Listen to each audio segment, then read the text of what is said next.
Nightingale Conant is proud to present Unleash the Power Within, an exciting live audio seminar by Tony Robbins.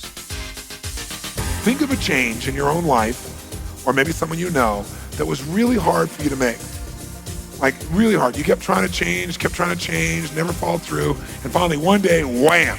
You said, that's it, no more, never again, it's over. You're about to participate in a groundbreaking audio seminar by Tony Robbins, the world's leading expert on the psychology of peak performance and human potential. Recorded live at Tony's life-transforming Unleash the Power Within weekend, you'll experience the essence of the Tony Robbins experience, a powerful, high-energy examination of your life and its grand possibilities. See, at the end of your life, I don't think you're going to remember all the experiences of your life. I just don't. I think you'll remember certain moments. And you can create them, or you can hope they show up every once in a while. Rarely does the quality of life just happen. It must be created and constructed with conscious thought, caring, and desire. That's what makes a great life. Tony has spent over 20 years sharpening his life-enhancing strategies while coaching people around the world. Unleash the Power Within is the culmination of all he's learned and the tools that you need to make your life extraordinary. His dynamic powerhouse style, combined with his empathic approach to human transformation, have made Tony Robbins America's results coach and a world-class leader of profound sensitivity and insight. So this is the ultimate success formula. It comes down to knowing what you want, why you want it, taking massive action, know that it's working, and that's it. Anyone who succeeds does this. Take a front row seat for Tony Robbins' Unleash the Power Within. You'll learn to immediately break through your self-imposed limitations, create lasting change, and condition your mind for a lifetime of constant and never-ending fulfillment.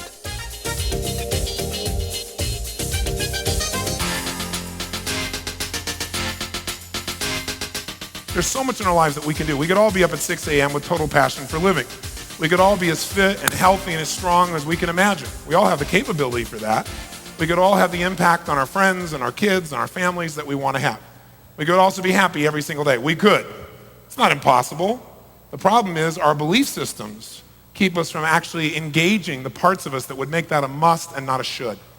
Because we all got lots of shoulds, right? I should do this, I should do that, I should go on a diet, I should follow through, I should spend more time, I should make that extra call, but we don't actually do it. We just, what I call, should all over ourselves, basically. And so we want to turn those shoulds into musts, and anybody can do that. How many of you have had an experience where in a moment, something you've been working on for years, or struggled with for months, you just like nothing worked, and all of a sudden, wham! I mean, something happened, you said, that is it, never again, no more, and you made the shift in a relationship, in your business, in your career, someplace in life. How many can relate to this? Say, I. This is really the beginning of a journey, and it's a journey that I can promise you will be one you won't forget, not because I'm so great, but because you got all these things inside of you. If you came here for me to be your guru, you came to the wrong place, because that's not what I'm about. I'm just a guy. I have some really good solutions to ideas because for 2 decades of my life, 21 years now, it's been my obsession. What makes people what they do, and how do you change it quickly when what they're doing is not what they want? How do you produce results? And I've been now with, about 2 million people from 65 countries, so you don't have to be too smart over 2 decades of that many patterns to start seeing there are patterns in human behavior, and they're predictable patterns. And when you know what they are, you can change things in lightning-like speed, just like your mechanic knows how to fix your car, hopefully, or your computer expert pretends that they know the answer to that.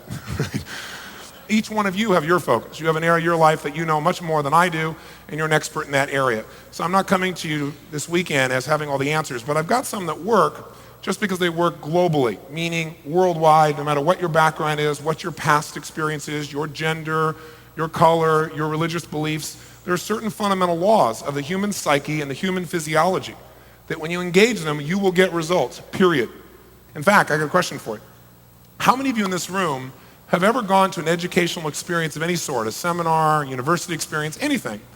You learned something you really thought was valuable. I mean, you really truly knew was valuable, but then you never actually applied what it is you learned. How many of you have had this experience? Say I. How many of you have had this happen to you more than once in your lifetime? Say I. How many still feel like you're intelligent? Say I. How is it that an intelligent person like you and I could learn something more than once, know it's valuable, and then never use it? Well, the answer is because we've all been taught a big lie. The lie is that information is power. Information is not power. Information is potential power. Only one thing gives you power, and that's action. I want to tell you right now, I don't believe in positive thinking. Positive thinking says go to your garden and say, there's no weeds, there's no weeds, there's no weeds, there's no weeds. Okay? I got news for you, buddy. There are weeds there and they're going to take your garden. Okay? So I'm not one of those positive thinking people. I want you to be clear about that. I believe in intelligence. Intelligence says this. Number one, see it as it is, but don't see it worse than it is, which is what most people do out of fear. Most people are so afraid of being disappointed again that they say they're skeptical or they're pessimistic. When someone says they're skeptical or pessimistic, you can translate that real quickly as I'm fearful. I'm afraid to get hurt. I'm afraid to get my hopes up. I'm afraid to try again. I'm afraid to go through the disappointment. I'm afraid of what other people say if I don't look good and it doesn't work out well. I'm afraid to fail. That's pessimism. That's skepticism. Courage means you got to see it as it is, but you also, step two, got to see it better than it is. You got to know how it really is, but then you got to get a vision for what you want. There's a great book called The Good Book that says, without a vision, people perish. And you know what? We all have to have a compelling vision, a compelling future. How many of you know exactly what you want in your life? How many have no clue? Where are the rest of you people? Kind of in between? Well, I'm not quite sure. On the cusp, are you? Right? So we're going to help you develop what is that compelling future. But you got to see it as, you got to see it better than it is, and then you got to make it the way you see it. And the way I'm going to show you how to do that is really fundamental. It requires three things I've mentioned. Number one, you want to change your life? There's only one way. You've got to raise your standards. And I know that sounds unbelievably stupid and simplistic, but it is the only way in which a person's life changes. What does it mean to change your standards? It means you have to take the shoulds in your life and make them musts. Because as long as it's a should, you'll do it when it's convenient, and convenience does not create consistency. And if you're good at anything, you're consistent. If you got a great relationship, it's not because once in a while you show up and are passionate and loving. It's consistency that makes a relationship work. It's consistency that will give you financial independence, not being good for a while with your investments or being good for a while in your earnings. It's consistency. And the only way to get that is to have a standard, a must. And people, all of us in this room right now, have exactly what we must have. You say, no, Tony, I'm struggling. I don't have what I must have. Trust me, I must have a better relationship than this. I must have more money than this. I must have less weight on my body than I got right now. Trust me, it's a must. No, not yet. Unless you're in the process, unless you really are making progress, the answer is no, it's still a should. And so what we got to do is get it to a must. And when it's a must, everything in life changes. Michael Jordan, great example. And one of the things that's neat about Michael is if you ask Michael, you know, what is it that separates you from everybody else? What's made you the best that exists? He's very humble, really warm. Thanks for the comment. And I say, you know, is it talent? Is it ability? Is it God-given gifts? I mean, what is it? And Michael will tell you, he said, Tony, no one has a higher demand on themselves than I have on me. He said, I don't compete with other people. I compete with what my best could possibly be. Because if I competed with other people, then I'm only going to push myself so hard. His standard is really simple. He modeled it from a man named Dr. J. Dr. J in his day was probably the best player of the league. And he had a simple philosophy. Dr. J, somebody came to him when he was in his mid-30s, and they said to him, Dr. J, how come you're so darn good? How come you're so lucky to have all these skills? And Dr. J was a very cool guy. He never got upset. But he also got a little heated, and he said, let me tell you why I'm this way. Because every day since I was 7 years old, I've demanded more from myself than anyone else could possibly expect.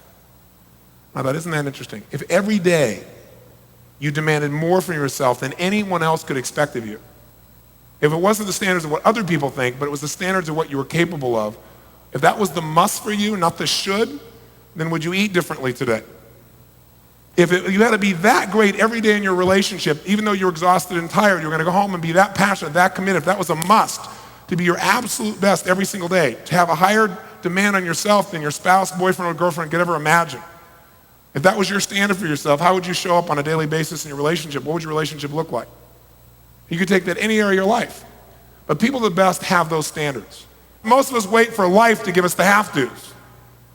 It's like if you don't push yourself, you don't stretch yourself, then God shows up and says, you need a little growth, and provides it to you in a way you probably won't find very pleasant.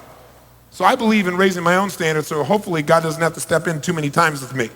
Right? Maybe God just gives me the opportunity and I can make some intelligent choices. Second thing that all people do who get what they really want, who expand and have a quality of life, is they change their limiting beliefs. Because the only thing keeping you from getting what you really want really is the belief that you can't have it, even though you say you think you can. The unconscious belief. The belief inside of you that says, oh yeah, I can do this, and this voice inside says, who are you kidding? We're going to give you a few skills on how to get your beliefs aligned, Have you ever been in a place where you were so focused, it was like you and the task at hand, and there was nothing else in the world but what you were committed to? Bombs could be going off, you wouldn't know about it. How many of you have ever been in that place? I call it a genius state. How many been there? Say aye. Okay, that's the state you're gonna get yourself into. Absolute certainty. The bottom line is, what you're thinking about in this moment is controlled by your beliefs and your values, the way you've been raised, right? But many of you never chose those consciously. You just kind of pick this stuff along the way and it affects your life. So we're going to decide consciously. And we're not only going to destroy what doesn't work, you're going to install what you need. And when your beliefs are on track, when your values are on track, you are pulled in the direction you want instead of being pulled apart.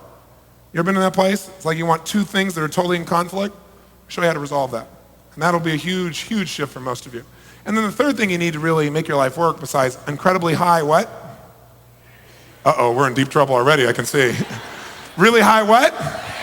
That's right, you gotta raise your standard, whatever it is. It's gotta be the next level of standards for you. You can't get to the next level of your life with the same level of thinking, with the same level of standards as you have right now in this moment.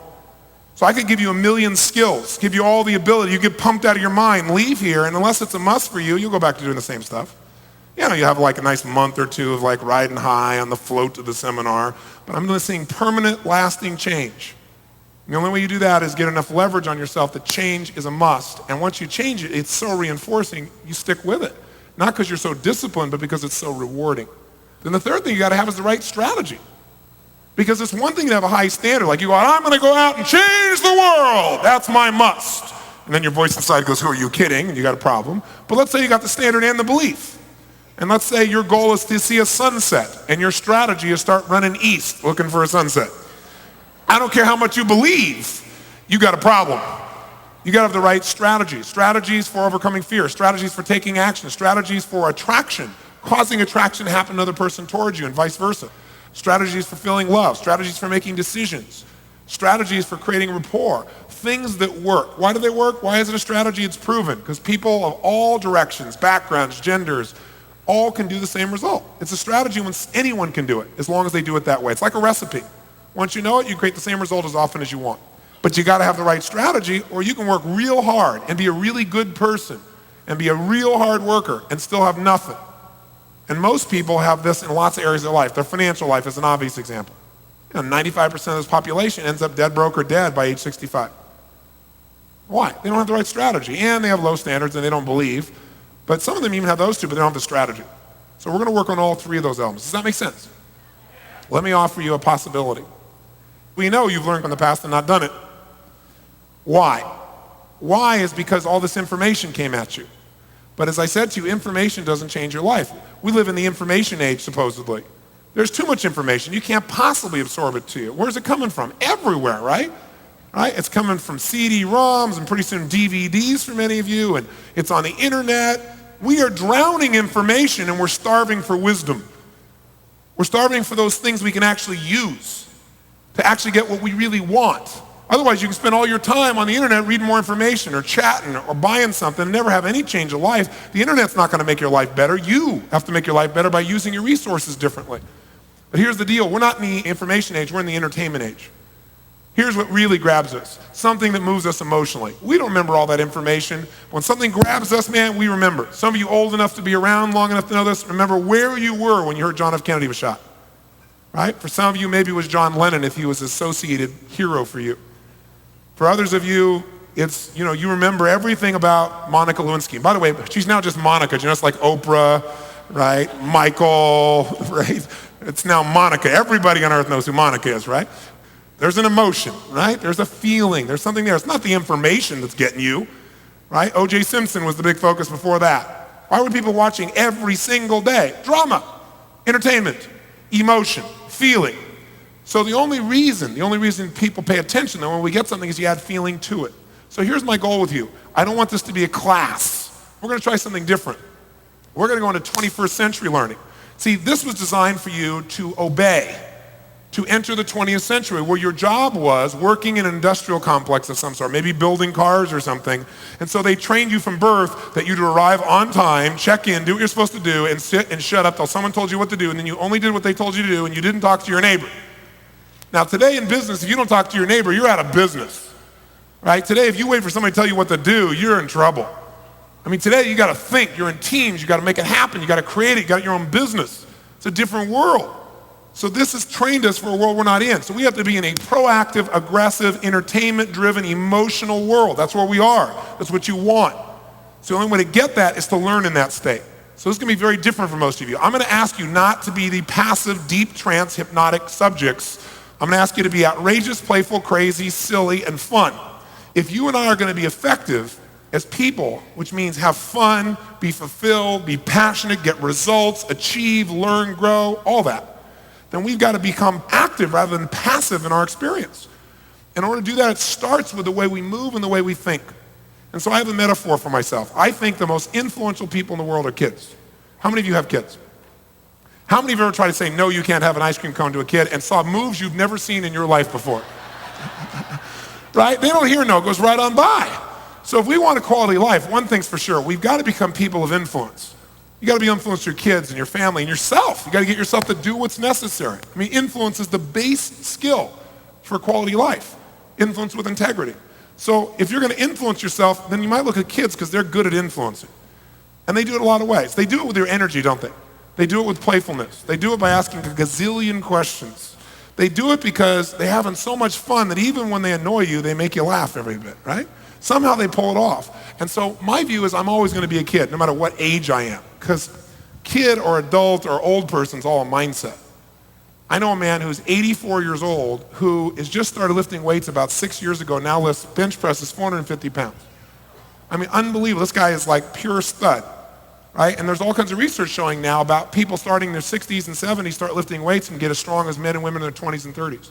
And his mind is the best part, though. That's why he does it. I mean, sure, anybody could learn to do that. But most people don't have that as a standard. I mean, come on. We're all in cultural hypnosis. I mean, when you're in your 60s, it's over, baby. Right? You're getting old. Baby boomers start freaking when they hear those kinds of things, right? They go, wait a second, I'm in my 50s now. I'm in my late 40s. I'm going to defy all that stuff, right? But most people in their 60s and 70s don't have that as their standard, saying, I'm going to learn to bench press 450 pounds, so they don't. It's a should. It's not even a should. It's a never maybe. They don't have any belief that it's possible, any sense of certainty, and they have no strategy. He had all three. I also know a young man I was talking to recently, he's 21 years old, he's probably the oldest person I've ever met in my life. Because everything is impossible for him, and he's tired all the time, and he can't accomplish anything, and the world is forever terrible. It's a mindset, isn't it? How many want to be a kid for a few days here? Say I. Okay, then if you're willing to do that, here are a couple ways to do it. Number one, when I ask you a question, yell back the answer. Not so we have a rah-rah session here, but because research shows if you sit and listen to me passively, within 4 weeks you'll remember 10% of what I said. If you listen and take some notes, jumps up into the 50 percentiles.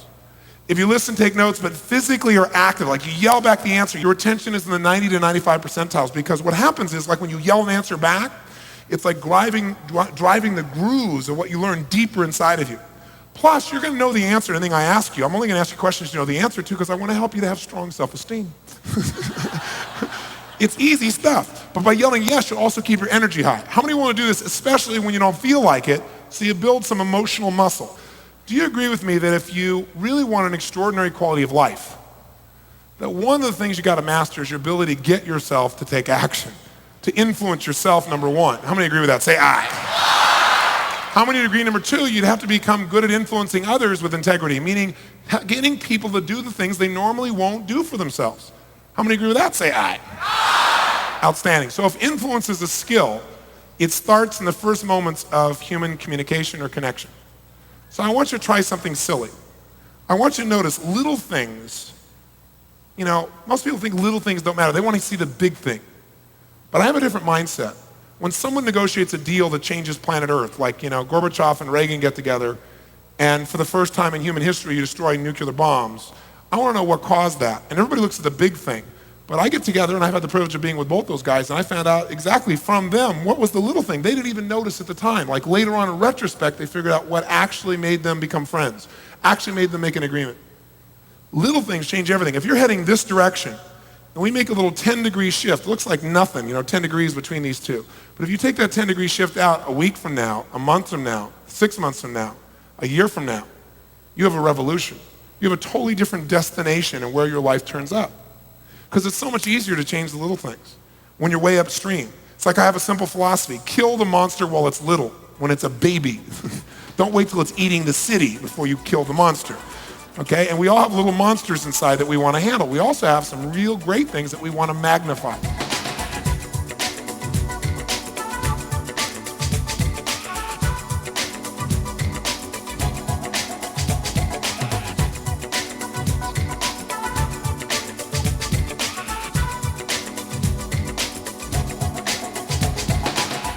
One of the things that changes your life is when you think you've hit your highest standard, what makes life never the same again is when you literally decide that there is a higher standard for you. When you decide there is more, and that's a conscious decision. You see it in an athlete when there's nothing physically left inside of them, it appears, and no one else expects it from them, and they reach down inside and they step up, right, to the challenge. And you can just see it. It's determination, right? It's will, it's faith. It's courage, it's passion. It's when you reach down and you find something more inside of you. And by the way, that's where all the juice is. That's what you all came here for, whether you tell me that or not. I know that's what you really want. You may have other ways of languaging what you want, but what you're hoping for are those core feelings. But those core feelings are things you can have in a heartbeat. You just must exert them. But it starts with even the way you move. So I want you to think about constantly raising the standard, because if you in life are in a position where you do a poor job at something, and that's your standard, like, on a regular basis, you don't even do a good job. You're pretty poor at it. In life, you do a poor job. What kind of rewards do you get for a poor job? Poor. That's what I used to think too. I used to think if you did a poor job, you got poor rewards. Seemed to make sense. That's not how life is rigged. You do a poor job, you get no rewards. You do a poor job, you get the door. Poor job too often, you're out of here. You get downsized, right-sized, outsourced. Isn't that true? You do a poor job in a relationship, that person's not going to stick around. You do a poor job with your kids, they end up in jail. Poor equals pain. Poor, there are no rewards for poor. It's not an equal deal. You do a poor job, you get a poor reward. Wrong. Let's say that standard's way down here. Now, the next level of standards would be a huge jump way up here to something called good. Now, when you do a good job at something, what kind of rewards do you get? Some of you say, good. No, I used to think that too. You do a good job, you get good rewards. Wrong. I'll tell you the most scary thing that happens to me every day in my life. I get stopped every single day by at least a dozen people, and they come up and they either tell me incredible stories about their life has changed, they'll say something like, Mr. Robbins, and they're really serious. And you can see there's some pain. They go, I watched you on TV and I thought, if I ever met you, I'm going to ask you this question. They'll ask me a question something like, I'm really a good man. How come my wife left me? And it's heartbreaking. Or she'll say, I'm really a good wife. How come my husband left me? Or I care about my kids. How come they hate me? How come my kid's on cocaine? And it tears me up inside because I care so much about people, and you can't tell them what the truth is. The truth is you did a good job. And that's the problem. That's the problem. Because when you do a good job, what kind of rewards you get? Poor. So the bottom line is, most people here are really trying to do a good job, and most people are really good. They're really good.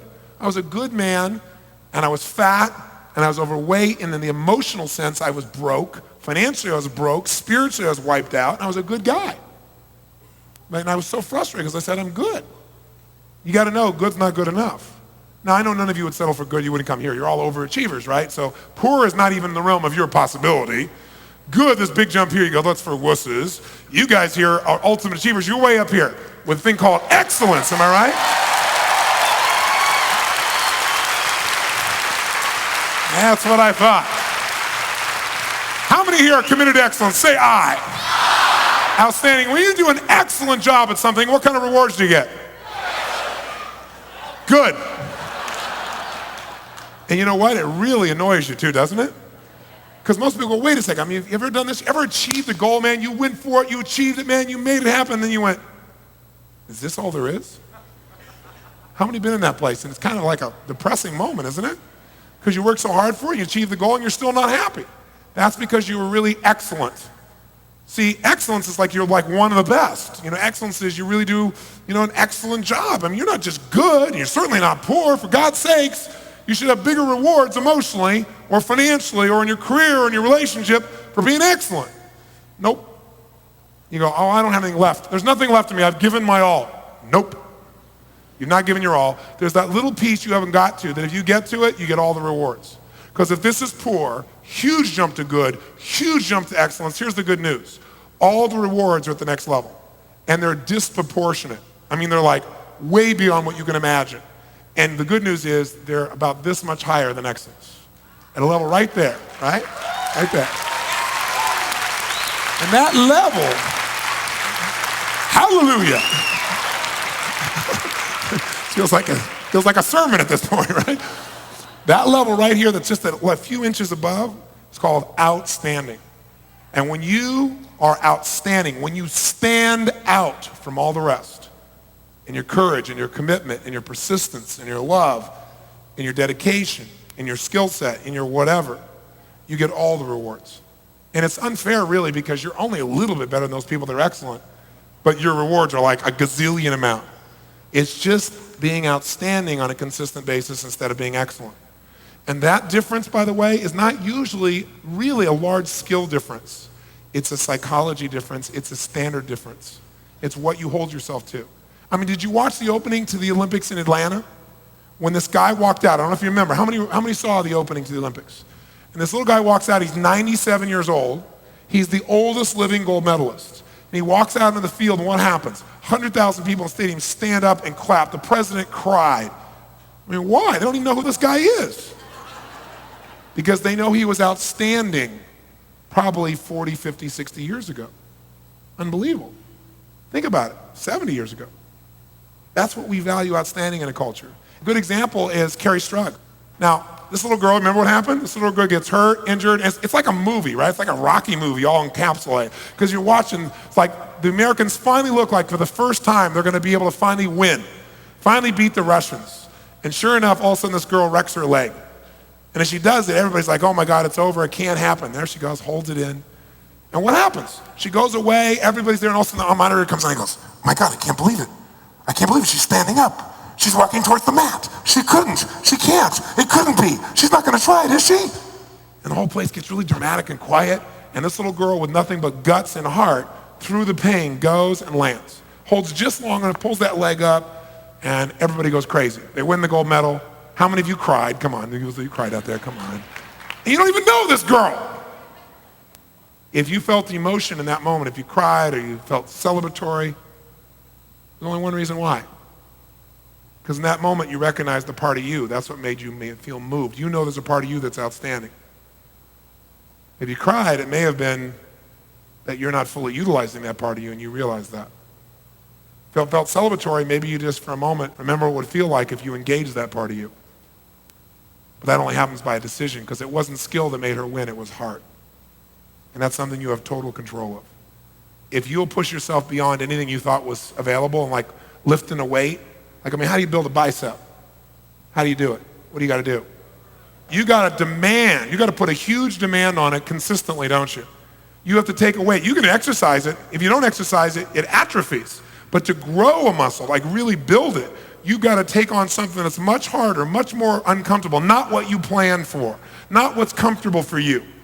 And if you make yourself do it even though it's uncomfortable and you do it again and again, you get growth because as you make a demand, the muscle expands. So it is true with a muscle called passion. The more you demand of it, the more it'll expand.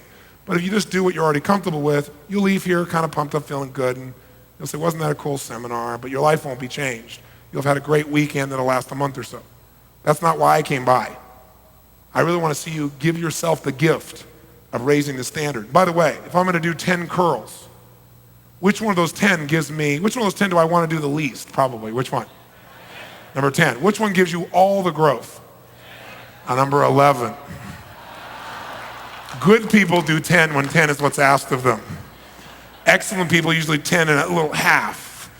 Outstanding people always do more than is expected of them because they're not doing it for someone else, they're doing it for what they know they're capable of. It's when you feel like you don't have an ounce left and you make yourself do it when all of your life has changed. So imagine you've come to the mental, emotional, and spiritual gym. I'm not here to tell you what to believe religiously in any way. I have no conversation for you there. I am respectful of whatever you believe. Whatever you believe, I'd say practice it. But spirituality is not just religion. It's the way you live your life. So if you entered the mental, emotional, physical, and spiritual gym, then what you'd be here to do is to push yourself harder than ever before. Because if you go in that gym and just kind of hang out, you're going to get exactly what you put into this gym. Now, I won't ask you to do anything. I don't put myself there first. So I will be an example of what's possible in my own way, but you want to be your way. But I'll show you the standard of what can be done here, because I know that if you'll join me in this little part of the journey, you're going to experience more of yourself, because it's just a law of you. It's not me. It's the law of physiology, the law of the mind and the emotion. Does this conversation make any sense? Now, let me tell you a mistake most people make in life. They live by a philosophy of someday. Someday I will be able to feel the way I want to feel when I meet a certain person, when I achieve a certain income, when I finally get that position in my business, when I finally turn things around, when I'm finally physically fit. Someday when? And that someday never shows up, because then you meet the person and go, yeah, but did I really make the right choice? That really empowers the relationship, right? Or you make the money and then people worry they're going to lose it. Or they achieve the job and then they worry someone else is going to get that position. So someday never comes. So one of the things you've got to do is learn to train your nervous system to feel good. How many find that when you feel good, you're not just happy, but you actually perform better, and you also are better in the way you treat other people as well? How many find that to be true? Say aye. Then I want us to train ourselves like a muscle to feel good, to drill that into our nervous system, because feeling good is a physiology. It's a way of moving. It's a way of breathing, because the way you feel is totally related to the way that you move. Emotion, ladies and gentlemen, is created by motion, right? Emotion is created by motion. The more you move, the more you're going to feel. And people have very limited emotion and have very limited motion in their face and their body. They're kind of holding everything back. So what you want to do is loosen up and be a little crazy. So one way to do that is not to wait to have the good feelings you want. Because, see, you think when something happens, then you're going to feel good. But who's going to make you feel good when that thing happens? You are. You go, well, when I finally make that money, then I'll feel good. Oh, yeah? How do you know? Well, because I'll decide to feel good at that point. Ha ha. Why not decide now, feel good while you're on the way to doing that? Do both. Why wait, right? Or, you know, another, it's like,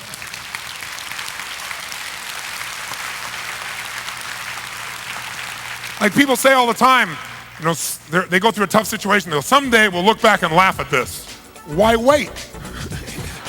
You know, if you're going to do it someday, might as well look back right now and get it over with, right? Start laughing, have some fun with it.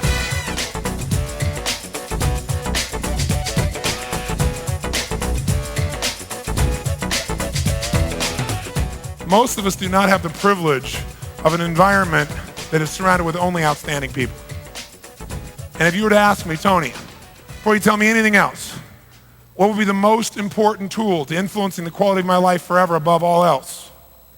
My first hands-down answer was the ability to manage your state, the state of your mind and body during tough times. The capacity to do that is the number one skill that will basically determine your destiny.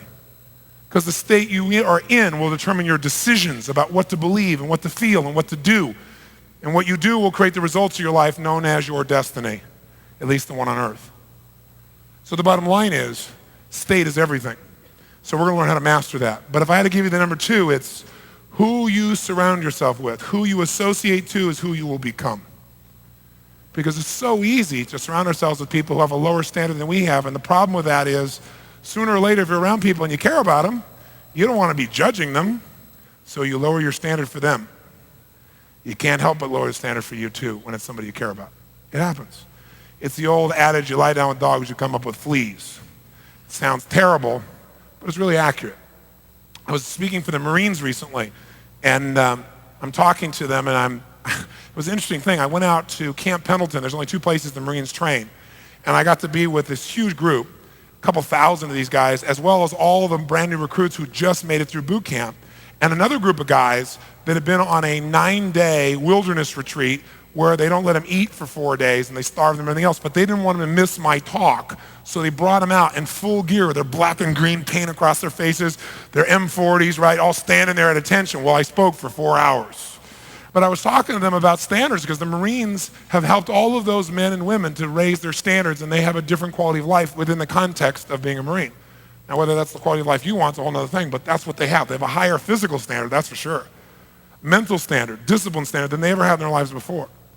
And a lot of that had to do with being in that environment. I talked to them about how they have to take that environment wherever they go and have a higher standard than the Marines have.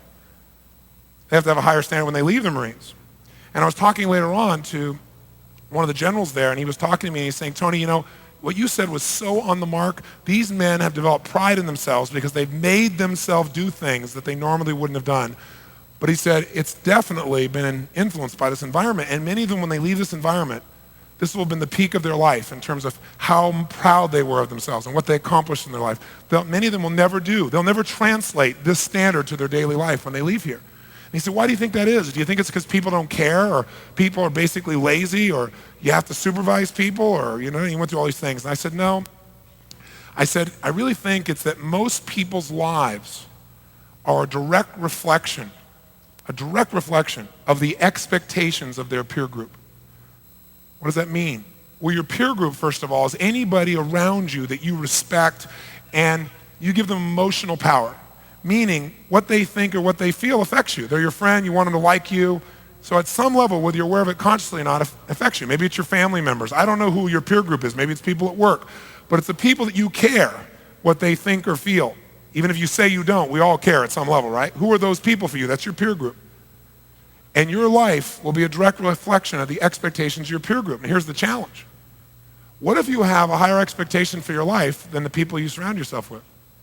Higher expectation for what you want from your life, in terms of your passion or joy or love. Higher expectation of what you want to accomplish. Higher expectation of what you want to feel, or spirituality, or whatever it is. Well, now you have a conflict. Because now what will happen is, if you have a higher expectation than your peer group who really does care about you, will pull you down. Not because they're trying to pull you down, because they don't want to lose you. So they'll say, hey, come on, don't be so serious. Don't be working at that all the time. Come on, relax. Geez, what's the matter with you? And they will find ways to undermine what's going on, not because they don't love you, because they do love you. Because unconsciously they sense, oh my God, you might change, grow, or expand. What would that mean to me? I could get left behind.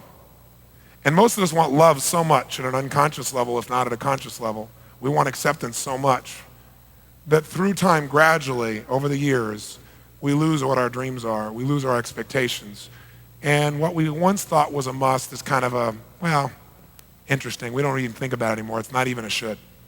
Or maybe it's a should someday if all comes together. And so I would say to you that you have an opportunity to get a fresh look at your life. This is a crash course in transforming every area of your life that you want to. The value is we're going to create an environmental standard here that's quite extraordinary. We're going to create it together. Mark my words. Whoever you spend time with, you will become. So you better choose real well. Am I saying get rid of your friends? No. Here's the other way you can do it. You can lead. You can have such a high standard that no matter how low the standard is above you or how nice it is, you can take it from good to excellent to outstanding for your friends if they have the desire and if they have enough caring to be with you. But you're going to have to make those choices. It's not the kind of conversation that you hear in a positive thinking kind of environment. I'm not saying go surround yourself with positive people. I'm saying you got to make sure that wherever you are, you at least have some core friends that have a standard that is so high that both of you will grow. It's like if you want to play tennis, you don't play against somebody who's worse than you are on a regular basis and expect to get better. It just doesn't happen. If you got the guts, you play somebody who's better than you are and you work like crazy so you can move up. And maybe you have some people that play at your level too, but you got to play at that game. Raise that standard. If I was going to say, like in 2 words, what this is all about, it's about stepping up, man. And you got to decide to step up or pull back. So you got to take a look and say, okay, what is it that I really want? And I got to make some really conscious choices. And if you make those, you can have more fun than you've ever had before. It's not like living a life that's totally disciplined, because discipline never lasts. Because discipline is just painful and you do it anyway. You got to do it anyway in the beginning, but after a while, it becomes natural for you because it's so rewarding to play at this level called outstanding. You won't want to go back. It won't be, I got to discipline myself. It'll be, this is who I am. And that's when things really shift.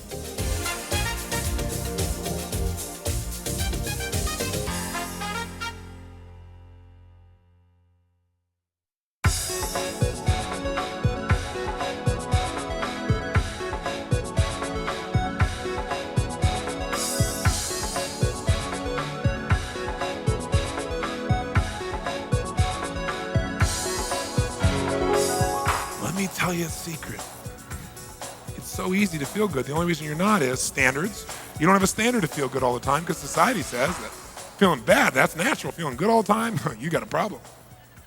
Right? Second, you don't believe it. And thirdly, you don't know the strategy consciously. Now here's what you need to understand. Any emotion you're feeling is just a pattern. It's a pattern of how you use your body. It's a pattern of how you use language, and it's a pattern of what you tend to focus on and believe about it.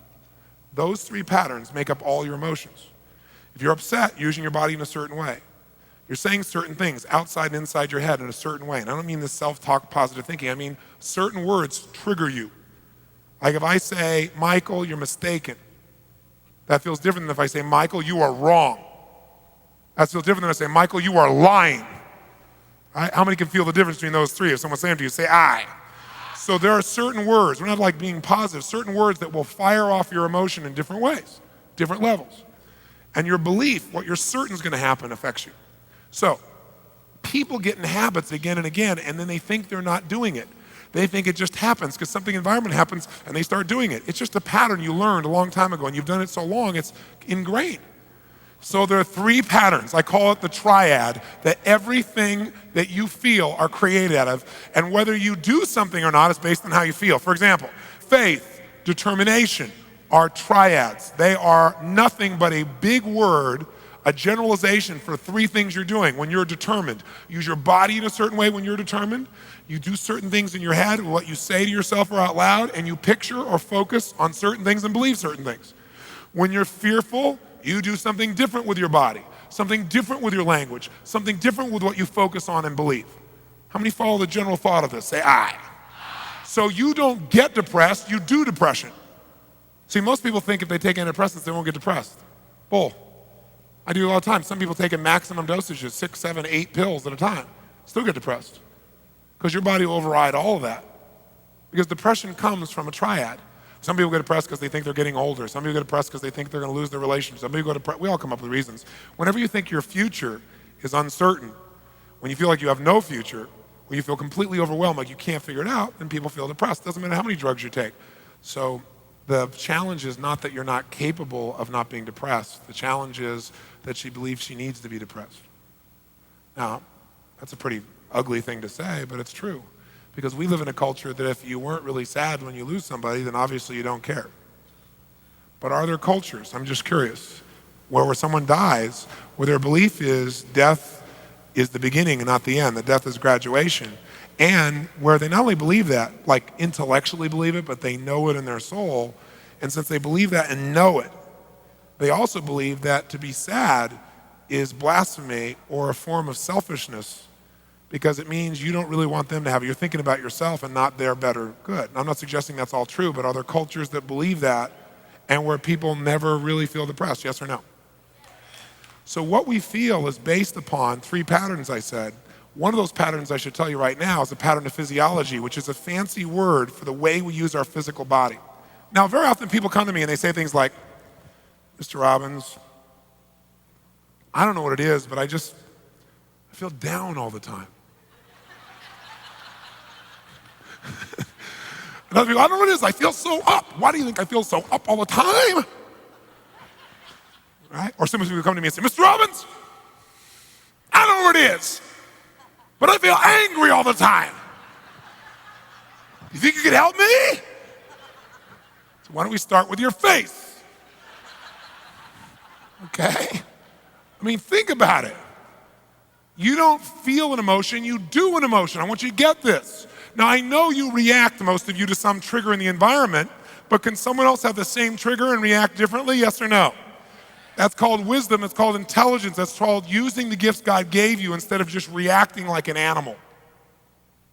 And we all are going to react at times, but you don't want to stay there for months and months and months and months, or years, or days, or even hours. You want to raise the standard. So it doesn't mean you don't feel feelings. I mean, I have sad feelings, I have hurt feelings, I have frustration feelings, don't get me wrong, but I don't live there. And sometimes it's good to feel those for a short burst, just enough to get you to do something, to make something better, or to appreciate something. But to live there, see, some people do it so much, over and over and over again, until pretty soon, this is all they do, continuously. It's conditioned. And then they go, I can't help it. Right? I can't, I'm telling you. Yes, you can. Start talking like a human. Because you behave differently in a different state, and you're totally in control of your state. Your state is not controlled by what someone else says, or what someone else does, or what you see in the environment. You have one unbelievable gift from your Creator that we all cannot deny, and that is the capacity, in a moment's notice, in a heartbeat, to change your state. Every hero does it. When the going gets tough, somehow they get outside their own fear, their own pain, and they step up. All it is a state change. A hero is a state of mind. Sometimes it's time to be your own hero instead of waiting for someone else to rescue you. So physiology is the first part. Second pattern is a pattern of language. Now, language is an interesting thing. There are two distinctions here. One distinction I call TV. TV stands for transformational vocabulary. There are certain words, as I said earlier, that will magnify human emotion and certain words that will lower the intensity of human emotion. So you just got to notice which words. If you say to somebody something like, I really like you a lot, that gives a different experience than if you say, I love you. That's a very different experience than if you said something even more colorful. Transformational vocabulary means there are certain words that just changing a word, you change your states. Like, have you ever heard someone listen to a speaker that just listening to them like moved you or inspired you, like maybe a Martin Luther King or a John F. Kennedy or somebody of that nature? How many remember somebody like that? Say I. Well, they moved you with just words, and words that have a vocal quality probably attached to it. But guess who's moving you every day with words? You are. But the problem is most of you aren't noticing the key words that either make you depressed or make you excited. Now, sometimes we put a group of words together and we start developing a belief system, but the way we develop it is we incant it. Most of the things you believe started as what I call incantations. What's an incantation? An incantation is like when you say something again and again and again with emotional intensities. It's not like an affirmation. You can go, I'm happy, I'm happy, I'm happy, I'm happy, I'm happy. Still not feel happy. That's an affirmation. What turns an affirmation into an incantation is when your entire physiology is involved. Because then what it does, it sends different signals to your nervous system that you mean it when you say something. Like you can say to somebody something like, I love you, or you can say, I love you, or you can say, I love you. And you're sending a different message, right, to the body by the way you incanted it. It's not just the word. So an incantation is when you say a phrase again and again with enough physiology, emotional intensity that it wires your brain. It's like, ever had this experience? Somebody says, hey, could you get me the salt? And you think to yourself, I don't know what the salt is, right? And so you say, I don't know what the salt is. And they say, well, it's just in the kitchen. You've been there. It's on the second shelf. I don't know where it is. Come on, just go get it. I don't know where the salt is. Come on, go get it yourself. I don't know where it is. Go get it. Fine, I don't know what the salt is. I don't know what the salt is. I can't find the salt. I can't find the salt. You open up, I can't find the salt. You look, I can't find the salt. It's not here. It's on the second shelf. Can't find the salt, can't find the salt, can't find it. I can't find the salt. They walk in, stand right next to you, reach right in front of your face and go, what is this? How many have had one of these experiences? Say I. Now, did your eyes see the salt? Yes. But your brain did not allow you to perceive the salt because you incanted 20 times. You couldn't find it, and your brain doesn't want to make you turn you into a liar. Okay? And we do this to ourselves all the time, right? In psychology, there's a term for it. We call it a scotoma, a blind spot. Where you ever talk to somebody and like you're using light, they can't even see it. It's like right there in their face, and it's an idea because they've been incanting it forever. So people come to me, Mr. Robbins, I just can't figure out what I want for my life. I can't figure out what I want. I don't know what I want. I can't figure out what I want. Why do you think I can't figure out what I want? Maybe because you just said 12 times I can't figure it out with total emotional intensity. Maybe a clue. Okay? You have to be careful about your incantations. Okay? Now, so language, there's certain phrases we use, there's certain words we use that lock us into those states. They're like hypnosis. Like remember in the, you read mythology or the times of King Arthur and, Merlin the magician would come along and he would incant these phrases over and over again, right? And what happened? He'd turn a frog into a prince or a prince into a frog. Well, that's what we're doing to ourselves all the time.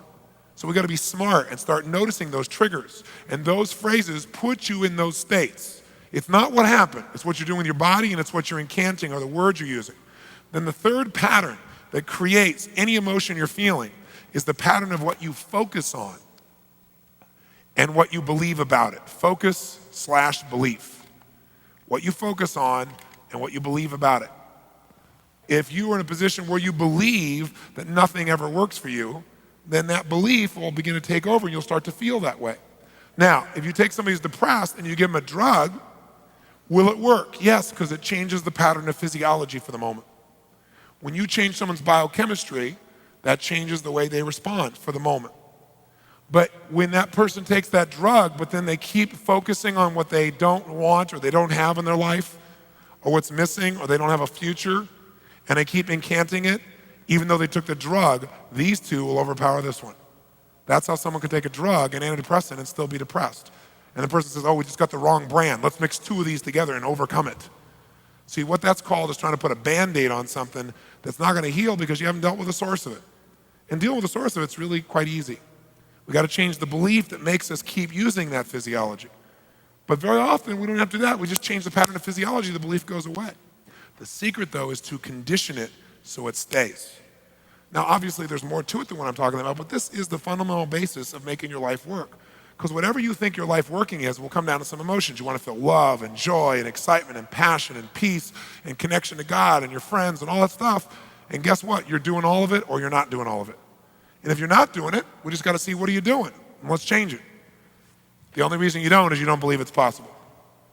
The only reason you don't is because you keep using the same physiology. You go, I don't know why I'm so scared. I don't know why. And then all of a sudden we change it and everything shifts. And then what we now do is condition it. So the question is this: what is it that stops you from getting what you want? And the answer is fear. That's it. Fear of failure, fear of success, fear of rejection, fear of the unknown, feeling of being disappointed, that fear of not looking good. It's just fear. Now, no achievers ever admit to being fearful. They're just stressed. You say, well, I'm really stressed because I'm not going to make the meeting. What you're really saying is, I'm afraid I'm not going to make the meeting. Well, what happens if you don't make the meeting? Then someone will be upset with me, or I won't be this, or I won't be perfect, or I won't be whatever, and I won't meet the rules, and then I won't feel good. It's fear. Next time you say you're stressed, just tell yourself the truth. You're afraid, right? Even if you're an achiever, yes, you do have fears. Having fears is called being human. The secret, though, is when you identify it, is to attack it and to change it. And the fastest way, by the way, of these three to change one state is the first quadrant of the triad, physiology. A radical change in physiology will change you faster than anything you can try and think yourself into. Because what you're doing is, it's like changing the plug. You know, you got a great computer, but you don't plug it in, it's not going to work too well. And when you change your physiology, it's like TV, it's like changing the channel. Now you go from a sad story to an adventure, just by making a change in the channel, the way you use your physiology in that moment, okay? So think of it in those terms. Physiology, language, focus/belief. Anything you want to change will come down to changing those three things.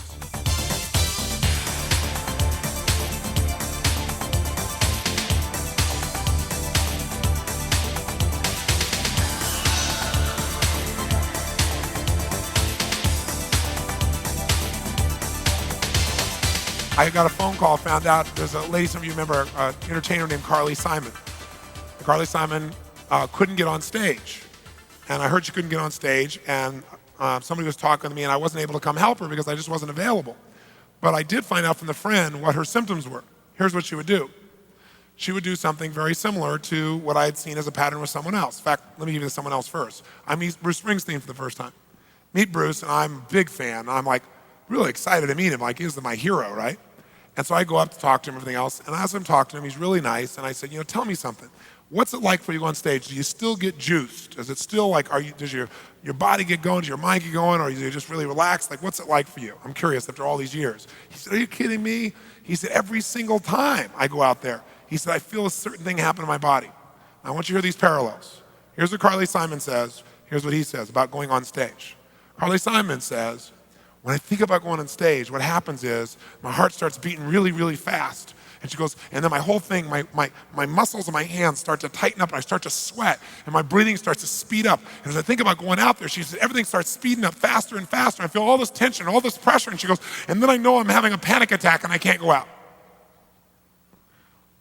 Bruce Springsteen says, when I think about going out there, he said, like everything in my body starts speeding up. And he said, I feel this tension in my hands. I start sweating. He said, just still today, just like before, my heart starts beating like crazy. He said, right then I go, man, I know I'm ready. Someone starts to feel something, go, oh my God, I'm so stressed, right? Oh, I'm feeling stressed. You could go, oh, I'm feeling excited. Because stressed and excited are very close, aren't they? And what happens is a subtle change, and usually when you put the language on it, it shifts it. You may have been on the verge. You could go from either one. Someone says, oh, I'm breaking down. No, maybe you're breaking through. So you got to know that this is not some fancy schmancy like psychobabble. This is human physiology. So fear is the only thing that stops you. How fast can you get out of fear? Heartbeat. But most of you don't for two reasons. It's not a must. You don't have a standard that says, I must. When you must, you do. Watch people in war. Some of them go collapse, but most of them figure it's a must, and they figure it out, don't they? I go watch an unbelievably intense movie about Private Ryan. I haven't seen it, but I've heard a bunch of people tell me about it. It sounds like you get a real reality check of what war is like, and you see how people function in that environment. It's just a must, so they figure it out. Stuff they would never normally do day to day. They could never handle day to day. They have to, so they do. Don't make life make you have to. You make the have-tos. So it's proactive. So fear is what stops us. What changes our whole life is action. Why don't we take action? Fear. What do we got to do to get ourselves to do it? We got to make sure that we push ourselves through it by making a decision.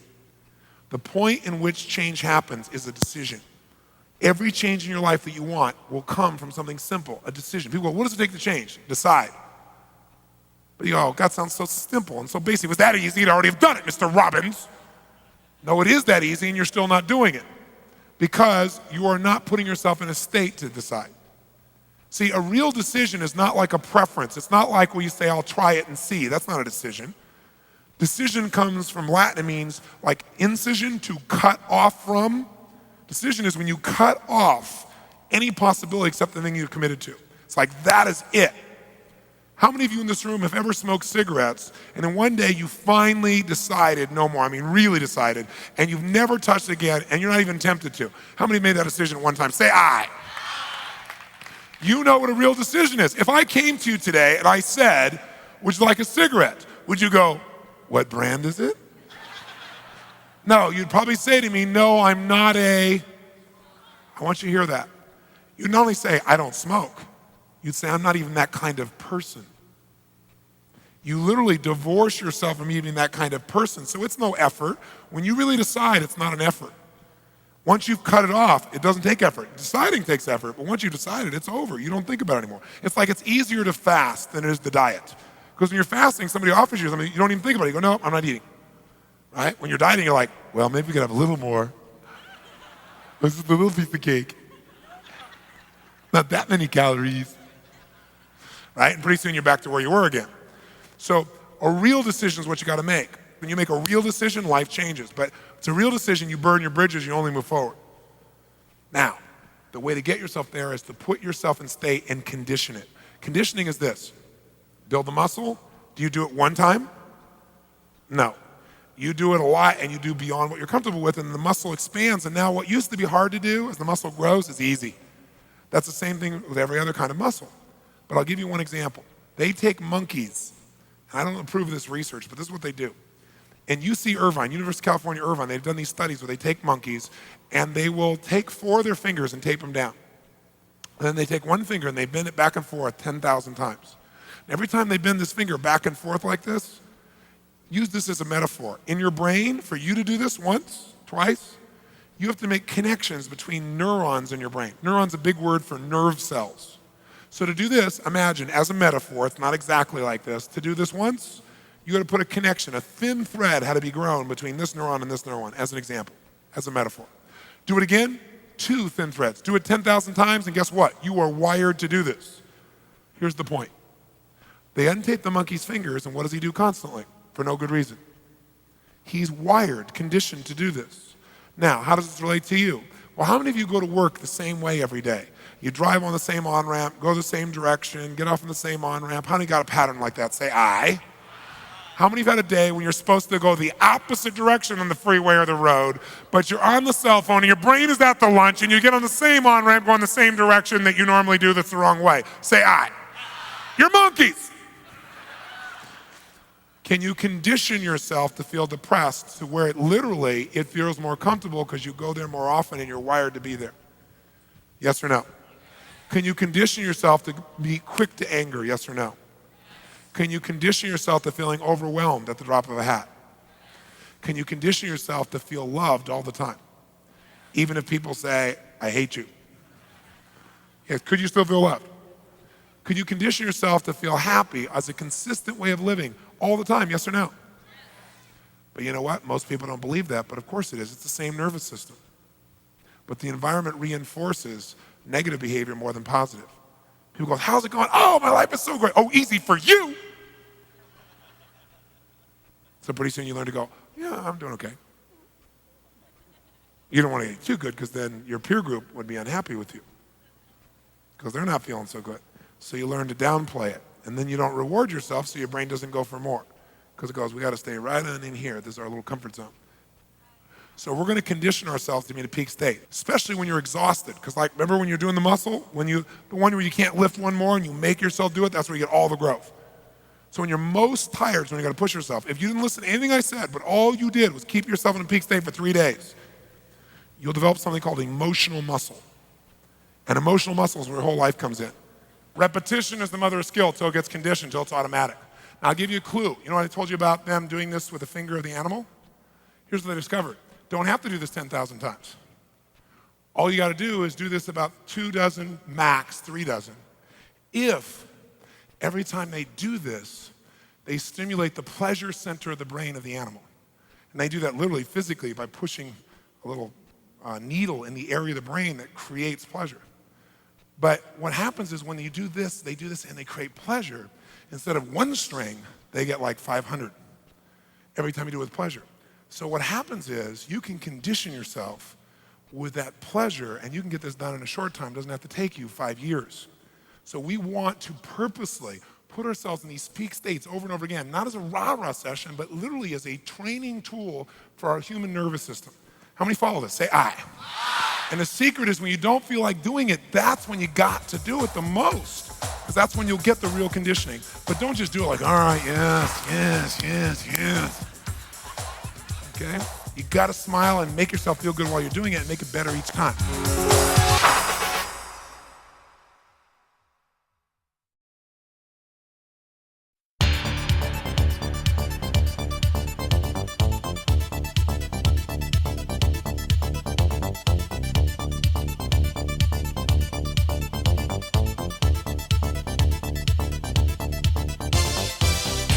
Now, how many of you in life already live by a belief system that says, in my life, whatever happens, it happens because I've created it, if not by my physical actions, by my consistent thoughts?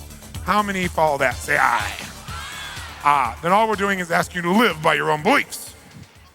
There's a gentleman I have the privilege to work with, and I've worked with him now for 5 years, who's a financial trader, one of the top on earth. In fact, he made $500 million in 1 day. Now, you can't live on that, but it's a good start. And there's only one man on earth that I'm aware of that's made more money in a day, and that's a man named George Soros, who's also a financial trader who made $1 billion in 1 day. But this gentleman I work with, and I worked with him for 5 years because he made $500 million in a day and then lost money for 3 years. It was like the guys that go to the moon. The astronauts go to the moon, and so they look for it their whole life. They went to the moon, they came back, ticker tape parade, shook the president's hand. Now what? They got depressed because they felt like they had nothing to look forward to after being on the moon. See, if you got to go to the moon to feel a sense of adventure, then you got a problem. When you can find adventure in a smile, then you're rich. So that way you can go to the moon too. But you're not waiting for the moon to have the experience that you want. And so one of the things that I really want you to experience while you're here is that you got to be willing to take risks. Now, obviously, we feel we've limited the risk to the best of our ability, but you got to make the decisions because in real life is not like real life in America. Real life in America is if things don't go your way, you sue somebody. You blame somebody else. Real life in America is we all know that the real reason our life isn't perfect is because of our parents. If it wasn't for them, our life would be working perfectly. All right, if we didn't have to deal with all their imperfections. In fact, everybody knows now that the reason their life's not working is they came from a particular kind of family. What kind of family is that? Dysfunctional. It's the word of the 90s, isn't it?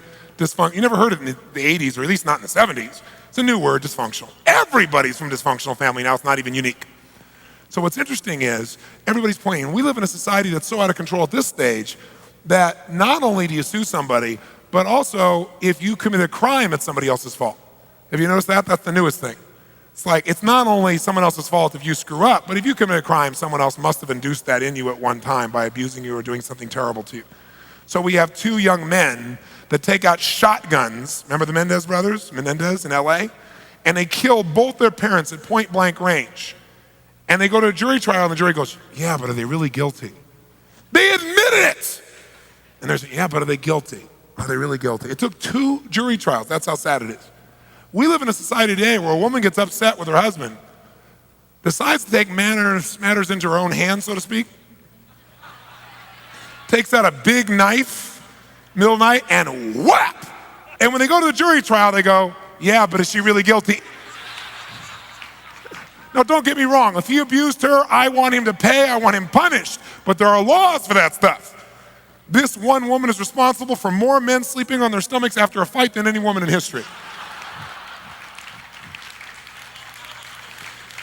And even really good religious folks, you know?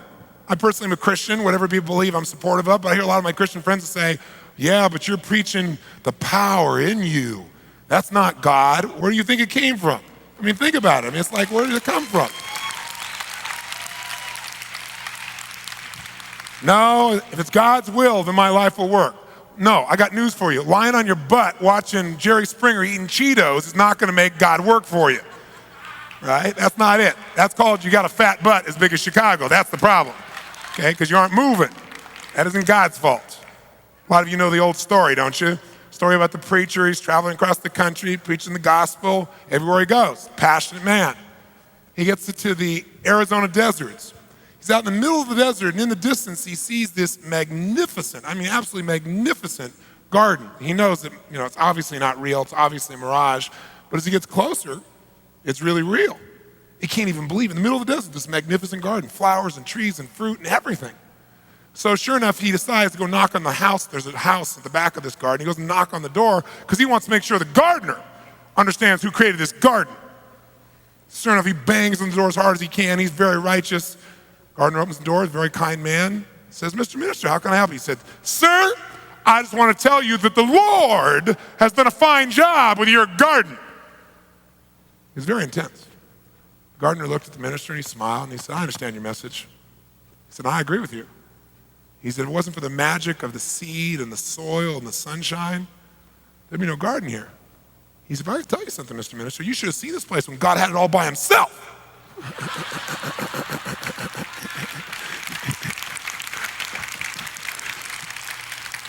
We got to do our part, right? So you can't blame anybody else. Got to be responsible. So tonight, while you want to be responsible, it's not just be responsible for the problem because you're going to have a great experience.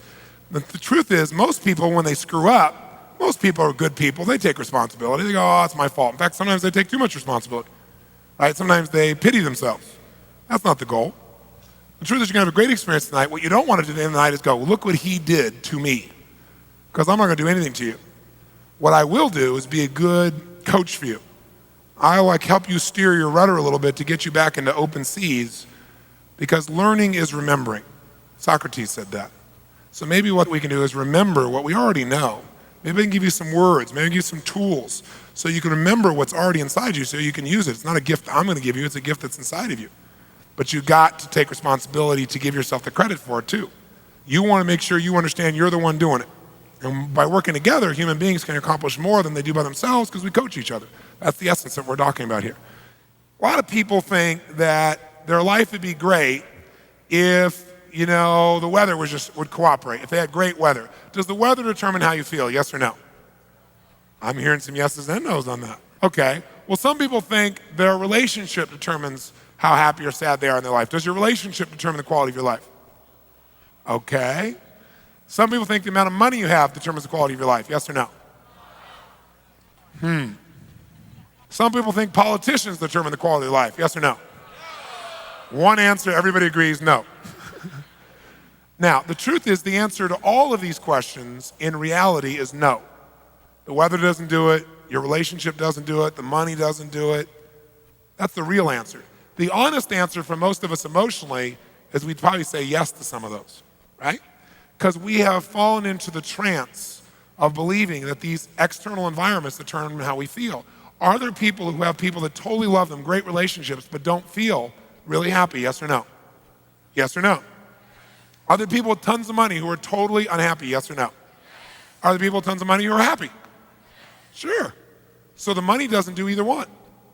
Money will magnify whatever you're already doing. If you're a pain, you'll have more to be a pain with. If you're loving, you'll have more to be loving with. It'll just magnify. If you're fearful, you'll be even more fearful when you got more money. Right? If you're centered, you'll be even more centered. All it does is magnify. Money doesn't do it. Relationship doesn't do it. Only one thing determines how you feel. The way you communicate to yourself in that moment. You can have a lot of money, but if you're communicating in a way that makes you feel like there's scarcity, you're going to feel broke. You can have a great relationship but not feel very happy or very loving if you communicate in a way that makes yourself feel unhappy. So it's not the things in our lives, it's our communication. That is the whole ball of wax. Are there people who have been through unbelievable physical, mental, emotional, spiritual, financial, sexual traumas even, or abuse, whose lives have turned out phenomenally well, yes or no? And then you find somebody who's been given all the love, all the education, all the background, all the family support, all the money, all the things they thought they want, and they're a drug addict. Explain the difference. The difference is that it's never the things of your life. It's always the way you communicate. It's the meaning you make up for it. And some people take all their abundance and say, I'm abused. Some people take all the abuse and say, boy, there's a gift in here somewhere, I'm going to find it.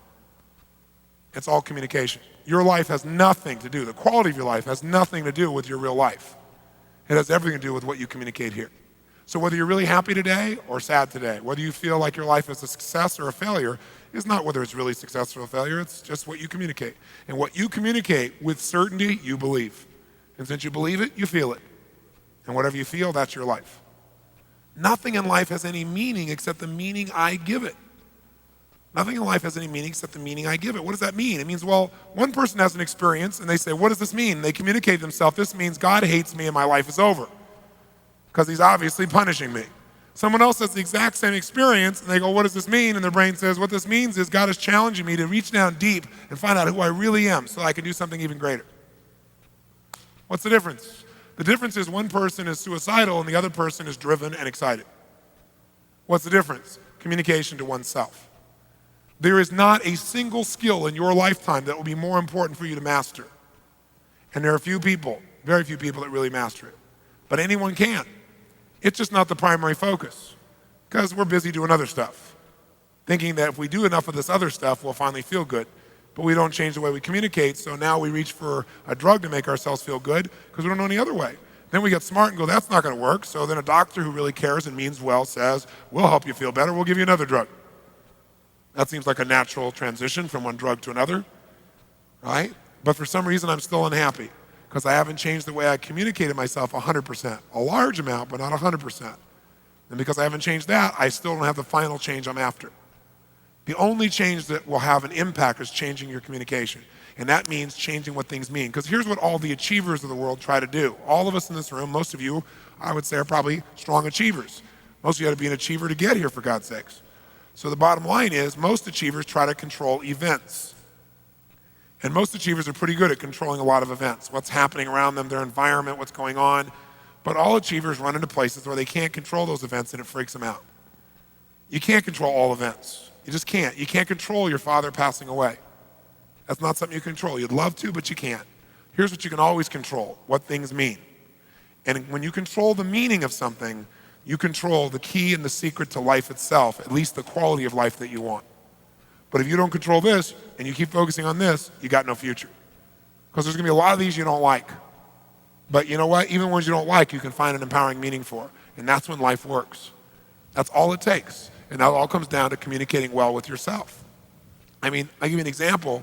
Look at a guy like John Belushi. This guy was beloved by millions and millions of people. And you know what? He achieved all his goals. He wanted to be funny as heck. He wanted to be a national television star. He wanted to appear and play on Broadway. He wanted to be in movies. He wanted to play music. He did all the above. He wanted everybody to love him. He got tons of people to love him. He wanted to have a great wife. He did that too. Now, was this guy successful, yes or no? No, he's dead. That's called failure. I'm not being negative towards his name. I thought he was a great guy, but you got to call a spade a spade. This guy was great at communicating to whom? Everyone but his. So he felt torn up inside, so he turned to drugs as a way to try and change the way he felt because he didn't change the way he communicated to himself. So now a great talent, a great spirit is gone.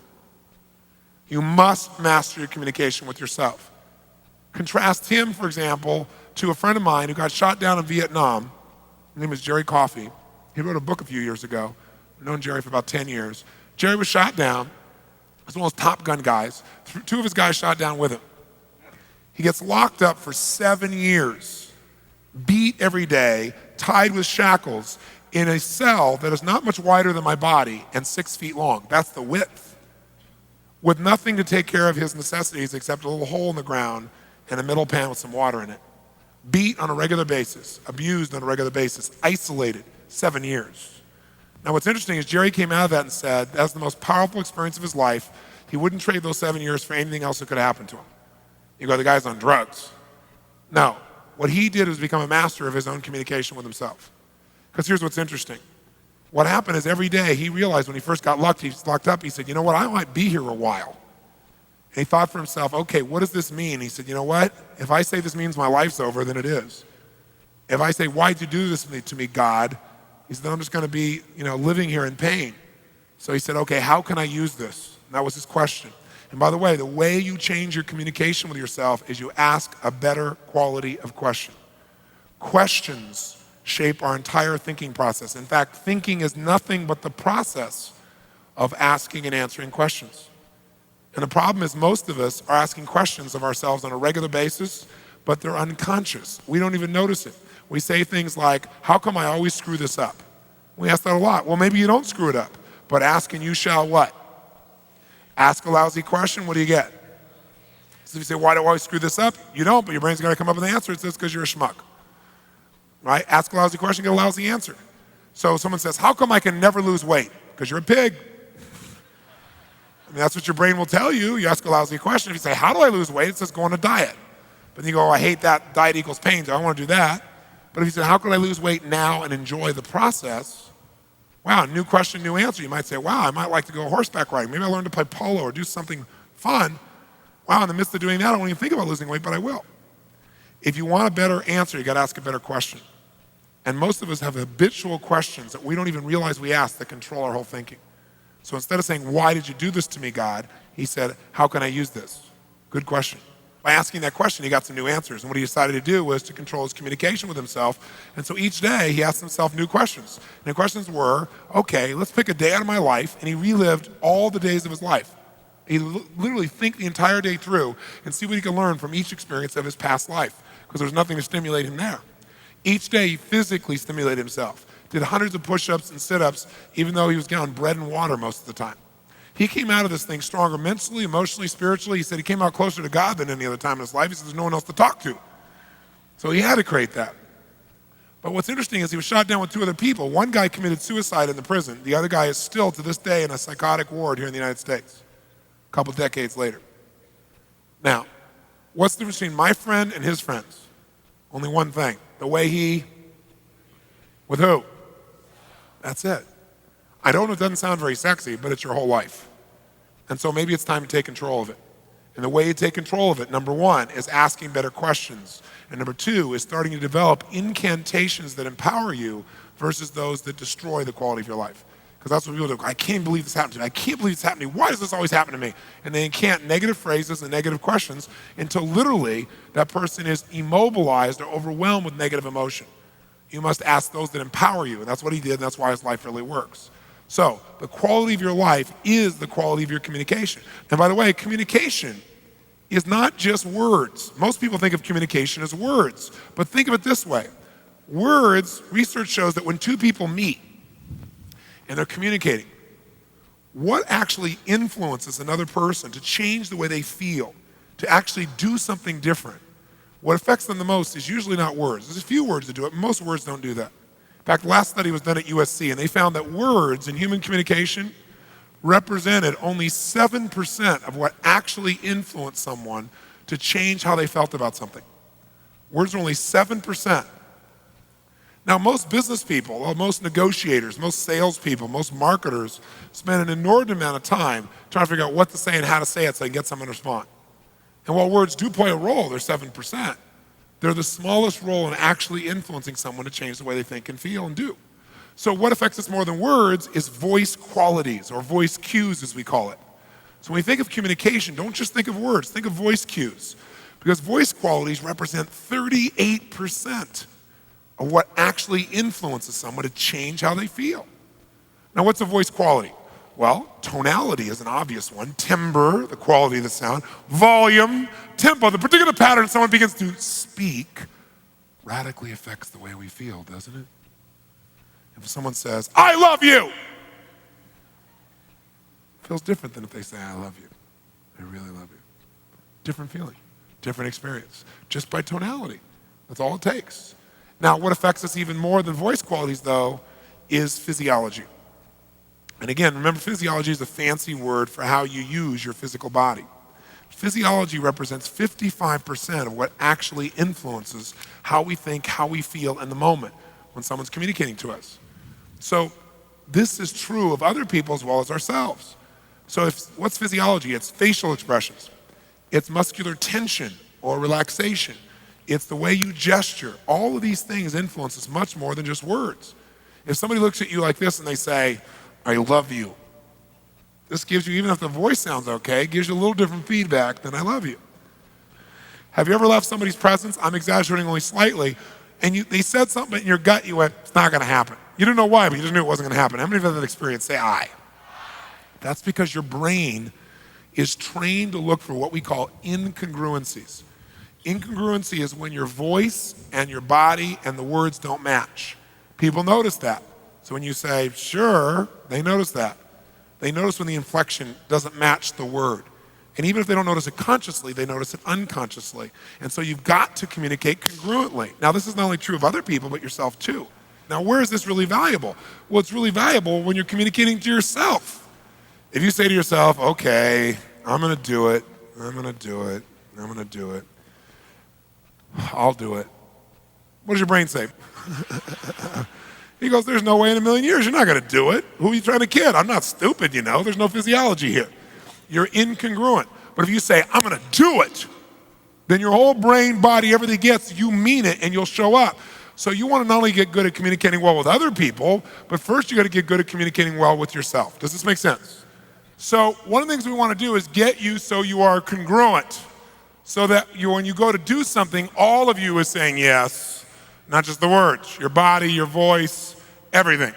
And when all three are aligned, then you have this thing called power, congruency, consistency, the capacity to get yourself to do what's necessary like that immediately. That's part of our target. And that comes from congruent communication.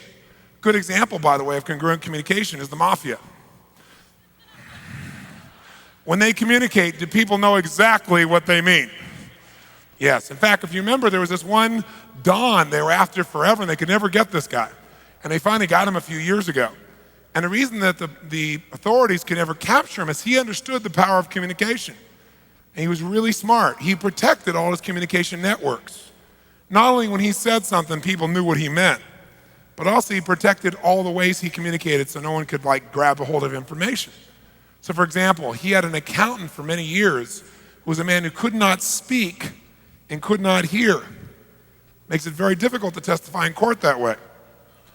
So one day, though, what blew the whole thing up was this accountant gets called in to the mafia boss's office because the mafia boss freaks out and realizes he's missing $3 million from his accounts. He pulls in this accountant who he can't talk to. So he has to talk through a finger sign, interpreter. So he turns to this guy and he says, to interpret, he says, you tell this guy I'm missing $3 million. I know he has it and I want it right now. Interpreter turns and says, he says that he's missing $3 million. He thinks you've got it, and he wants it right now. Well, the accountant gets this funny look on his face, starts flashing fingers back. I don't know why he's coming to me. I'm a trusted, loyal employee. I've been here forever. Tell him to look somewhere else. Well, the mafia boss is watching his hands going back and forth in hyperspeed, right? So he turns to the interpreter and says, what'd he say? What'd he say? The interpreter turns to the mafia boss and says, well, he said he's a trusted, loyal employee. He's been here forever. He doesn't have any of your money, and you have to look somewhere else. Well, the mafia boss didn't have much patience, so he pulled out a very big gun, put it direct at the head of the accountant, started screaming, you tell that accountant I want my money right now. I'm blowing his brains out. The interpreter turns, starts flashing signs. He says he's very upset. He knows you have the money. He wants it right now. He's going to blow your brains out. Right? All of a sudden, this accountant starts flashing signs very, very rapidly. He goes, stop him, stop him, stop him. I'll tell you where the money is. It's in my cabin by the lake under my bed. Well, the mafia boss is watching his hands going back and forth at incredible speed. He turns to the interpreter and says, what'd he say? What'd he say? And the interpreter turns to the mafia boss and says, He says he doesn't think you have enough guts to pull that trigger.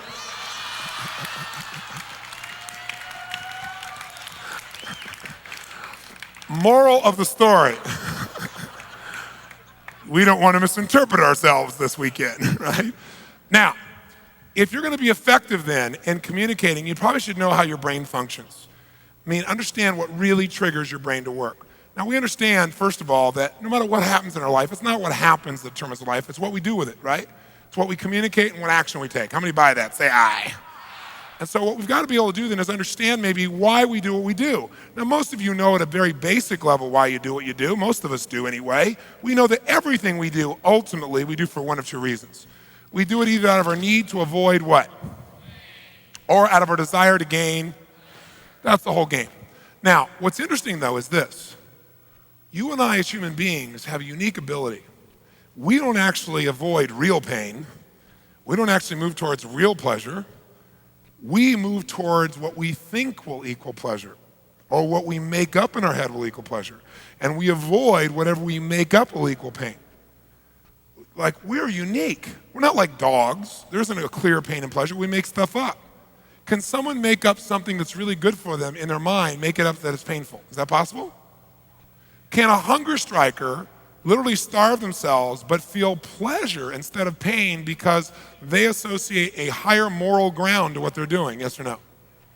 Sure. I mean, you look at Nelson Mandela. Of all the people I've had the privilege of meeting, people ask me all the time, like, who's the person you respect the most? By far him. Could you imagine somebody taking 27 years of your life away from you and you not want to kill everybody in sight? And then you not only don't kill anybody or come out and do anything, but you come back out and say, listen, let's rule the country together. You people that put me in jail for a quarter of a century. I mean, that shows you what a human being is capable of. And when I met him, I said, how did you make it through that suffering? I mean, and he looked at me and said, what suffering? I said, well, like 27 years, what did you do? He said, that wasn't suffering, Tony. He said, that was preparation. He said, while I was there, I was preparing for one of two things. Either I would die and my death would spark a revolution in my country, and I knew then my life's purpose would be met, or I'd get out and I'd end up running my country.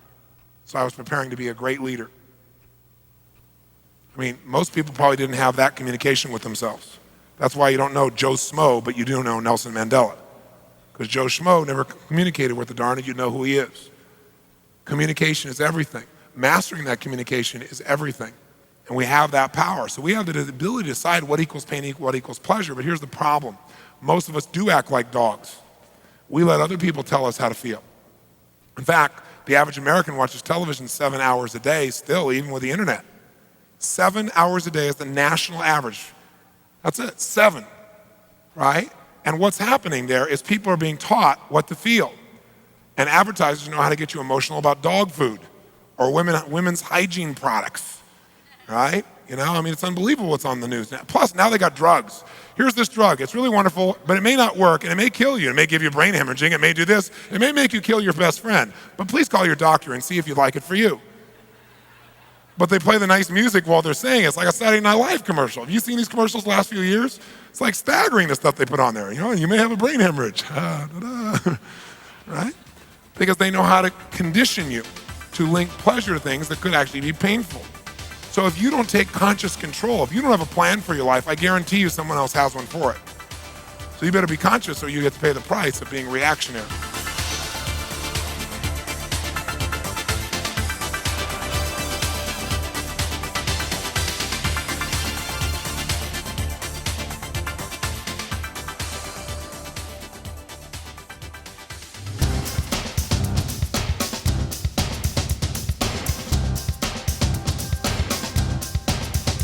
Ultimate success formula.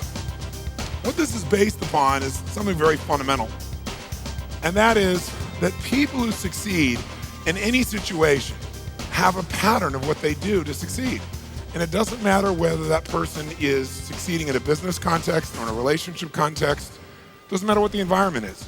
The fundamental lessons or laws for succeeding are very, very basic. So if we're looking for the ultimate success formula, the very first thing we'd have is you'd have to know what you want, which we call know your outcome.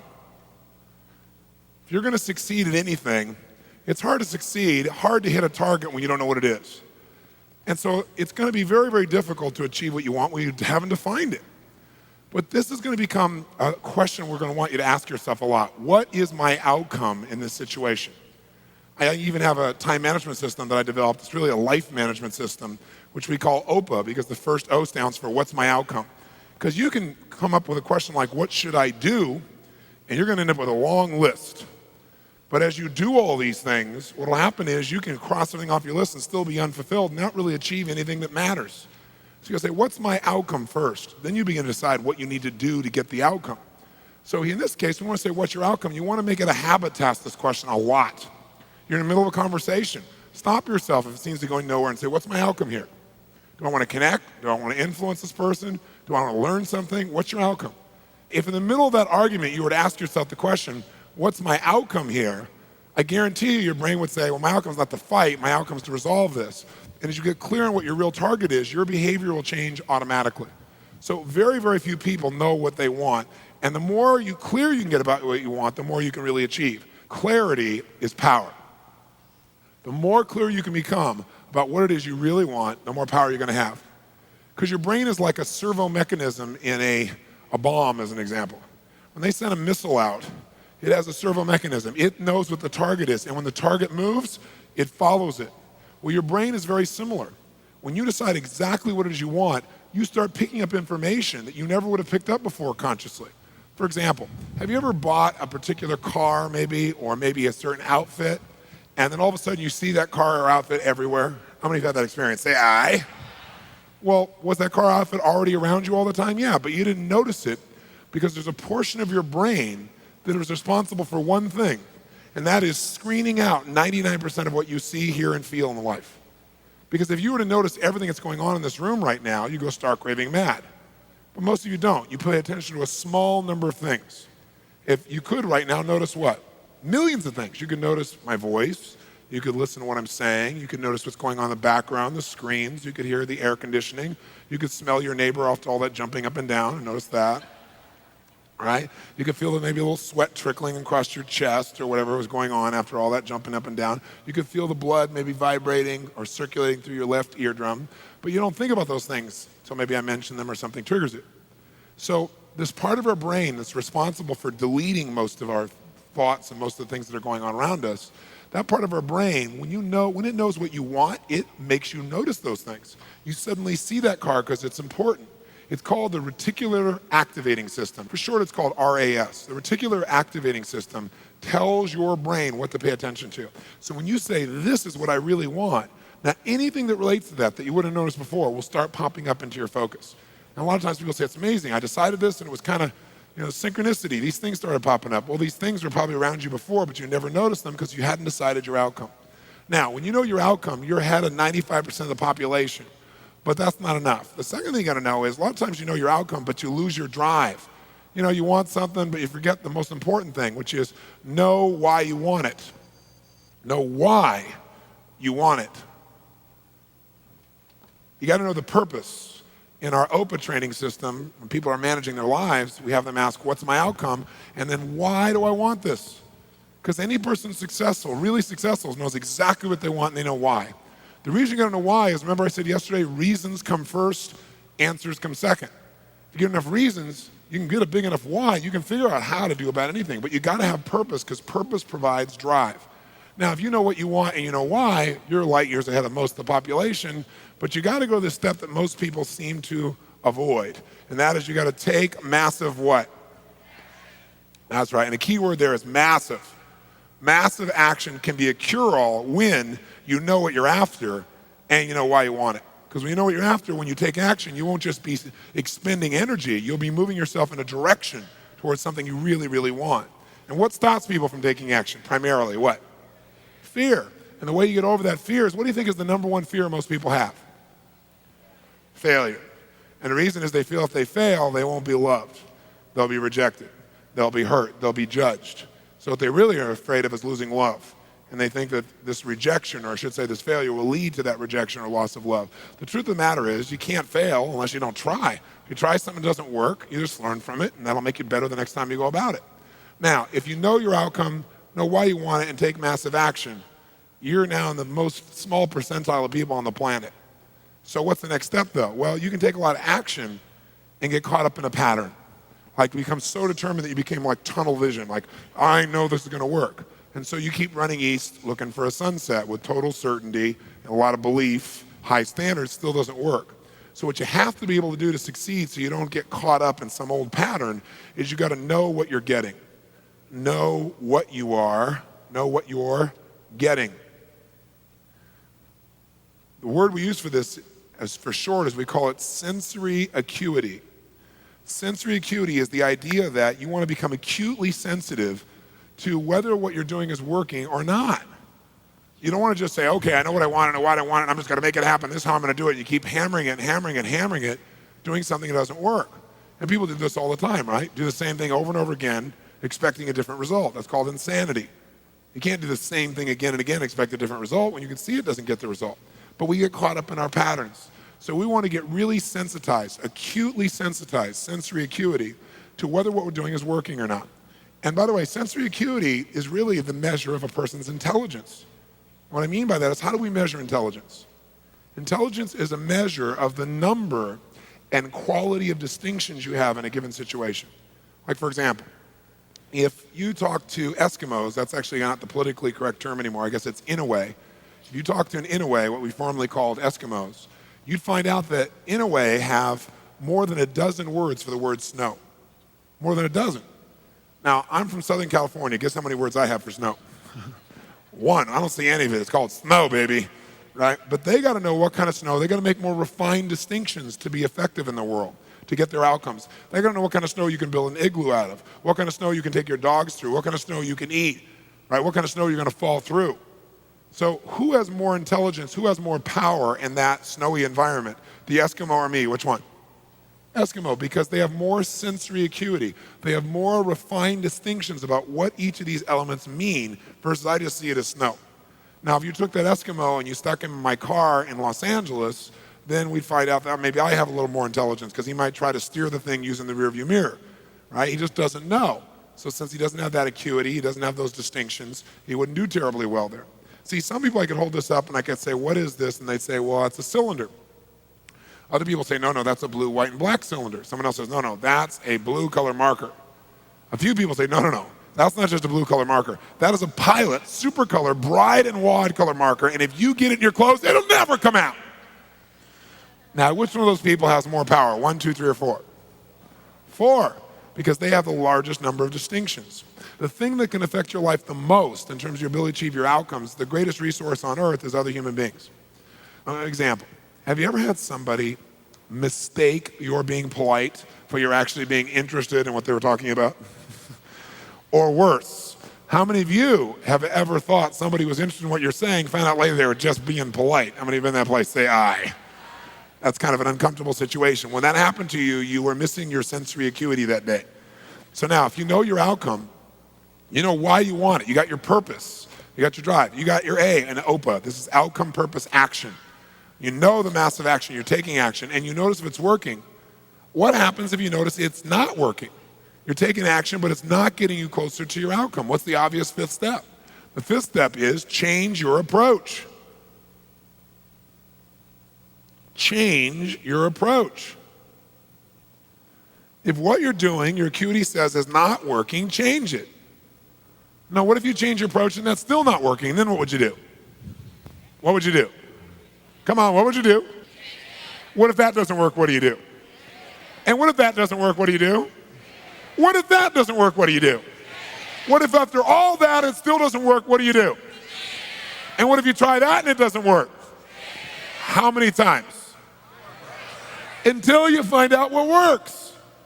Do not say to yourself, I've tried everything. That's bull. If you tried everything, you'd have what you want. Well, I haven't tried everything, but I tried millions of things. Millions? Number them, name them. Well, maybe tens of thousands. Tens of thousands? Name 1,000. Well, maybe 100. Name 100. Well, maybe I did these 2 things over and over again that don't work. Okay? But when we start saying, I've tried everything, we tend to incant that, don't we? We make it an incantation, and then we believe it. And since we think we tried everything, we just give up. It's garbage, not true. Hey, let me ask you a question. How long would you give your average baby to learn how to walk? You know, before you shut them off and didn't let them try anymore. You go, what are you, crazy? My kid's gonna keep trying until he or she walks. Magic formula. No one, almost everybody in the whole world walks, right? But see, when you're a kid, that's what you do. You do whatever it takes. When you get to be an adult, you try something that doesn't work. You go, did anybody notice that? Okay, I'm never doing that again. And you lose all your power, okay? So this is the ultimate success formula. It comes down to knowing what you want, why you want it, taking massive action, know if it's working, and simply changing your approach until you get it. That's it. Anyone who succeeds does this. They may not call it Robin's ultimate success formula, but I guarantee they did it. I mean, corny example, Thomas Edison, these lights in here. Did this guy know his outcome, yes or no? He was absolutely clear. Without knowing the outcome, he couldn't have built that in a million years. It didn't exist before. He had to decide he wanted to create this result without the use of candles. Did he know why he wanted to do it? You bet. You read his writings, this man had a sense of incredible purpose and drive. Did he take massive action, yes or no? Oh, yes. Tens of thousands of experiments. Did he notice when it wasn't working and learn from it, yes or no? And did he keep changing his approach? That's why right now in this room we don't smell candlelight, right? Now, if you know the old story of him, it's written about him in his early days. He says he's got his best friend with him. He's doing this experiment, and as he's doing it, he creates a small explosion, which shakes the room, scares both of them very, very severely. And then at the end of that, he gets up, and his friend is totally shaken, freaked out. He pulls out his journal, and he starts writing. And it's his 9,999th experiment. And his buddy says to him, what's the matter with you, insane? You almost killed us. So you're gonna wait till you have 10,000 failures before you give this stupid idea up? And Edison's response to him was, I didn't have a failure there. He goes, that's your 9,999th failure. He said, no, it's not. He said, I discovered the 9,999th way not to invent the electric light bulb. But I did discover how to create a small explosion, which may be useful in the future somewhere else. Interesting, right? Because he understood what this process was. Hey, did Bruce Springsteen use this? Do you think he just went out and used his gravelly voice and said, hey, baby, born to USA, and everybody went, yeah, you're it, man. You're the boss. You're it. Is that what happened? No. What really happened, if you know his story, was that all the agents and people who went to try and book with said, just play the guitar and keep your mouth shut. Your voice is gross sounding. It's gravelly, it's irritating. No one is gonna like the stuff. Keep your mouth shut and play the guitar. But he knew what he wanted. He had all the drive you can imagine, knew why he wanted, took massive action, kept changing his approach until he got what he wanted. How about Sly Stallone, Sylvester Stallone, Rocky? Rocky's story is this even, right? But Sly's is too. Sly's a good friend of mine. And when I first met him years ago, he's listening to my tapes and stuff, and he invited me over for dinner. We started talking. And I said, I've heard your story from other people, but I really love to hear it from the horse's mouth. I don't know how much is mythology, urban myth, and how much is true. So he told me his whole story. He said the essence of it, though, was he said he knew his whole life what he wanted to do since he was very, very young. He wanted to be in the movie business, period. I mean, not just TV, movies. And he said why was, for him, it was a chance to have people not only escape, but to inspire people. And by the way, that drive is what made most of his movies, inspire people to what they're capable of, to overcome unbelievable obstacles, because in his own life, he felt like he did that. When he was born, he was pulled out by the forceps. That's why he looked the way he did. That's why he talked the way he did. And he said, so I really want to do that. And he said, I knew why I wanted to do it, and I wasn't willing to settle for anything else. And he said, what happened was, I went out to try and get jobs, and it's not like I went, hey, Adrian, they went, you're a star. It didn't work out real well. They looked at me and said, hey, you're stupid looking, do something else. What is it talking like this? There's no place for you in that stuff. You're never going to be a star in the movies. You're insane. No one's going to want to listen to somebody who looks dopey and talks out of the side of their mouth, right? And he got no after no after no after no. He said, I was thrown out more than 1,500 times of agents' offices in New York. I said, there aren't 1,500 agents in New York. He said, I know. I've been to them 5, 6, 7, 8, 9 times. He said, remember one guy, I went in there and I got in there at 4 o'clock and he wouldn't see me, so I stayed there and I would not leave. And I stayed overnight. They came back the next morning, I was still sitting there. He said, that's how I got my first job. The guy said, fine, come in here. And he sat down and he went through this and he gave me my first movie. I said, oh, really? I thought Rocky was your first movie. He said, no, this other movie, I'd never heard of it. I said, well, what character did you play? He said, well, I was in it for about 20 seconds. I was a thug that somebody beat up. He said, because they made me feel like, people hate your guts. You getting beat up, it'll be a good thing. And he did like 3 movies like that. Never got anything, kept going out, rejection, rejection, rejection. So finally he realized it wasn't working.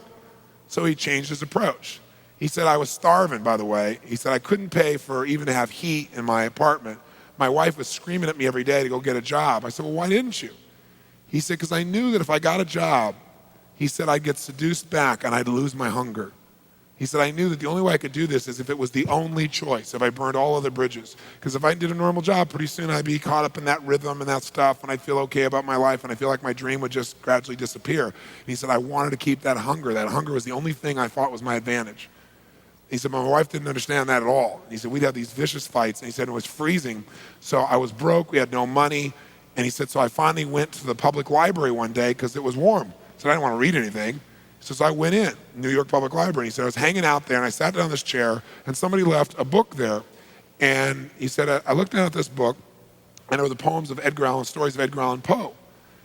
And he said, so I started reading it, and he said, I got totally into Edgar Allan Poe. And he said, I know everything about it. And he goes on for another 20 minutes telling me about Edgar Allan Poe. He knows everything, how he died, what it was about, what really happened. And I said, well, what did Poe do for you? He said, Poe got me out of myself. He got me to think about how I could touch other people and not worry about myself so much. And he said, it made me decide to become a writer. I said, just imagine Rocky the writer, right?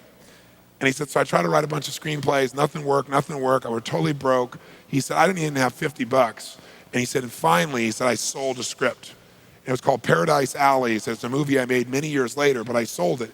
And he said, I sold it for $100. He said, but $100 was a ton of money, man. I was so thrilled. I thought, I'm on my way. But it never led to anything. And he said, so finally, he said, I kept going and going and going. He said, finally, we were so broke. He said, I hawked my wife's jewelry. He said, Tony, there's some things in life you should never do. He said, that was basically the end of our relationship. She hated my guts so much. He said, now we were so broke, we had nothing, no food, no money.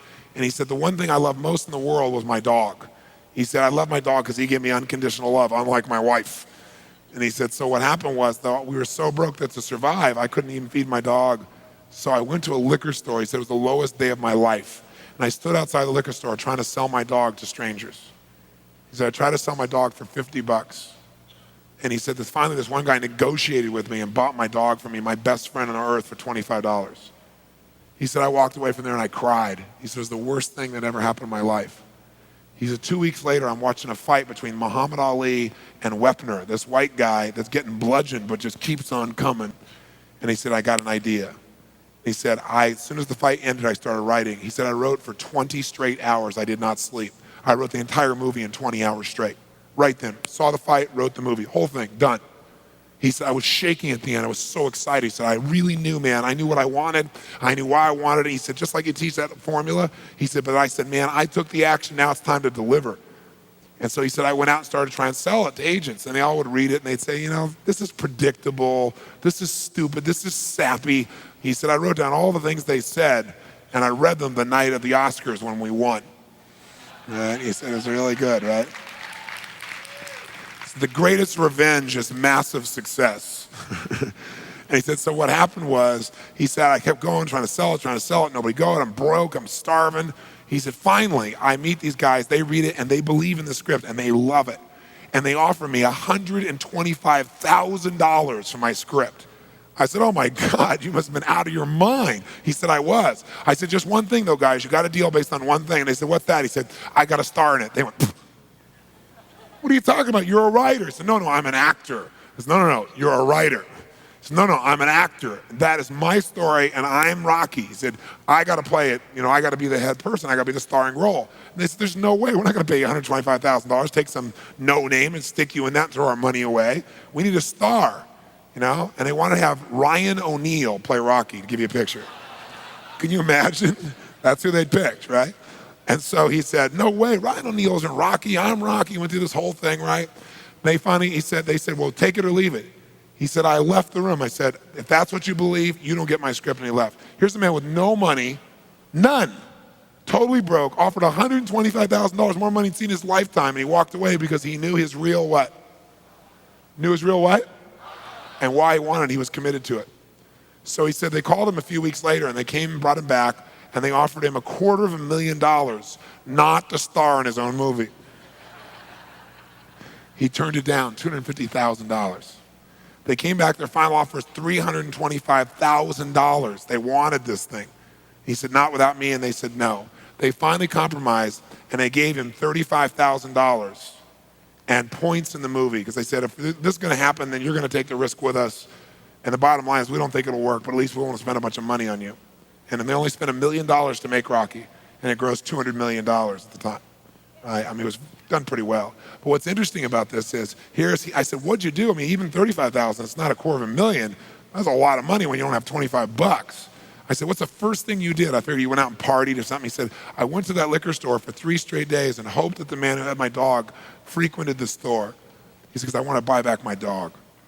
I thought that was so cool, right? That was really cool. I said, what happened? He said, third day I was there, this guy walks by and I see him and I can't believe it, and there's my dog.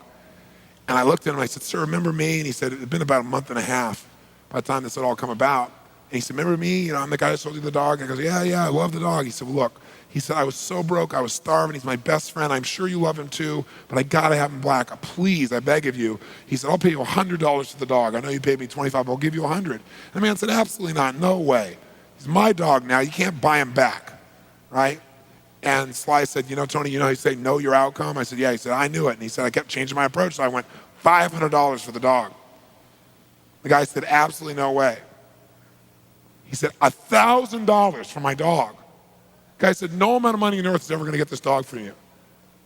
I said, what'd you do? He said, I knew my outcome, right? Because he listened to these tapes, kept to him. He said, I decided to take massive action. He said, I got my dog. I just kept changing my approach, so I got it. I said, what'd it cost you? $15,000 and a part in Rocky. The guy's in Rocky.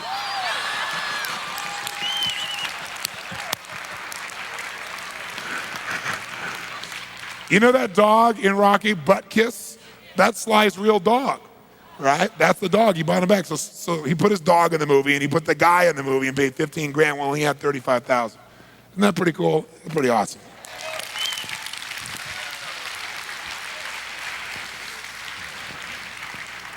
So there's always a way if you're committed. Just got to keep changing your approach. Now, let me offer you, there's going to be so many things we're going to cover and we're going to do that in order for you to be able to really retain it, your brain needs kind of some triggers that will remind you of the basic content of this. So you might want to write these 4 words down. The first word is the word perception. Perception. This is a core principle of life, and that principle is simple. Whatever you perceive is going to be true for you. Whatever you perceive is going to be true for you, so you better control your perceptions. Don't let your perceptions be controlled by others. And we're going to learn lots of ways to change our perceptions and therefore immediately change the way we feel, the way we behave, the way we think. You know, if somebody perceives that the witch doctor has pointed at them and put a hex on them and they're going to die of a heart attack, when a person believes that with certainty, they give an unquestioned command to their body and their heart stops. Happens in all the cultures of the world. That's the power of perception. Perception can make you feel euphoric or it can make you feel depressed about the same thing. It just has to do with how you structure perception. Most of us are running around allowing our perceptions to be shaped by others or shaped by old scripts, old dialogues, old belief structures that we never really consciously designed, and we're paying the price for them. So one of the things we're going to do is show you a variety of ways of changing perception. Another key word for your file cabinet is going to be the word physiology. And when you change your physiology, it changes your perception. So this is huge leverage. It is the great gift your Creator has given you. Most of us have not consciously used our physiology effectively. We want to do that. And you might want to notice right now because you have a lot of old habits. Old habits are you sit in a chair with a notebook and you go into a deep trance. Now one important way to keep your physiology up, besides breathing and being up, is to yell back the answers to what we're talking about, because that'll keep you in what we call uptime. Uptime is where your mind is fully active. It's easy to be passive, but if you have to communicate out loud, that's why I ask you to do that, it'll keep you up there. So you want to do that, yes or no? Yes. Outstanding. Third key word is the word rapport. Rapport. Rapport offers you a really simple distinction, and that is anything you want to achieve in your life, anything you want to learn, any skill you want to master, anything you want to see or do or experience or have. There's somebody else out there in the world who can help you do it more rapidly, more effectively, if they wanted to help you, that is. But no one's going to want to help you unless you first help them to get what they really want. You're never going to know what they really want unless you first develop a relationship of rapport, a relationship of total responsiveness with that person. So we're going to show you a variety of ways how to get rapport, all the way down to sitting next to a stranger and, again, feeling what they're feeling without them even talking. And then lastly is the word strategy. Strategy. And a strategy is a consistent way to get a result. Once you know the strategy for something, you get the result again and again and again and again. It's no longer a question, can you get the result? You can do it at will, as often as you want. And there are all kinds of strategies. Most of our strategies are unconscious in nature. For example, if you've ever been like feeling really creative and things are flowing through you, if that's happened more than once in your life, you have a strategy for being creative. Here's the problem, you don't know what it is. So hopefully the environment triggers you to feel that creativity. But once you know what the strategy is, you can get yourself creative on call in a millisecond for the rest of your life. In life, you're not competing with everybody. It's so much easier than that. So few people even know that have not even decided that they're going to win the game. And if you don't have enough reasons to follow through on it, nothing else is going to help you. And so this is a good metaphor because games are a reflection of life. The way you play a game very often is how you play life. Not absolutely, but very often what most of you do is you get in the game and you don't decide on what the outcome is and you start playing. Or you get in the game, you know the outcome, you don't decide to win. Well, it's not that important. Maybe life is. Maybe giving your all is what the important thing is, not whether you win or not. If you decide to win, you're going to have to give your all. Decide just to play, you don't have to. There's a strategy for most things in life. There's a way to really win in your relationships. There's a way to really win financially every time, long term. There's a way to win in any area if you know what the strategy is.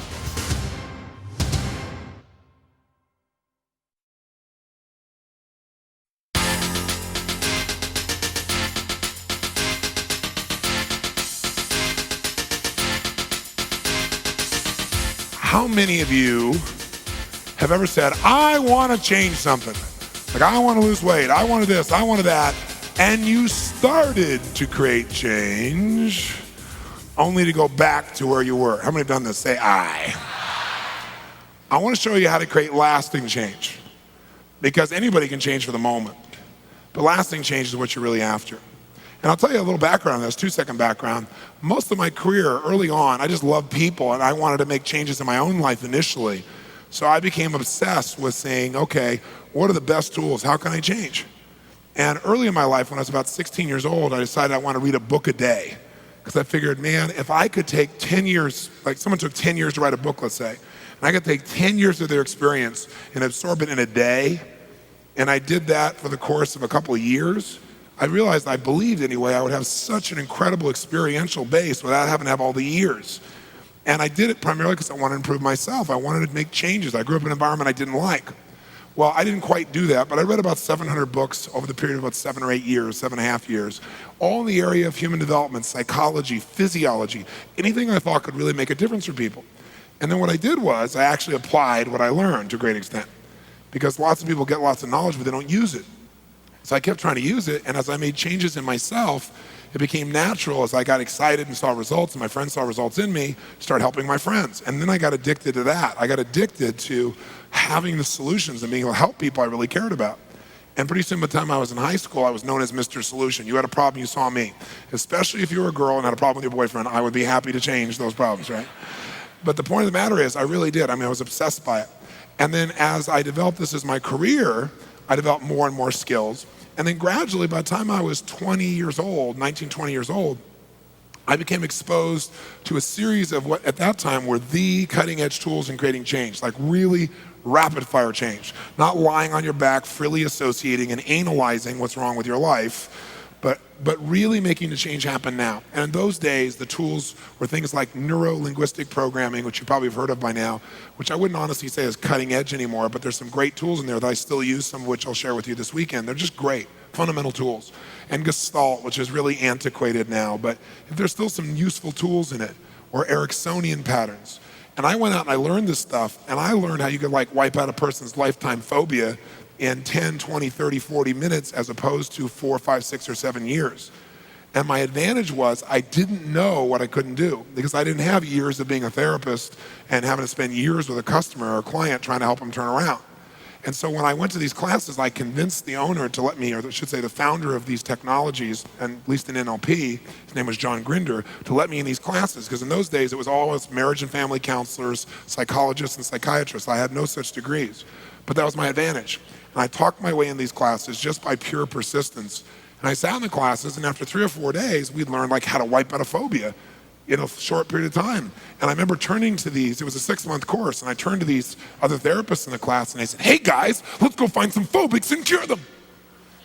And they all looked at me like, you're crazy, you're insane, it's obvious you're not an educated man.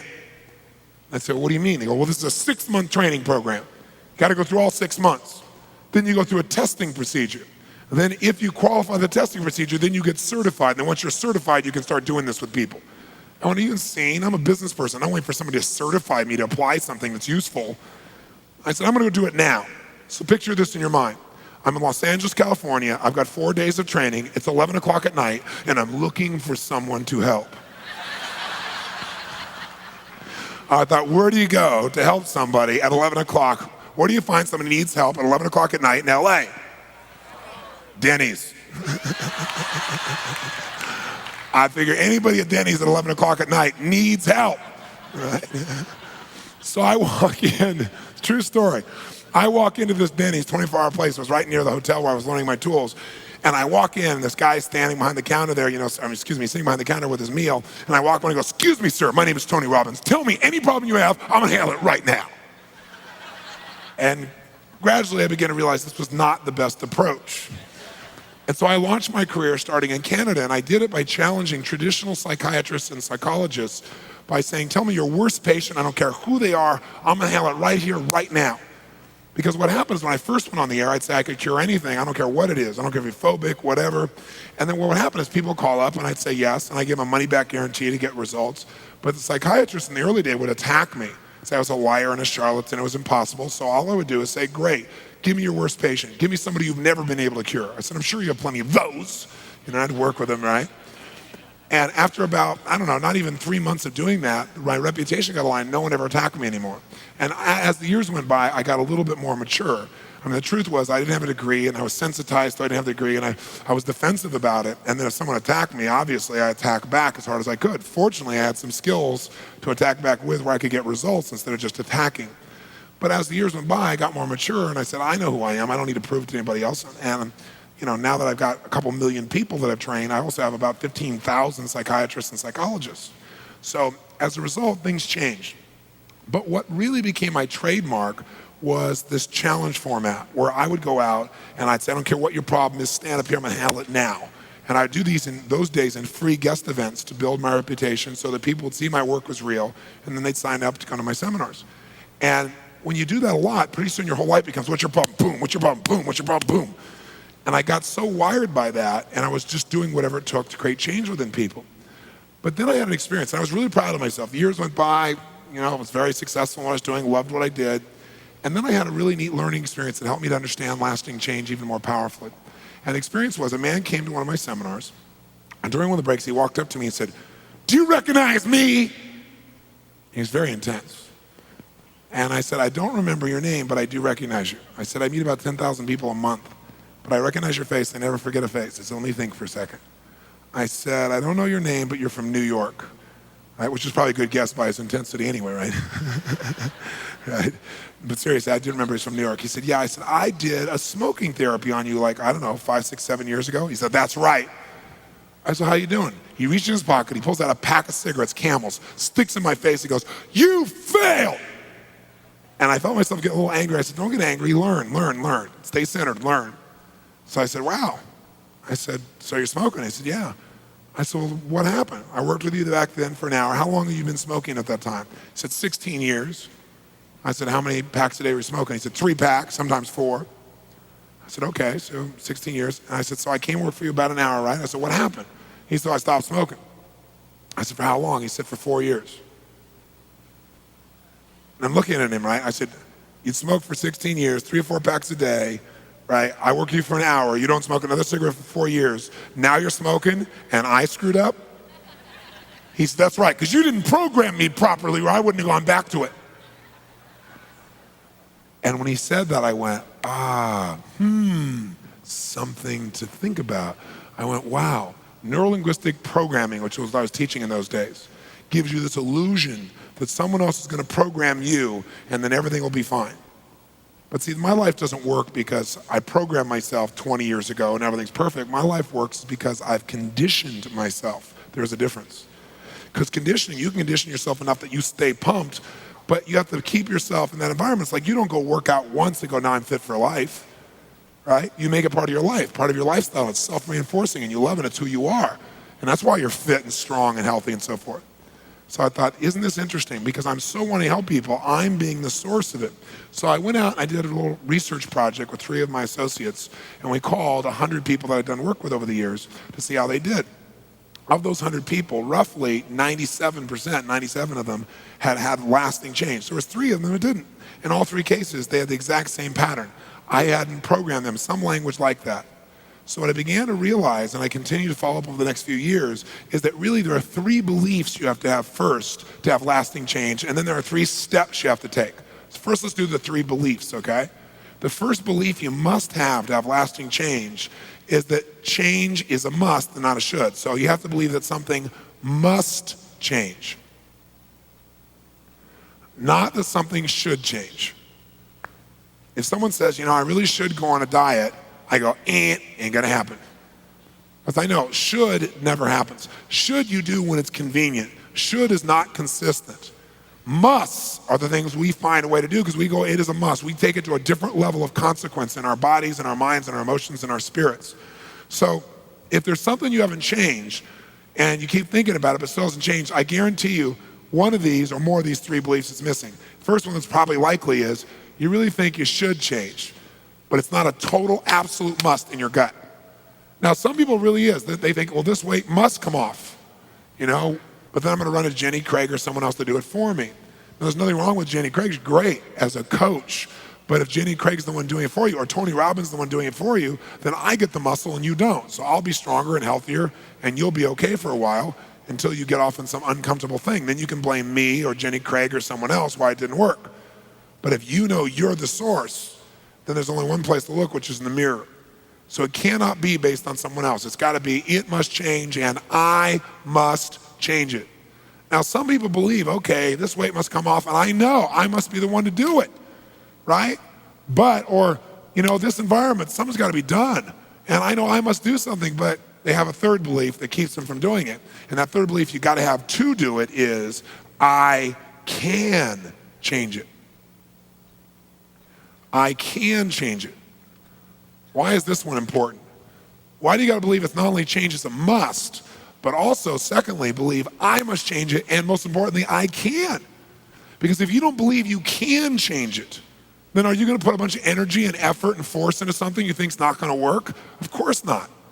For you to really get the result that you want, you've got to believe you can.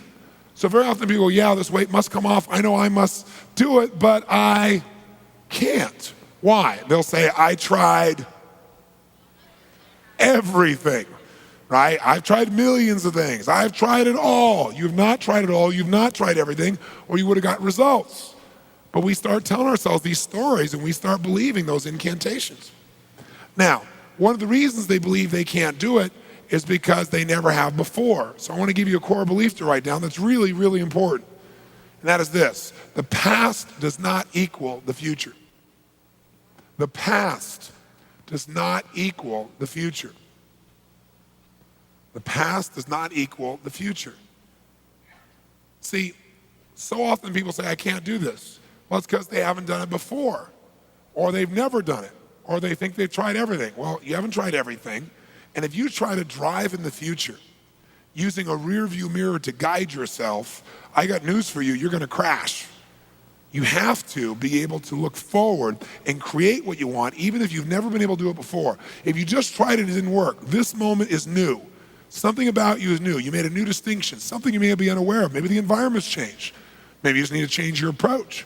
But you gotta believe that you can, because the only reason to say you can't is you think you've tried everything, which is a lie, or you believe that it just has never worked before. The past does not equal the future unless you live there.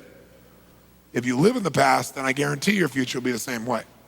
Now, these are just beliefs, but beliefs control our actions. You might want to write down another phrase, and that is, all beliefs carry with them consequences.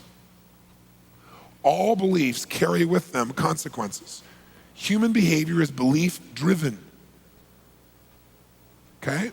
All beliefs carry with them consequences, and human behavior is belief-driven. What does that mean? It simply means that if somebody does something, they got a reason. Even though it may seem insane to you, even if they may not know what the reason is consciously, they got a reason. It's based on something they believe, that by doing this, it'll give them something they need or want unconsciously, some set of feelings they need. That's why people do what they do. So we all need to understand what a belief is, because people make a belief into a thing, and all a belief is a feeling. A belief is a feeling. That's all it is, right? A belief is a feeling of certainty. That's all a belief is. A belief is a feeling of certainty about what something means. So when you say, I believe this, you're saying, I'm certain about this. If you say, Tony, I believe I'm an intelligent person, what you're saying is, Tony, I feel what? I feel what? Certain that I'm an intelligent person, okay? That's all a belief is. Now let me give you a metaphor. What's the difference between an idea and a belief? Well, you can have an idea that the world is flat, but not believe it, not feel certain that the world is flat. Or you can have a belief that the world is round and be certain the world is round. Let me give you a metaphor for it. Here's the difference between an idea and a belief. An idea is like a tabletop with no legs. Now, what's the problem with the tabletop with no legs? If you push against it, what's it going to do? Fall down. There's nothing to hold it up. There's nothing to make it solid or certain. What a belief is a tabletop with legs underneath it to support it. So let me give you an example. I want you to think about something for a moment. How many of you have references? I'm not saying you believe this, but you have experiences. Now, by the way, references can be things you've experienced, things you've read about, things people have told you, or even things you've imagined. Can you imagine enough things that you're certain how things are? Like make up something in your head and then find out later you were dead wrong? How many of you have ever done this? Say aye. Okay, so references are not just experiences from the past. There are things you can make up, read about, etc. How many of you have some beliefs that intellectually you know better, but emotionally they still control you? How many have some beliefs like this? Say aye. Okay, so the only reason you develop a belief is so you can feel certain and make decisions quickly about how to get pleasure or how to avoid pain. So the only way you get rid of a belief is you destroy it by sweeping the legs, like questioning these references. Like in a martial arts competition, you take out somebody's legs, their fight disappears. Same thing is true with a belief. The other way you can get rid of it is by linking a massive amount of what to the old belief that doesn't serve you? A massive amount of what? Pain. If you link enough to it, your brain will avoid it, and now you have a chance to create an alternative, okay? So now, let's talk about what are the 3 steps. These are the 3 beliefs. It must change, I must change it, I can change it. What are the actual 3 steps to creating change? Here's the first step. You want to create lasting change in yourself or someone else. This is always step 1. If you tried and failed to create change, this is the thing you didn't have enough of, and it's called leverage. Leverage. What is leverage? Well, leverage is when a person in their mind, in their body, in their emotion, in their nervous system, when they link up, that not changing, like failing to change right now, will mean unbearable, immediate, devastating levels of pain. I guarantee you they'll find a way to change. Like what if you said, I'm really depressed, and I put a gun to your head and said, get happy quicker, I'm gonna blow your brains out. How many think you might be able to find a way to get happy rapidly? Let me see your hands. Whereas for years you were sitting on a therapist couch and you couldn't handle it. The only difference is I brought more what to the table? Leverage, greater consequence. The reason we don't change is, on the one hand, we want to change because we're not thoroughly happy. But on the other hand, we're afraid changing itself might be painful, or we might go through that whole process and it still might not work, and then we'd be disappointed and that feel even worse. So the reason we don't change is we think change equals pain. The reason we do change is when we see not changing is more painful than anything else. So to get leverage, you want to accomplish 2 things. You want to get the person you're wanting to change, whether it be yourself or someone else, to associate. Associate means not just intellectualize. It's like intellectually you may know chocolate's not good for you, but that's not going to change your behavior until we mix it with tuna casserole in your nervous system.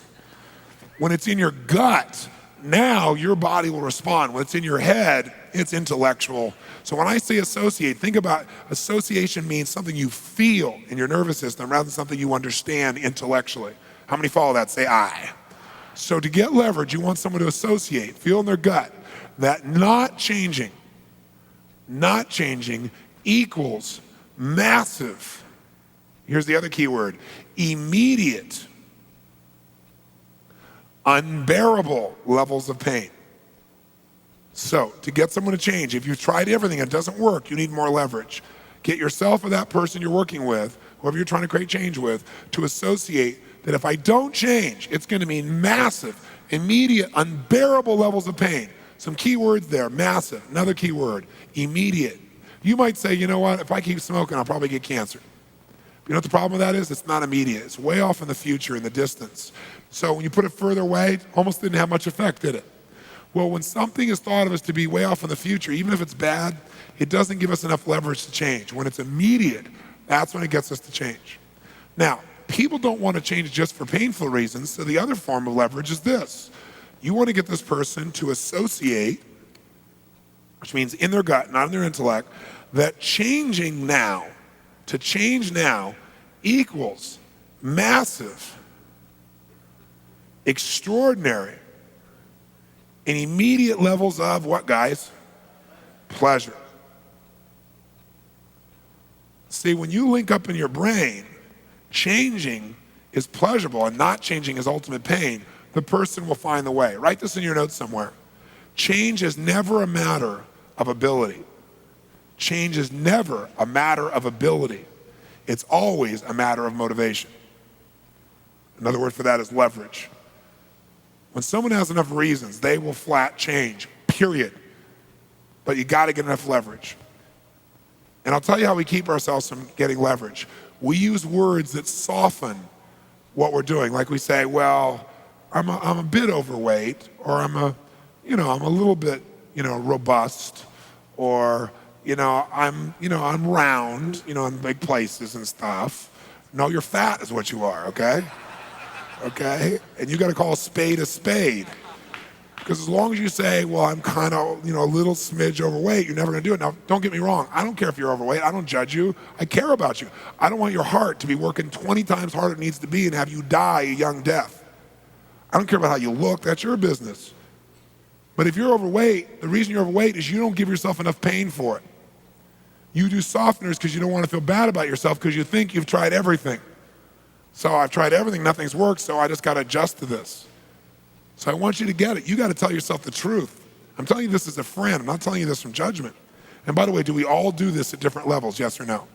And by the way, this isn't just fat. We do this with finances, right? We do this with drugs. We do this with the relationships that don't serve us. You got to finally tell yourself the truth. And that's painful, but that pain will serve you because it will move you. It's like Stallone. If he'd gone off and made himself feel good, he would have lost his hunger and drive. So that's why he didn't take on another job. He stayed there in the pain so he'd have to be driven forward. How many follow that? Say aye. But you know what most of us do? The minute we get a little pain, we want to immediately get rid of it. So we drink something, we eat something, we smoke something, we watch something to take away the pain of the moment. But when you take away the pain, you take away the drive to change. And so now change is not a must, it's a should. And so you keep on feeling bad about yourself, never getting what you really deserve. Whether it be the mind, the body, the spirit, the emotion that you deserve. So you got to be honest with yourself. How many follow this? Say aye. You got to not only be honest, you got to pour it on a little bit and get enough drive. It's uncomfortable, but that discomfort will give you the leverage to really finally do something that is lasting. Okay? Really, really, really, really critical here. By the way, think of a change in your own life, or maybe someone you know, that was really hard for you to make. Like really hard. You kept trying to change, never followed through. And finally one day, wham, you said, that's it, no more, never again, it's over. How many have had one of those experiences where you finally got so mad, you got so much pain, you finally changed forever? How many have had one of those? Say aye. That's the day you got enough leverage. Now you don't want to wait for life to have to do that to you. You want to be conscious about it. You want to be direct about it so you get what you deserve. That's what you really have to do. How many have ever done this in a relationship? You're in a relationship, it's a terrible relationship, but you keep rationalizing it. Well, it used to be good, it'll be good again. Because see, if the present is painful, you can always escape to the past. If the past is painful, you can always make up a future that's better. Because no one really knows about the future, so you can make stuff up. And as you make it up, it's a reference that makes you more certain it'll be okay, and you kind of stay where you are. How many of you got in a relationship at one point where you finally said, I've had it, it was painful in the past, it's painful in the present, it's going to be painful in the future, I am out of here, and you got enough leverage? How many have done this? Say I. But until you were honest with yourself that way, you hung out in numbness. See, most people live in a world that I call no man's land. They're in a place where they're not really happy, but they're not unhappy enough to do anything about it. And that's the worst possible place you can be. That's being in a rut. So we got to get leveraged.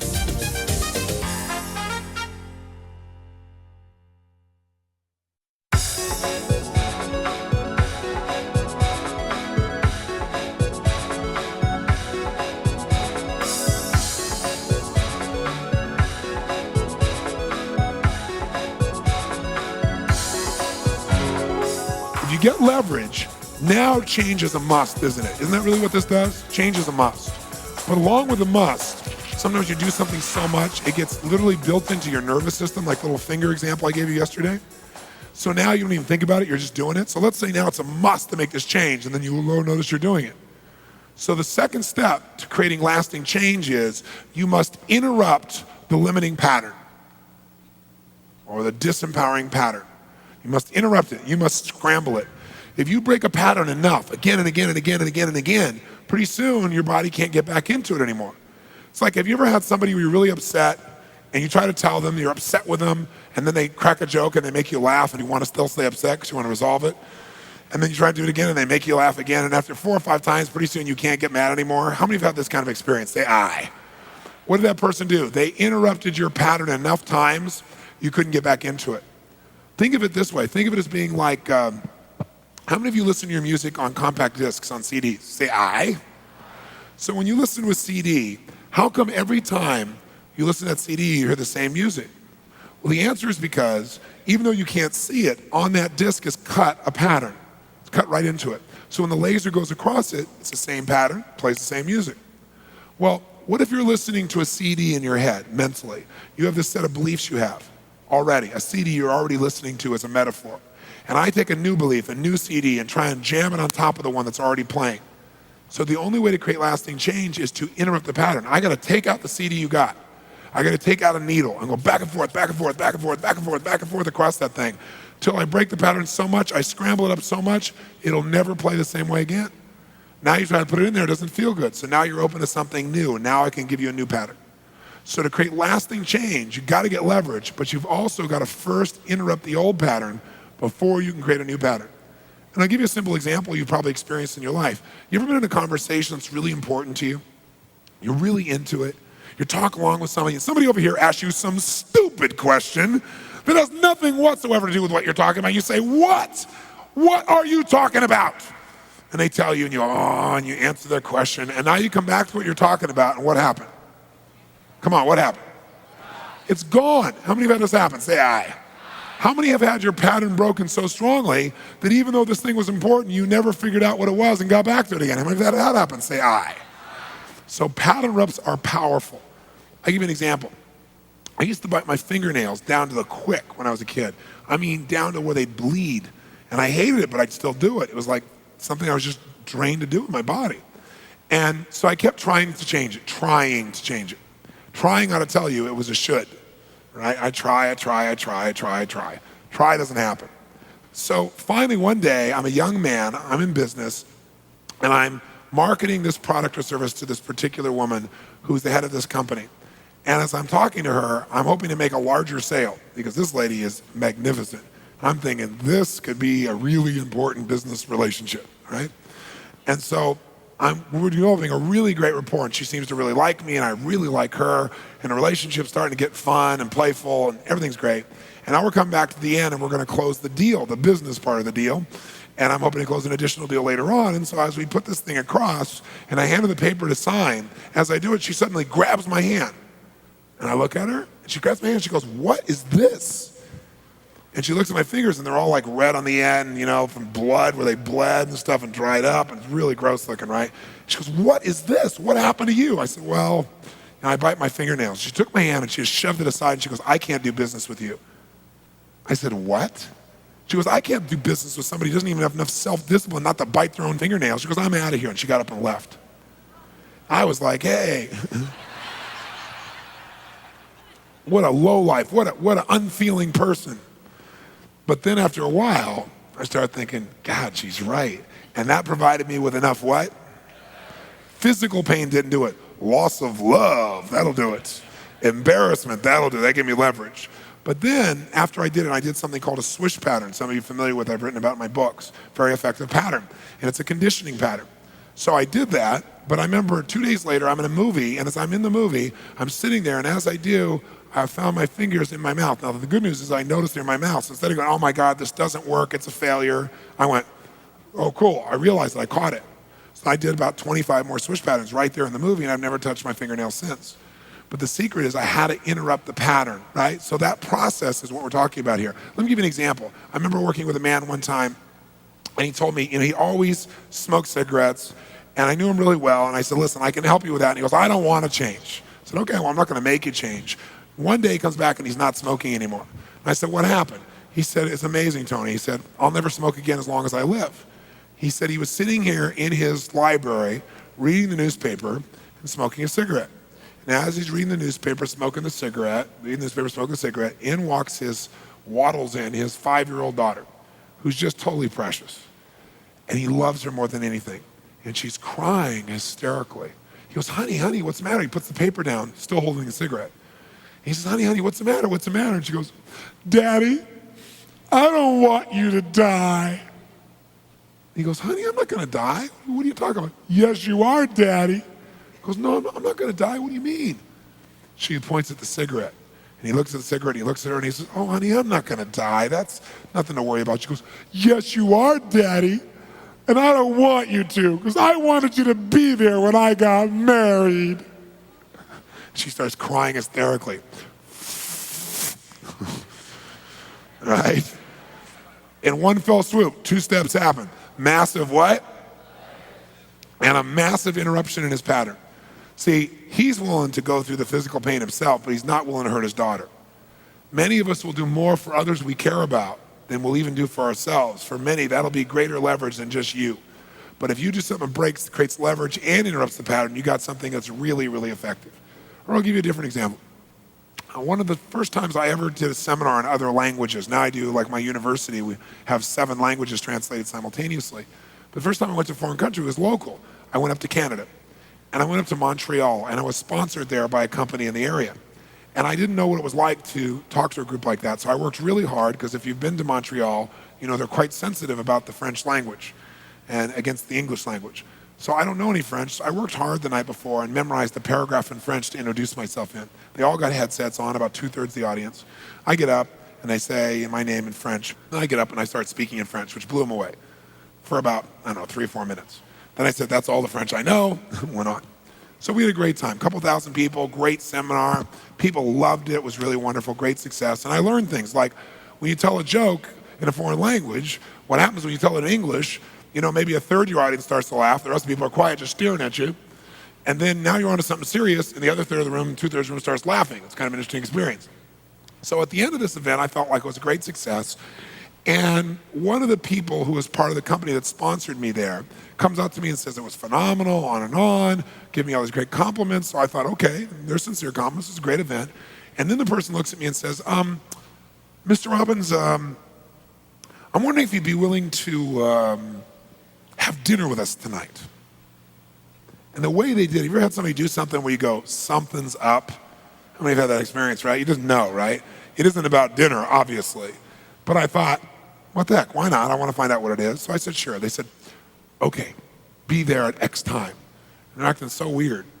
So that night I get to the restaurant, and there's a private room where this company has taken over the room, and they sit me down in this like horseshoe set of tables, and at the very head is the chairman of the board, who's a very, very famous man in Montreal and very, very wealthy man. And next to him is his wife, and they put me on the other side of him, and then all the rest of the members of the company. He owns many companies, including the company that sponsored me. And so the conversation, dinner's not yet served. They're just, bringing drinks out and so forth. Things are going fine. People are being very warm and very nice. And then all of a sudden, this guy, the chairman of the board, turns across the table to this other man across the table and starts screaming at him 4-letter words and yelling at him and just dressing him down in front of everybody. And I couldn't even believe it. And so finally, I inside of me, I thought, man, this is really, really uncool. I really want to like make a change in this man's physiology because it was really abusive. But I thought, it's not your company, it's not your place, that's not why you're here. I mean, they got to deal with their own situation here. And basically, he used the leverage of his money to be abusive to other people. It became very obvious. It really annoyed me. So I kind of blew it off. We continued to have dinner. And then not 10 minutes later, he turns to his wife in front of everybody, starts screaming at her, calling her every kind of four-letter word you can imagine in front of everybody. I couldn't even believe it. Now, my pot is boiling, right? And I'm thinking, this guy needs a major change in physiology, right? And so I'm thinking how I want to do this, and then all of a sudden, he calms down finally, and the whole room is just silent. You know what I mean? After one of those things, everybody's like, looks like beaten down dogs, being quiet, see what's going to happen. And there's one voice in the back, way towards the back part of the table, probably the furthest part of the table is why he probably said it. One of the other executives said this man's name, the chairman, was Jean. He says, Jean, how are you doing on that anger stuff with your therapist? Right? And Jean goes, well, we've been working on it for years, as you know, and I think we've made some progress, but I'm just that kind of person. And you could see that he had pride in the fact that he could be abusive because it gave him a sense that he was powerful, that he was significant. And so this person said, well, you know, Jean, and the person who said this is the person who invited me to dinner. You start to get the picture? He says, well, you know, Jean, Mr. Robbins is considered to be the best therapist in all of America. He's able to create change in lightning-like speed. Aren't you, Mr. Robbins? All of a sudden, I understood why I was invited to dinner. So he said, oh, no, Mr. Robbins, I would never take up your time at this wonderful dinner. It would be so unfair to you and everything else. He said, but Mr. Robbins, what would you do? And I said, well, you know, you're right, sir. I said, you know, you're not my patient, so, you know, I couldn't work with you. I said, but if you were, I said, what I do is I would not talk to you, like have you freely associate on your back about your childhood and that's why you're angry and stuff. I said, what I would do is actually train your nervous system to change so it really would. He said, really? How would you do that? That's all the opening I needed. I said, well, I'd say, do you remember what you said to that man over there earlier? He said, no. I said, sure you do. Remember, you were calling those four-letter words, you were saying this, you're saying that. You kind of enjoyed it a little bit, it looked like. He went, well, yes. And I reached out and I went, wham! I hit him as hard as I could in the shoulder. He went, what are you doing? What are you doing? I said, I'm showing you what I would do if you were my patient, but you're not my patient, so I would never do that, right? He's like, and the people at the table like, right? And I'm looking and smiling. And as I do this, he doesn't know how to process it because I'm not looking mean. I'm just going, that's what I do if you're my patient, but you're not, so I'd never do that. He's like, do you ever see people when they're totally confused and they like search every quadrant of their brain?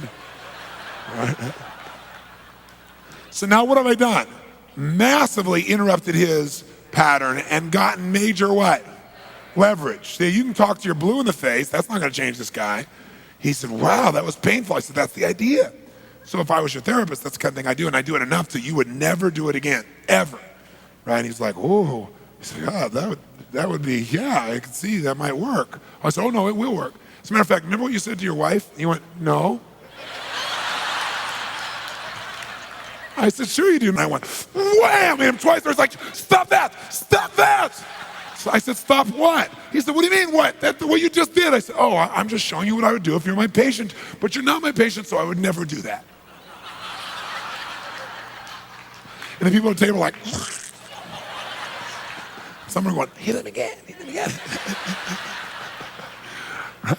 True story, no exaggeration. So you didn't really hit him, I really did. If any of you know some of my therapy examples, you know I will do whatever it takes. And so you come to see me, you're gonna change. Okay? Because I have unlimited choices. I don't have all the rules that the traditional therapist has about not intervening too much. My job is, you asked for it, you got it. All right? You're going to get it. So this guy now, he's like shaking from this thing. He goes, wow, I could really see how that would work. I said, is there anybody else you've been abusive to recently? He said, no. So now, what have I done? I got leverage and I've interrupted both of those things. So the last step number 3, is this. Once you got the leverage, once you interrupt the pattern, Third step is you must create an empowering alternative. You must create an empowering alternative. In other words, an alternative pattern. You can't just stop smoking. You got to start doing something else. And what most people do is they stop smoking and start eating. So that's why you got to find an empowering alternative. So create an empowering alternative. I can't just say stop yelling at people, because his yelling at people gives him a sense of certainty that they'll listen to him and that they'll change. How many follow that? So if we just say don't do that, then we've not met the need that he used to get. We want to meet the need more elegantly. If you're smoking, it's probably because you're stressed, and when you smoke, you take deep diaphragmatic breaths, and so you get out of stress. When most people are stressed, they stop breathing, or they breathe very shallowly. When you have very little oxygen, that adds a smidge to your stress. So cigarettes now, while there's a physical addiction, what made it happen initially was it relaxed you. So you don't want to just stop smoking and be stressed, you gotta have something else that'll relax you. So what a lot of people do is they eat tons of food, so the stomach fills up, and all the blood rushes in there, and they start breathing in their diaphragm again. But there are better alternatives. Does that make sense? So you gotta come up with an empowering alternative, and once you do it, and reinforce it. Reinforce it. How do you reinforce something? You notice it, you give it pleasure, you acknowledge it, you reward it. So you might want to use the word reward it, and reinforce it or reward it until it becomes habit. Until it becomes habit. So you got to create an empowering alternative, and you got to reinforce it until it becomes habit. Once it's a habit, you're set. But how do you do this? Well, the secret to reinforcing something is give it pleasure, give it rewards. So you'll start changing to avoid pain. But after a while, you just go back to it. Even though it's painful, I'll adjust to it. But see, what creates lasting change is when you do something and you're rewarded for it. When you give yourself rewards, you feel happy, you feel proud of yourself, you feel a sense of excitement or freedom or more love. When you get that reinforcement on a regular basis, pretty soon it just becomes who you are. That's what we want to do. And so that's what I did with him. So a year later, I had him come up with these alternatives, how to communicate. And throughout the night, when he started communicating with somebody who did something right, I caught him doing it right. And I'd say, now, John, I want to say something to you. Do you see Bob's face over here? The way you just interact with him? So you can try and force him to do something or make him fear you, and he'll do a little bit. But people only do so much out of fear. They do the minimum out of fear. But when they love you, when they care about you, when they feel respected by you, they'll do anything for you. And this guy really would do anything for you. Look at his face right now. Doesn't that feel better? And I'd make him stop and notice so he wasn't unconscious. And he'd say, honestly, it really does. And he said, Bob, I really do care about you. And these great anchors happened that night where I kept reinforcing him. So he had plenty of alternatives, and he saw it gave him more of what he wanted than the old behavior. So now I come back a year and a half maybe later, and I do the seminar, things go great, and the same guy afterwards says, Mr. Robbins, would you like to come to dinner? And I look at him, and I can't tell if he's, got something or not. So I said, sure. Same restaurant, same room, same everything. Sit down, you table, I'm sitting next to Jean. Jean said, great to have you back. Everything's warm, everything's wonderful. He seems really happy, everybody's great. I'm thinking, wow, this is cool. It all worked, right? And then maybe 15 minutes into sitting there, all of a sudden, John comes across and starts screaming at this person against the table. And I can just feel every part of my body going, obviously didn't break the pattern strong enough. I'm going to do it this time. And I just feel my face and body tighten up. And all of a sudden, he turns over and goes, gotcha. And everybody, the whole place started laughing. It was a setup. And they all went around the table and they acknowledged me and they acknowledged Jean and talked about he's never been the same since. His life has never been the same. He's such an incredibly warm and loving man now from that process, just from that piece.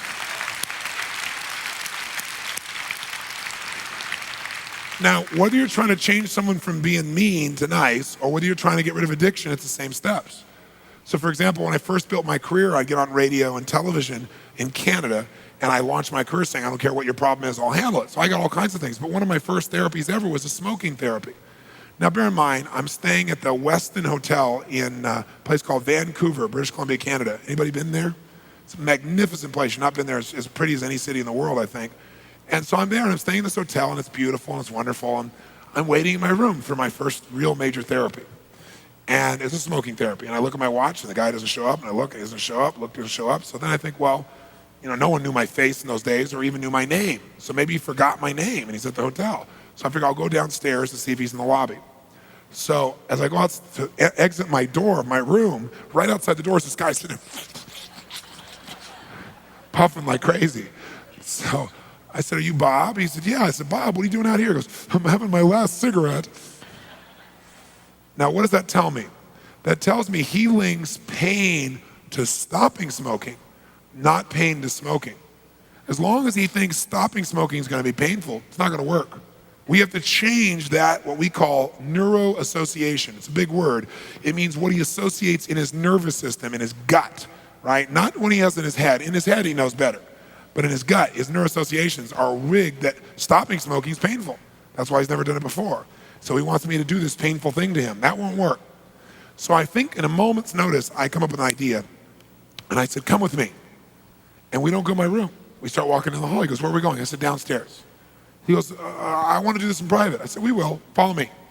We get in the elevator, go downstairs, and I haven't been there in about 2 or 3 years. But even 2 or 3 years ago, in this day and age where very few people seem to smoke in public, at the Westin Hotel, they still have a tobacco shop there. And so we go down to this tobacco shop, and as you go in, the smells are everywhere, right? So when people smell the smells, they go into state, right? So this guy's in state, right? He's got his cigarettes back. He's one happy camper. So I said, "What brand do you smoke?" So he tells me. I said, "Great. Give me 12 cartons. And the guy looks at me and goes, "12 cartons?" I said, "Yeah, 12 cartons. The guy goes, looks at him, "12 cartons?" I said, "Yeah, pay the man." He's like, "Pay the man." So he pays him. So now I said, "Pick him up." So he's got 6 cartons here, 6 cartons here. We're walking down the hall. I'll never forget his face. We get on the elevator, the door closes. He's holding all these cartons of cigarettes. He looks at me and says, "You're not gonna make me smoke these, are you?" I said, "Now we're making progress." Now he's linking pain to smoking already. How many follow this? Say aye. So we go sit in the room, and a lot of times when you're trying to helping someone make a change, the problem is you're changing a part of them that doesn't need to change, like the part of them that's really great. You need to get them in their smoking state and change that part of them. So I said, "Go ahead and open all the cartons, pull out all the cigarettes, and unwrap every one and put one cigarette so it's accessible so you can just grab it real easily. And while you're doing that, tell me why you started smoking." And so he goes, "Okay." He starts undoing the cartons. As he does, he kind of gets in state. He smells the cigarettes and starts undoing it, and he goes into state, right? And he starts telling me, "Well, when I started out, I really didn't want to smoke, but all my friends did, and it was like the cool thing to do." And he's going into state, right? And so I said, "Okay, well, light one up." He looked at me, he went, "What do you mean light one up? I came here to stop." I said, "I know, but you really want one, so light one up." He went, "Well, no, I don't want one. I want to stop." I said, "Light one up! Light one up right now!" And I started acting crazy. "Right now, you understand me?" He's like, now he's smoking like this. And he's freaked out. Now imagine, these are the feelings, tuna casserole mixing with smoking. You get the idea? Right? Oh, "I don't like this, I don't like this." I said, "That feel cool?" "No, it doesn't feel cool, no." I said, "Does that feel, no, it doesn't feel good. I don't like." "What don't you like?" I don't like this." "What don't you like?" "I don't want to smoke." As soon as he said that, I like transformed. Acted insane. He's freaking out. He's locked in a room with this insane man, right? So as soon as he says, "I don't want to do this," and I'd say, "You don't want to smoke?" And I'd act really calm again, and he'd go, "No." I said, "Well, then do whatever you want to do." He goes, "Well, I want to put it out." I said, "Well, do whatever you want to do." He said, "Really?" I said, "Sure." He goes and starts putting it out. I said, "Light up 2 more." He said, "No, I really don't want to." "Light up 2 more right now! Now! No, you light them up now!" Oh, gee. And he's freaking out of his mind. And he's screaming, "Is that cool? Does that feel cool?" "No, no." Finally, eventually, he'd go like, "I don't like this, I don't like it." "You don't like what?" "I don't want to smoke." "What's that?" "I don't want to smoke." I said, "Oh, well then, do whatever you want to do." He's like, "Well, I want to put them out." I said, "Go ahead." "Really?" "Sure." He puts them out. You can just see he's afraid, right? puts them, I said, light up 6 more. He's like, I light up 6 more now. And I go 10 times crazy. And he said, put it between his fingers. Come on, suck on every one of them. Suck on them. How's that feel? Finally, we get to the point, I'd say, light up 5 more. And I had a whole ashtray filled with half-smoked cigarettes, put it on his nose. He's breathing, there's smoke in his face, hating it, right? How's that feel? I hate it. Right? I said, light up another one. He said, no. I said, you light up another one right now. No, you can't make me smoke.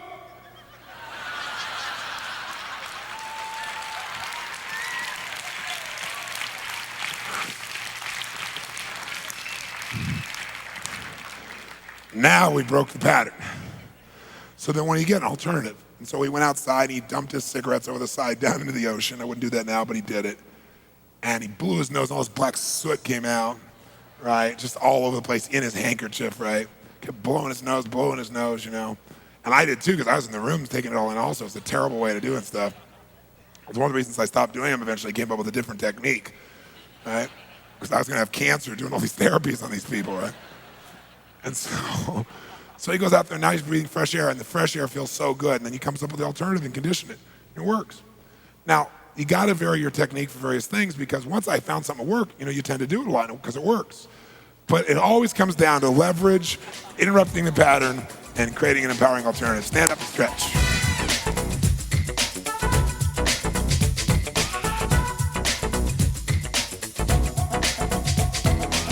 The next thing we're gonna talk about is momentum. Because if there's a skill set you gotta have, starting something is the hardest part. Momentum is the process that can take things that are hard and make it easy. But how to create momentum is really a science. It's not difficult, but it is a science. It's a step-by-step process. And when you understand how to do it, you can create momentum anytime you want. Momentum in your business, momentum in your emotions, momentum in your career, momentum in your relationships, doesn't matter what area of your life. What's the source of power within you or your organization that can turn around virtually anything in a matter of moments? And the answer to that, of course, is momentum. Now, when you think about what does it take to succeed, there's so many things you can talk about what it takes to succeed in any situation. But one thing that is universal to succeeding in any situation is you must take the first step. And that's the one that most people don't do. They study it, they think about it, they fret about it, they complain about it, but rarely do they take the first step. In order to do that, I want to make sure that if you never heard another word I said for the rest of your life, and you want to improve anything, you'd know what to do first. Because if you do the first thing, you'll likely come up with the second, third, and fourth thing. It's just a natural part of momentum will help to create that happening. So what is that first step? Well, for me, if I'm going to work with an athlete, or a business person, or a financial trader, or a politician, doesn't matter what the context is, their game is not where they want it to be, or their game's going well and they want to make it better. There's one place I go first always, and that is I put them in a peak what? The reason is because until you put somebody in a peak state, everything you're gonna get is gonna be less than who they are and what they're capable of. So I wanna get them that peak state. So for example, when I met Andre Agassi for the first time years ago, he was like 50th in the world or something like that. And what happened was, Andre has a certain mindset, and he came in and he had kind of an attitude with me.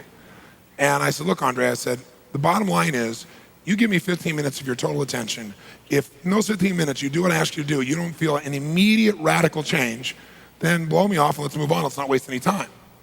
So what I did basically was I gave him examples from videos that I'd seen of him, and I'd say, okay, here's where you won Wimbledon. That was when he was at his best. Now here's a guy that's been as good as anybody in the game. And you watch him, right? And I show him, and this guy's walking out on the court, and it's before he cut his hair, and he walks out like this, right? And he looks across the court like this at the guy on the other side of the court. And I said, what were you thinking at that moment? And he said, I remember what I was thinking. I said, what were you thinking? He said, I was thinking of this guy, why did you even show up? Right? Now, is that a certain state? Now, in that state, you don't think about, okay, is my backhand gonna be okay? Right? Because what happens is when you're in your best, you don't think about how to do it. You just do it, don't you? It just flows. That's a peak state. So I said, okay, here's the French Open. He walks out like Don Knotts. He looks over at the other guy, just look in his face. What are you thinking then? He said, I remember the last time he beat me. So what I do is I changed the state, anchored it, showed him a couple ways to trigger it. It was very fundamental. And in less than 6 months, he was #1 in the world.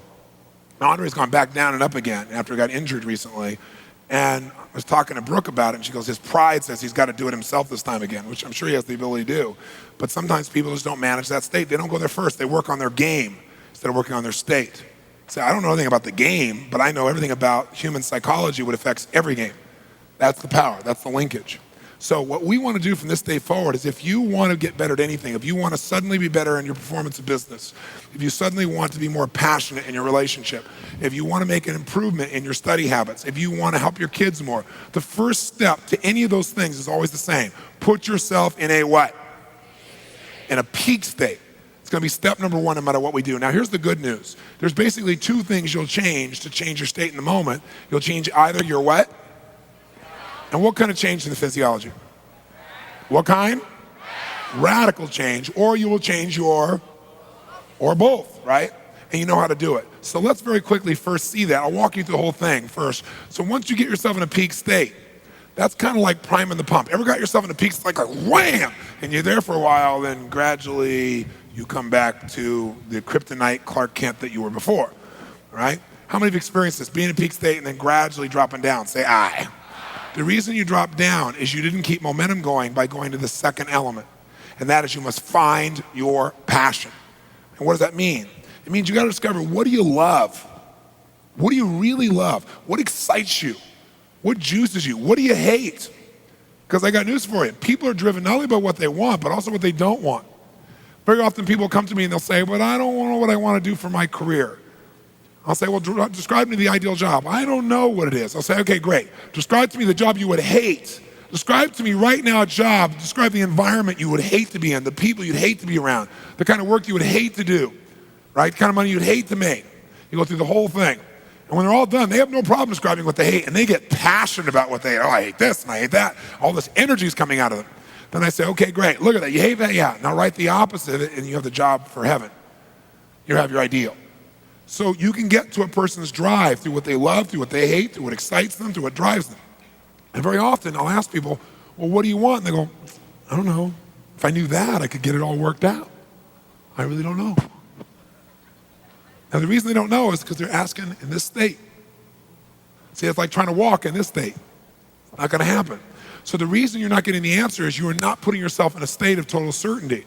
So by putting yourself in a peak state, people often say, I don't know what I want. I say, stand tall, breathe strong.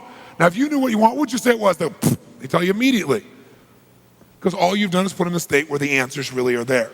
That's all you got to do. Third part, once you're in state, that's like priming the pump, right? Remember in the old days, if you want to get out of the well, the water, you had to feed it something first. So putting yourself in state feeds it. But to get to the well, you find your passion. And the well of passion is never ending. Things you love, things you excite you, things you hate. But once you find that passion, that'll go for a long time. But you eventually, to keep momentum going, you have to take that passion and do something with it. So step 3 is you must decide, commit, and resolve what you're going to do with it. And that's what keeps the momentum going. Otherwise, you're just passionate for a long time, and then gradually that'll dissipate.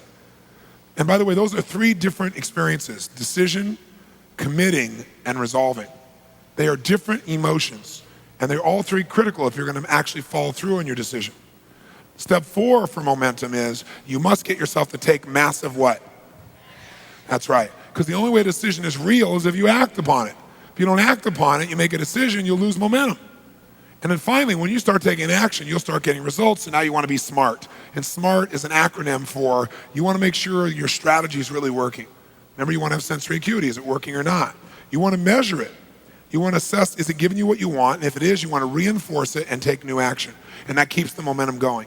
And then you'll see in the middle of the circle, there are some forces that will either accelerate or break your progress. And that is emotion. Certain emotions will speed it up, more passion, right? More intensity. Certain emotions like fear will slow it down. It'll break your progress of momentum. Same thing is true with focusing your power. When you concentrate all your focus on something, it accelerates it if it's something good. If you focus on your greatest fear, it's going to slow everything down. Same thing as modeling. If I want to speed up my momentum, well, then I can learn by someone else's experience. When I had no money, I mean none, I couldn't pay my own bills, I couldn't pay my rent, I would take my money and go to a seminar or take somebody to lunch who was brilliant and pick their brain. Because I realized I'm always not going to have money for rent until I make a radical change in my understanding, skill, and psychology.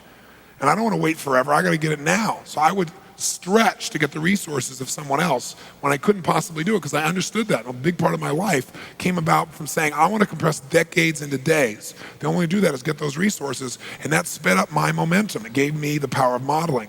Another one there is synergy. How through synergy you can speed things up. And lastly, the power of environment. I don't care how fast the sprinter you are. If we put you in mud, you're going to be faster than anybody else, but you're not going to tap into your real power. So what that means is you've got to make sure the environment accelerates you.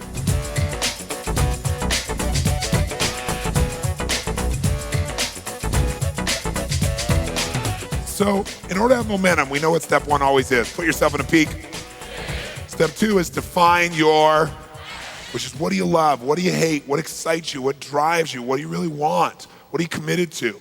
Now, once you've got those emotions brewing, it's a lot easier to do what all change comes from, which is to make a real what? Decision. Because if you look at your life and you want to see why your life is the way it is, the parts of your life you love and maybe the parts of your life you're not as thrilled with, you can really define why your life is there if you really look at your life by your decisions. You say, no, that's the way God made it. Well, that may be true, but God has made lots of people have the same experience, but what you took out of that experience was your conscious choice or unconscious choice. You decided. And so if you look at your life, I bet you could look at the last 10 years of your life, for example, maybe last 15. I'd be willing to bet there are places along the way that if you would have made a different decision, your life would be radically different than it is right now. Better or worse, I don't know, but you probably do. But it'd certainly be different.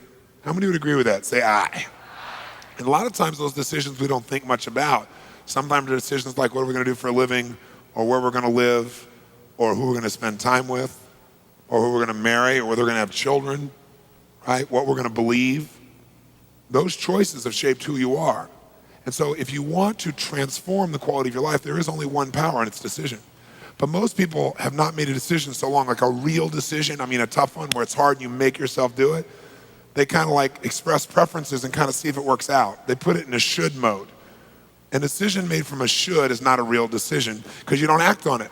You do it for a little while. You never really not only decide, but then commit and really resolve that no matter what, you're going to make it happen. That's different than just deciding in the moment, right? That's not a real decision. That's a preference that you're expressing. So if you think about that, then there are decisions along the way that have shaped your life radically. Then if you want to shape your life, you want to take control of that power that your Creator has given you. And you got to do it consciously, because otherwise what happens is you just go with the flow. And going the flow sounds really nice. But the problem is you get to the fork in the river and you haven't decided clearly, you go with the flow. Well, the flow of water, the strongest flow, goes to where the falls are. And one day you wake up, 3 feet from Niagara Falls in a boat with no oars, and you go, oh, shoot. And at that point, it's a little late. So what we want to do is get really conscious about decision making, but again, you want to do it from a peak state. I had a friend that for years drove this old, horrible car he hated. But he kept doing it because his belief was that God wanted him to be poor. And his kids hated it. They'd make him drop him off a block from school. He made a decision to believe that God wanted him to be abundant. And his first act that he did, his committed act, is he took out a shotgun and blew up as many holes in that car as he could, saying, I will never drive this car again, and neither will anyone else. Commit and act. Momentum comes when you not only decide, but you take immediate action. What immediate action are you going to take to demonstrate you mean it? Who are you going to tell? What are you going to do? What's the first thing you do? Simple thing. And what's a big thing you could do that commits you here, that shows this means business? Action is momentum. What action would you take immediately to create more momentum now? To back up your decision with power? Think. What's a little decision, little action rather, on your decision? And what's a big one you do that would just be like, this is it, baby? And feel good. Feel good to take, commit and act, wouldn't it? It takes you beyond decision. It takes you to total momentum, action, power, results. Now, if you remember this momentum model, we said that the steps were that you had to first put yourself in a peak, what? Step 2 is once you're in that peak state, to keep it going, you got to find your, what do you love? What do you hate? What excites you? What drives you? Once you're there, you must you must make an immediate decision, right? Because you got to use that emotion to do something worthwhile. And then you want to take a decision to committing and resolving. How many can feel the difference when we went to resolve? Say aye. Then you must take immediate, massive, intelligent what? That's right. Then all you gotta do is be smart, which is notice your strategy if it's working or not. If it's working, reinforce it. It'll keep your momentum. If it's not, change your approach. What if that doesn't work? What do you do? If that doesn't work, what do you do? Whole time using your sensory acuity. Keep changing till you get what you want, period. But the way that you can speed all this up is by magnifying either the accelerators or brakes. You can slow it down or speed it up. And the number one thing that will accelerate or break you is emotion. So if you put yourself in a state of fear or worry or envy, that'll slow your momentum down. But if you put yourself in a state of passion, commitment, joy, love, courage, those types of emotions will speed up the momentum you've already created.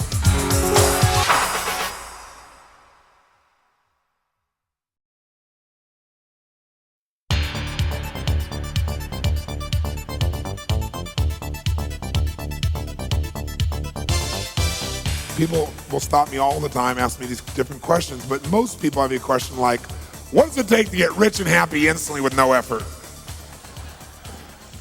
Some version of that question. And I'll usually look at them and say, do you really want to know or are you just asking? But I really want to tell you what I really believe it takes to be rich and happy. Now, most people think rich is just money. But I know a lot of people have a lot of money and they're broke. And I know a lot of people have a lot of money and they're very rich. That richness is a sense of fulfillment. See, a lot of people have, quote, succeeded supposedly on the outside, but they're not fulfilled. And I'm here to tell you that success without fulfillment is failure. So how do you make sure you're really fulfilled? I mean, because it seems such an elusive thing for most people. Most people, they think, okay, if I succeed, then I'll be fulfilled. And they succeed, and they're still not fulfilled. Or finally, if I have a kid, then I'll be fulfilled. And they have the child, and it's great for a while, and they're still not fulfilled. People are always looking for something more. And I will say to you that there's only two things that will give you fulfillment long term. We all have 6 needs that must be met. All human beings have them. We all have different goals, different desires, different ways of trying to make ourselves feel good, but we have the same needs. And the first need that everybody has is the need for certainty. We all have a need for absolute certainty because certainty is a survival mechanism. We have to have a certain amount of certainty to even function. Like right now, if you weren't certain these lamps, these lights up here were gonna hold up, or the roof was gonna hold on, then you probably wouldn't be listening to me a whole lot right now. Because without a base level of certainty, the floor is gonna hold you up, you can't function. And how many of you have been in the place, by the way, where you had so much uncertainty in your life that it just freaked you out, like uncertainty about your job or your career, about a relationship, and it made you crazy inside? How many have been in that place where you had so much uncertainty it made you nuts? Say aye. So everyone needs a base level of certainty. Now, we all try to get that certainty in different ways. So we have the same need worldwide. It doesn't matter who you go to, what country, what culture, what language a person speaks, what their socioeconomic background is. Everybody needs certainty. It is a human need, not a desire, a need. It's built into the human nervous system. But we all go about getting it differently. Like some people try to get certainty by having a routine that's the same every day so then they can be certain how it's going to be. Some people try to get certainty by, surrounding themselves with people that they're smarter than. So they feel like they're always in control of the situation, or by trying to control everyone. Some people get certainty by faith. There's no certainty, so they get it by having trust that they're guided. Everyone has different ways. Some people get certainty that they can be comfortable. That's the basic level of certainty, is that you can avoid pain and you can have some pleasure. Base certainty is just that certain you can be comfortable. Most people get that by smoking or drinking or something like that. So everyone's gonna find a way to meet their need.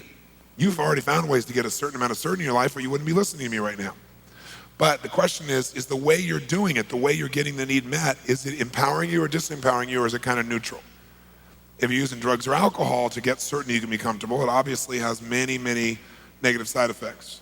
If you're using faith, it's a different one. If you're using your sense of identity, like, boy, I'm certain, not because everything around me is perfect, but I'm certain because I've always found a way. So my identity is I find a way, and that gives me certainty. So some ways will empower you. So now here's the interesting thing though.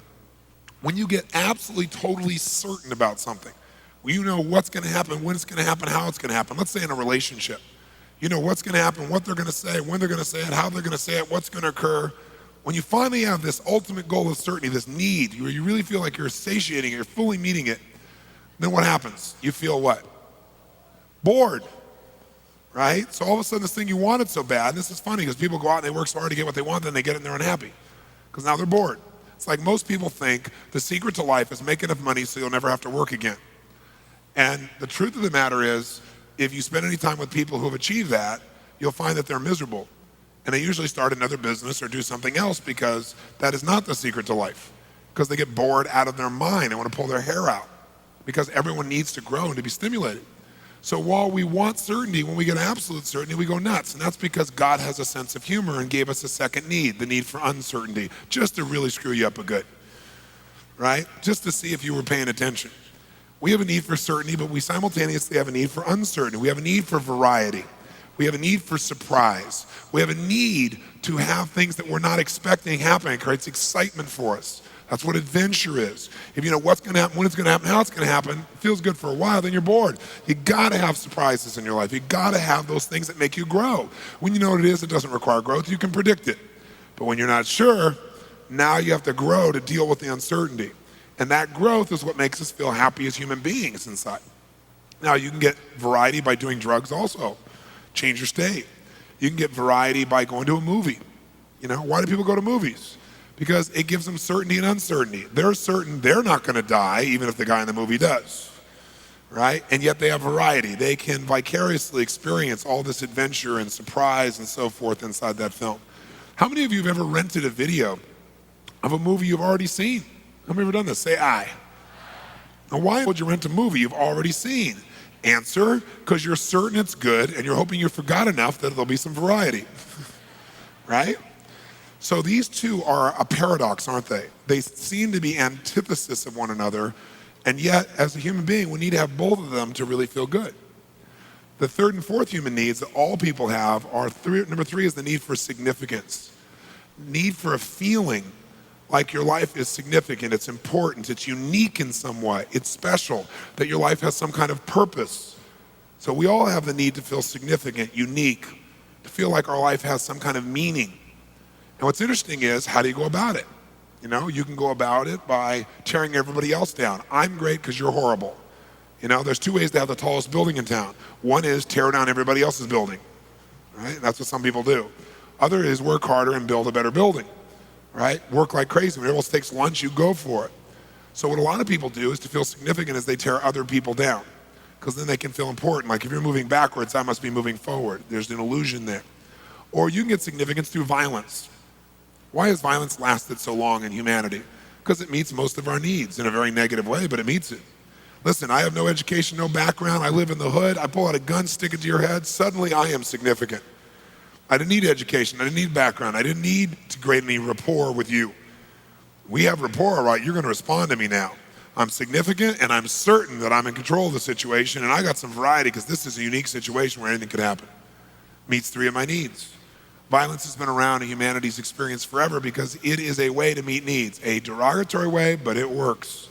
And since it works and doesn't require much effort, especially now with the tools of violence, where if you and I had a fight before and I had to punch it out with you, there was some consequence. But now with a high-powered rifle or something that can shoot off 100 shots in about a minute from a distance, I can be a coward and I can still feel significant. I can do whatever I want. There's no consequence to me. You can also do it in neutral ways. You can do it by, dressing really uniquely, right? Like you have a unique style that makes you feel unique and significant. You could do it by skill sets. Having skill that no one else has or is very unique. You could do it by buying more toys. You have nicer cars or homes or something like that. You could do it by getting more PhDs, more degrees, more results that you know. You have that thing next to your name, so you're significant.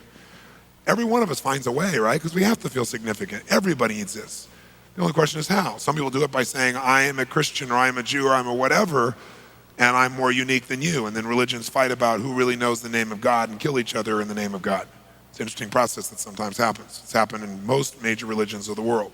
Because people are basically fighting over who's more significant to the Creator. Interesting thought process human beings have. Now, the interesting thing is to be significant, you can do it in neutral ways, positive ways. You can do it by having more compassion and giving more than anybody else. And if you give so much, sure enough, if you know you're willing to give more and you're more honest and more real, that makes you feel unique, makes you feel special, and that doesn't have any downside, it only has upside. So you got to figure out, you're going to find a way to be unique.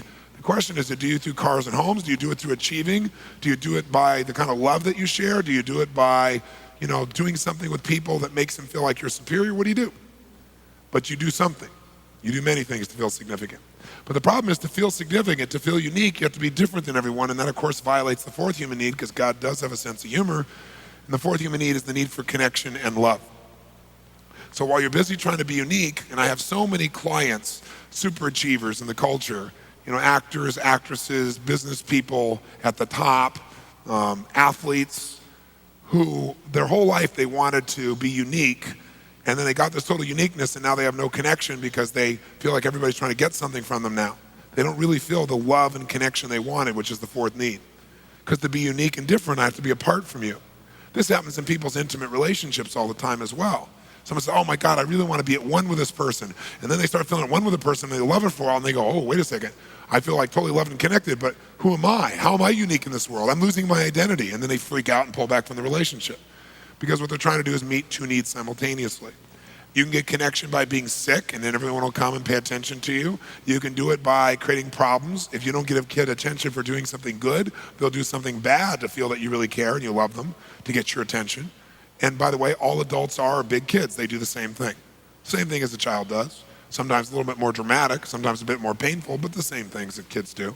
Because basically most people are still 5 years old emotionally. So we respond the same way. Most of us are not directing. We have this great facade, but inside we're this little kid. So now here you are in this situation where you want connection. What else can you do? Well, you can have connection by just loving people. You can have connection by way of being in nature, or a connection to God through prayer. Or you can have connection by looking at a piece of art and feeling this sense of inspiration. You can have it through meditation. You can have it by making love, and you feel this total connection. You can have it through a pet. There's so many ways to get it. You're going to find a way. The only question is, on a scale from 0 to 10, where 0 is none and 10 is totally fulfilled, where are you? Most people find ways that really don't fulfill them totally to bring them up to a 4 or 5. So they're in no man's land. They're not really happy, but they're not unhappy enough to do anything to change it or make it better. And then if you meet these first 4, if you meet the need for certainty and uncertainty, called variety, and significance, and connection, you'll find a way to meet those. Those are called the fundamental needs. But you will not be rich, happy, fulfilled, really fulfilled, unless you meet the last 2, and very few people meet the last 2. These are the 2 that are the real secret. And that is, number 5 is you must grow. You must grow. And number 6 is you must contribute beyond yourself in a meaningful way. See, you can get certainty by controlling everybody. You can get variety by doing drugs. You can get significance by tearing other people down. You have connection by having a problem all the time that people have to fix. And so they pay attention and you feel loved by that. None of those make you a better person. The only way you're going to be fulfilled is if you pick a different set of vehicles. And those vehicles, or those ways of meeting your needs, must cause you to grow. Because no matter how much you earn, how many people think you're great, or what's wonderful in your life, if you don't feel like you're growing, you'll feel like you're dying inside. And anybody you've ever seen who has committed suicide, you thought, how could they do that? I mean, they had the world by the tail. It's because they didn't feel like they're growing. And or, even if they were contributing, they didn't feel like their life had any meaning, that they were contributing beyond themselves. I bring this to your attention because I've seen so many people develop such great skills and still be unhappy. So if these are the 6 needs, you got to decide how you're going to play this game. And the things that are controlling it are your beliefs and values. There's certain beliefs you have that make you do things a certain way, and they may not be serving you, but you keep doing it because it meets some of your needs. It's like, for example, anything a human being does, remember I said they have a reason. So if you smoke cigarettes, even though you know it's terrible, you do it because it meets some of your needs. Maybe initially you did it to be significant or to feel connected to some friends. Or maybe you're so stressed, you're certain when you smoke, you can relax. So now we stop you from smoking. Well, you're going to go for something else because you got to still feel that comfort, or you got to still feel significant. So unless we understand what our brain is doing, most of us in life have no idea how to win the game of life. We don't know what the target of the game is. We don't know the goal. And so it's pretty hard to win a game when you don't know what the goal is. I'm here to tell you, having been with a couple million people from 65 countries and having heard every story you can imagine. I've dealt with people with 152 personalities who started splitting in the middle of a seminar while Diane Sawyer was actually covering a businessman sitting next to this woman, and she split in 152 personalities, been in therapy for 30 years, and integrated her in 40 minutes on the spot. And Diane and him saying it's a miracle, and saying, but it can't last. So they waited a year to do the story and followed her for a year, and she never broke down again. So I've dealt with that, to people with 152 personalities, to people with like no personality who have a bigger problem, right? Okay, much bigger problem, right? I mean, I've seen it all. And there's nothing I haven't seen. I've seen people physically abused, emotionally abused. I've seen everything you can imagine to see. You don't have to be bright to see there are patterns. And all these patterns are just trying to meet these same 6 needs. And most people don't know what they're after, so it's kind of hard to get your outcome when you don't know what it is. So what I want to talk to you about for a few minutes here is those last 2 called growth and contribution. Because those are the ticket to freedom. But I want you to think about your philosophy of life. Because while it's great to have these tools, you need both philosophy and skill to make your life work. If you've got great skill and no guiding philosophy, no guiding set of belief structures, then you are a person that has wonderful mechanics, but you're not really going to be fulfilled and you're not going to make a difference in the world. If you got this wonderful philosophy and you got no skills, no muscle, then you're going to live and be able to philosophize forever and you know it's right, but you don't do anything. It's a merger of these 2 or a melding of these 2 that really creates a quality life from my perception. So let's talk about the philosophy of what creates that fulfillment. I remember somebody came to me one time and said, so what does it take to be rich and happy? And I remember I looked back to him and I said, it's really simple. Be a team player. I remember the person looking at me like, what does that mean? But let me tell you, that's the secret to wealth and happiness. Become a team player. What does that mean? A team player means you've got to understand something. Human beings are really unique. Here's what's unique about us. We're driven to achieve a certain amount in our lives, whatever that may be, to meet our 6 needs. For some people, to feel significant, they got to make $10 billion. For some people, significant, they have to have a child and have that child grow up and be a nice person. There's no right or wrong. It's just different beliefs in our head about what has to happen, right? But here's what's interesting. Most of us don't need to have a lot happen to meet our needs. We don't. So it's different for every person. So let's say for you to meet your needs of identity, you have to do a certain amount of business. Well, once you do that much business, you don't have any more drive. It's like, okay, that feels good, right? Or you have a certain amount of need for acknowledgement. But once you get a certain amount of acknowledgement, people tell you a million times how great you are, you always appreciate hearing it, but you don't really need it because you know. So you're grateful and it's wonderful, but it's not like desperation. You know what I'm saying here? And so a certain amount of money, certain amount of respect, certain amount of accomplishment, certain amount of something, and then we kind of lose our drive because we enter our comfort zone. So once you're in your comfort zone, you're not driven anymore. Here's the problem. When you get in your comfort zone and you're not driven, you no longer grow. When you're not growing, you start to die inside. When you're no longer growing and dying inside, you stop contributing in a meaningful way. And as you do both of those, your whole world falls apart emotionally. See, I've seen this happen. I've got about 6 or 7 friends, probably 7 to be accurate, who are considered by most people in the world to be like the best on earth at what they do and have been for a quarter of a century. Like one guy's in the movie business, been the head of several studios, made an unbelievable number of pictures, Academy Awards. Another guy is an NBA coach, the most winningest coach of all time in NBA history. I mean, each of these guys are my friends, and they're in their mid-50s. And what all of them do when we get together and talk is we talk about life and where we're going, what we're doing. And I've watched many of them, the business ones anyway, cash out at one point in their career, where they sold their companies and they made $500 million. One guy, $2.5 billion. And he thought that was going to make him happy. And I remember for the first 3 or 4 months, he was really happy. He partied, it was fun, it was great. But then all of a sudden he got more and more crazy. And then all of a sudden he started overeating and drinking. And all those things are is a symptom for the fact that you're not fulfilled. So now you're going for the cheap quickie to try and make yourself feel good because you really aren't growing, you're not contributing. And every one of them has gone back into some venture that made them have to grow, because when they had their business, they had to take on the challenges, they had to take on the effort, they had to grow, and they felt like they were contributing something meaningful. And that's when they're happiest. So having said that, if we all can get comfortable at a certain spot, then what's the secret to make sure we're always growing and contributing? And the answer is become a team player, which means this. People will do more for others they care about than they'll ever do for themselves. And that's a critical distinction to have about human beings. People will do much more for others they care about than they'll ever do for themselves. Now, for some people, that's God. For some people, that's their kids. For some people, that's their friends. But we'll all do more for something people we really care about than anyone else, than ourselves. And so if you really want to be happy, you got to grow and got to contribute. How many buy that? Say I. So if you buy that, you got to have a reason to constantly grow, because you're going to get comfortable pretty easily. The only way to do that is to have these people you care so much for that you feel compelled to constantly contribute more and to grow in order to be able to do that. Unfortunately, in my life, I figured this out at a very early age, and so it drove me to this point. It's why I'm here now. And I'm here now because I get to have this sense of I have to grow to do this, I have to contribute, and I get the joy and the fulfillment of that process. I don't have to do any of this anymore, fortunately. I can sit and do nothing for the rest of my life economically, but I couldn't sit and do nothing and be happy. So that's where we got to vest ourselves. But I have found what that is for me, which is certain people I care about, an environment of people I care about, people like yourself who really want to make their life more, no matter how great it is. But you got to find what that is, because that's what will drive you. So I want to give you a couple of assignments that if you use them will get you more connected to your team. And they're very fundamental and they're very basic, but I think if you'll do them, you'll find them to be quite useful. And the first one is really simple. If you're going to be a team player and you're going to feel that sense of connection, then what you got to be able to do is you got to be able to connect when it's not easy to connect. What I mean by that is, if you're in a position where someone, how many of you have somebody in your life from your past where maybe you were good friends at one point, or lovers, or business associates, but you're really close with this person, and then one day something happened. And when that happened, it changed your life forever in your relationship, and maybe you've never spoken to them again since that day. How many have somebody like this somewhere in the back of your life, okay? So what I want you to do is this.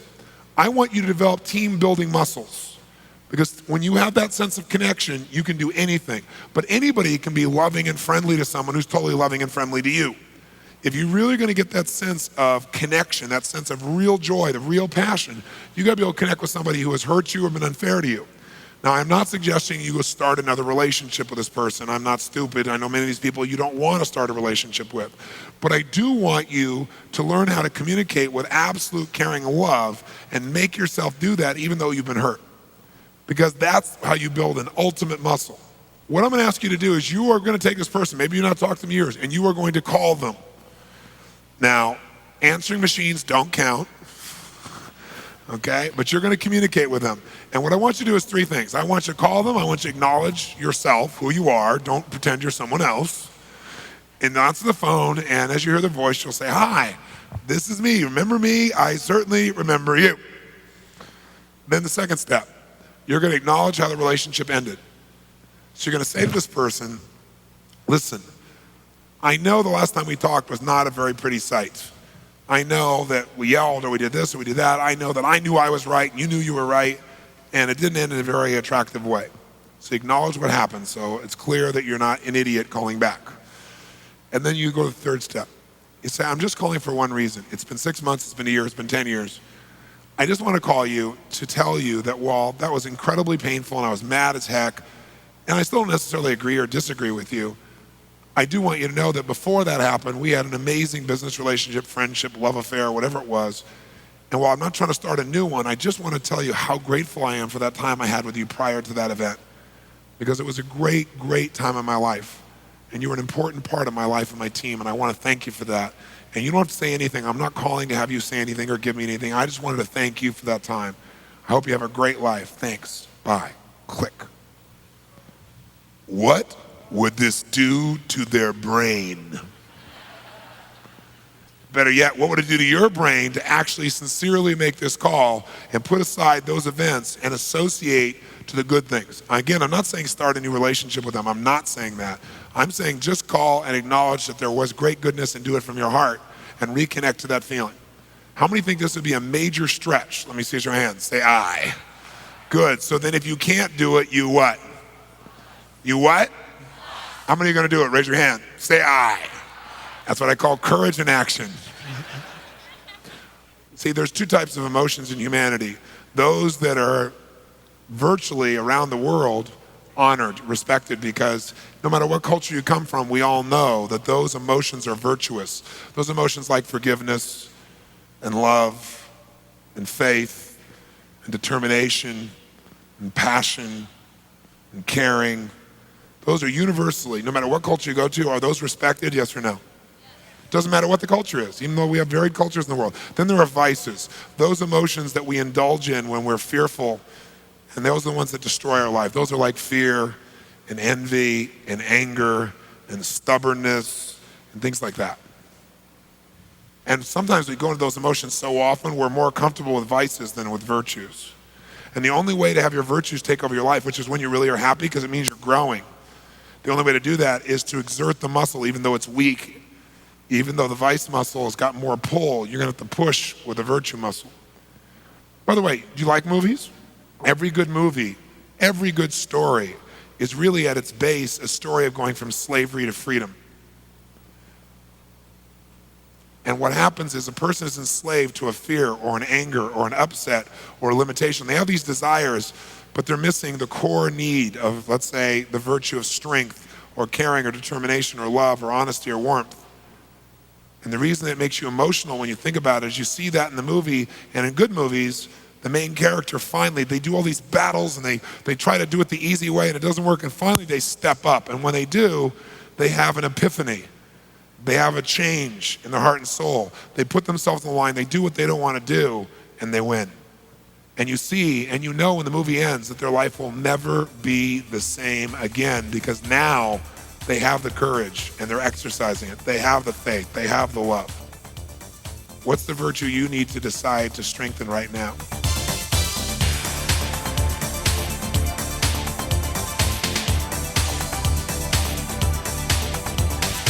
All pain comes from feeling like one or more of your 6 needs is not being met. I'll give you a clue in a relationship. When a person feels like they're less important than anything else, the relationship has challenges. More important, if work's more important than that person, it's gonna have challenges. If another human being seems more important, then you got some real challenges. Because human beings totally understand that you can love more than one person at one time, right? So we human beings, out of our need for significance, want that oneness, and if something starts to affect that, then we feel an amazing sense of pain and loss. Well, let me tell you a little story for a second. I have a good friend, and he decided he was gonna move his mom and dad, who had been living in the same home for 50 years, as a surprise. They'd been on vacation, and while on vacation, he bought them a home and decided he and his sister were gonna move them as a surprise, okay? It's coming from a very loving place, right? So he didn't realize how much you can collect in 50 years. And he rented a huge U-Haul truck. And when he took that U-Haul truck, he went out, and he and his sister started filling it up, and it took them almost a day, and by the end of the day, a snowstorm came into Washington, D.C. while they're loading it up. So now he's freaking. The roads are gonna be slick. He's driving a giant U-Haul. Worse, the U-Haul, as big as it was, wouldn't take everything. So he and his sister had to go get a connector, you know, those trailers that connects to a U-Haul on top of it. And it's snowing, and they're loading all the stuff up, and their parents don't even know they're moving, right? And so now he's freaked out. He's wondering if they're gonna be upset about moving. This was a great idea, but now everything's loaded up and it's time to go. And he's worried about the wedding. He's worried about so many things. So he says to his sister, he's already stressed. He's in a stress state. Listen, go back to the back of the trailer. I'm gonna go over here. I'm gonna push on the brakes. Make sure the extension trailer, because that's what people will see, that those lights show I'm braking. Because can you imagine? If the big trailer lights come on, but the extension trailer doesn't, someone will slam right in the back of him. So he said, okay? She says, okay. She goes back there, he goes, okay, I'm pushing. She says, it's working, it's working, it's working. He said, great. He goes, okay, now I'm gonna do the turn signals. She says, it's working. Oh, now it's not. Oh, it's working. Now it's not. It's working. Now it's not. He comes back to her and says, what is the matter with you? That's the turn signal. That's how you know when it's working, when it's not. When it goes on and off, that's how you know it's working.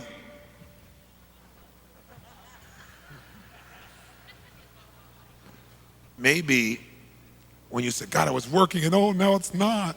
Maybe when you say now it's not, is it's working because you're aware of what you're doing, and now you can change it. See, if you think it's working as it's always perfect, then what you have is a brake light. But what you really want is a life. And a life has many seasons. And you know, a life that's all summer, you'd burn out on. All winter, you'd freeze to death. I mean, God is really cool. He figured out after winter to put spring. I mean, wouldn't you put it there? I mean, yeah. He figures after night, daytime, cool dude. That's a really cool deal, right? And after pain is always a new opportunity. And you can count on it. Just like the day will follow the night. The night is not forever. And no problem is eternal, only your soul is. So maybe you need to remember that part when you start thinking something's there, right?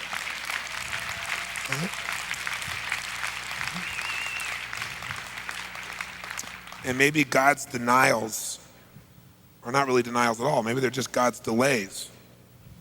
I spoke in a prison once, and these guys had been in the prison, and they were all in high security prison. And most of them had been murdered somebody or raped someone. Some of them had raped family members. And I went in to go to this prison, and I went to address these guys, and I knew all their histories. I read them all. But I also knew that this particular group of guys had worked unbelievably hard to somehow transform their lives. And so I decided one day to surprise them, because some of them have written letters to me because they had listened to my tapes and work and really made some nice changes. One man said that although he had 52 more years to serve, that he really felt like he'd been living in a pity pot and feeling sorry for himself, but that he really got from my tapes who he really is as a man, and that he really, truly has never taken responsibility, and he feels better than he ever has. He feels more free than when he was outside the walls because he knows who he is now, and he's become who he really wants to be and so forth. So I came and surprised these guys. And I talked to the warden before I came in, and I said, and I really would like to help them. I think one is just to acknowledge them as men and tell them, even though what they did, I know human beings are not their behavior, and they're going to have to pay the price for that behavior. So I tend to separate the person from the behavior. And I said, what do you think is the toughest thing for these guys to deal with? And he said, Tony, you know what it really is? It's these men, when they finally get to see their wives or girlfriends, which is rare, and most of them are in for 10, 20, 30, 40 years. He said the humiliation they go through because they're strip searched and cavity searched, without going through any details there, I think you get the picture, before they get to go in to see their families and again coming out. And the sense of absolute horror, the sense of violation, the sense of humiliation they feel shows up when they then sit down with their family, and what happens is very often they have fights. The one time they're with their girlfriend or family members, and they come back and they do it even more. He said, could you help them with that? And I was like, okay, how do you do this, right? So I went in to talk to him, and I talked to him, and when I walked in, I knew them all by name, and when I walked in, they thought they were going to hear a martial arts speaker, and I walked in, and they were really blown away. And I called him in, and I talked to him, and I said, I come by to see you, man. I said, because I want you to know, I know that you're a rapist, I know that you've murdered, but I also know that's not who you are now in your life. I know you're going to have to pay that price. I said, I came here to honor you because of the letters I received from you and because of who you are becoming as men. And I said, so I'm not here to teach you, I'm here to honor you, and just in some small way, let you know I really care about you. No one had ever done that for most of them in their entire life. That's one of the reasons they did the things they did, because they never ever felt honored or loved or respected by anyone. So they tried to demand that honor and respect by just doing anything they could to feel significant. And most of them picked a really bad way. And so I said, and while I'm here, I thought maybe I could help you with a few things. I said, some of you right now are more free than people outside here, because I know people, what you guys deal with is so intense. I know people, man, they freak out when, they go to Jack in the Box and they forget their damn pickles on the thing. They just think their life is really a mess. And I said, I know you have bigger challenges when you go to see your sisters and brothers and kids and wives. And the whole room tightened up. And I said, I know many of you feel humiliated and you feel all these feelings. And I said, you know what though? I said, if I were you, I wouldn't feel that. I mean, you know what you really got to do? You got to feel bad for the guy that's got to search the cavity. You should go, yeah, bud, check it out. And I got them laughing hysterically. I went on for this about 20 minutes full tilt, right? And I said, you're not the one who has to. Can you imagine somebody asked that guard what he does for a living? What has he got to say? I mean, I'm sure he doesn't tell anybody what he really does. I said, you're humiliated. Think about him. And I got him laughing and laughing and laughing. I said, so next time, make the guard miserable. So that was the next stage to go from being able to handle it. So now they're thinking they're going to have fun with it. But then the next final stage for those people that keep raising their standards and move to their virtues instead of their vices, is I said, now look around, some of the guards in the room. And they kind of laughed when I was talking about it, and some were there. And they were, so look at these guys. I said, people just like you. I don't think they look forward to that. I said, maybe the next time you can do is maybe feel bad for them. Maybe care about how they feel. And you watch this shift happen. Most people live in hypnosis. I'm a de-hypnotist. Most people are hypnotized into thinking that life is one way. They locked it in their mind. You tell them a story, people go into a trance as they listen to the story, and their brain begins to make new associations. So that's how you get the shift to occur. So how many are gonna make this call? Say aye. Here's the second call I want you to make. The second call is not painful. You'll wanna make this call. How many of you out there have had an experience where there was somebody who you're really close to, somebody you really appreciated, really enjoyed, really loved, and you didn't have an argument, you didn't have something negative happen, you just got so busy, and they got so busy, and you're like in different places, and you didn't call for a while, and the more you didn't call, the weirder it felt not to call. And then, since you didn't call for so long, it really felt weird not to call, and now you haven't called forever, and you kind of, like the commercial says, kind of drifted away. And it wasn't because you were upset with them at all. How many of you have someone like that somewhere in your life? Raise your hand, say aye. That's your second call. What are you gonna do? Call them up, acknowledge who you are, do the same thing, acknowledge what happened. Tell them the truth. Say, listen, I'm calling. I'm sure you don't have any time to talk right now. We don't need to. I'm just calling to tell you one thing. And that is that I think about you a lot. That, I haven't talked to you in so long that after a while, I'm telling the truth. I didn't call for a while, you didn't call. I was busy, you were busy, and then it felt weird to call. So the reason I'm calling is so it doesn't feel weird to call in the future, right? I'm just calling to tell you I love you, and I'm so thrilled that you're part of my team. And even if we don't talk for 2 years, I always care about you.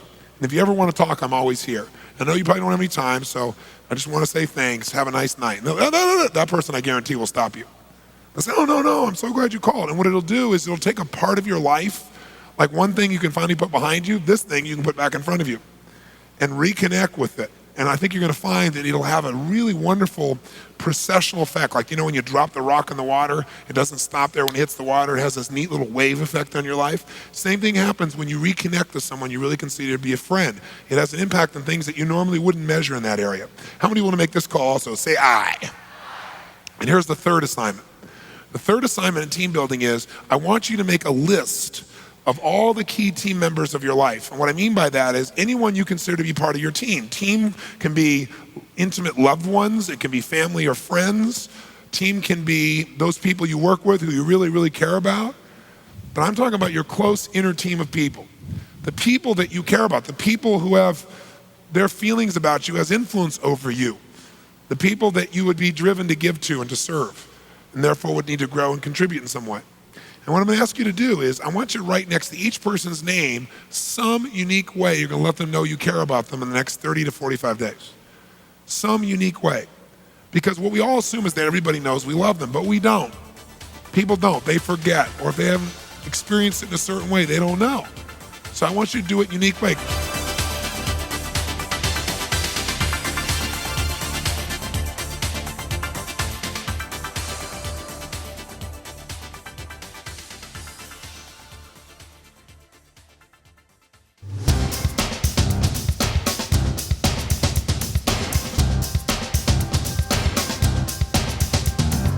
How many of you have kids? Let's see a show of hands. Wow. How many of you have teenage kids, as an example? Great. Another breed, aren't they? So now, here's what I want you to do. I want you to come up with a unique way to make them feel totally loved. Now, let me tell you what's great about this. Number one, you'll increase your connection and sense of team.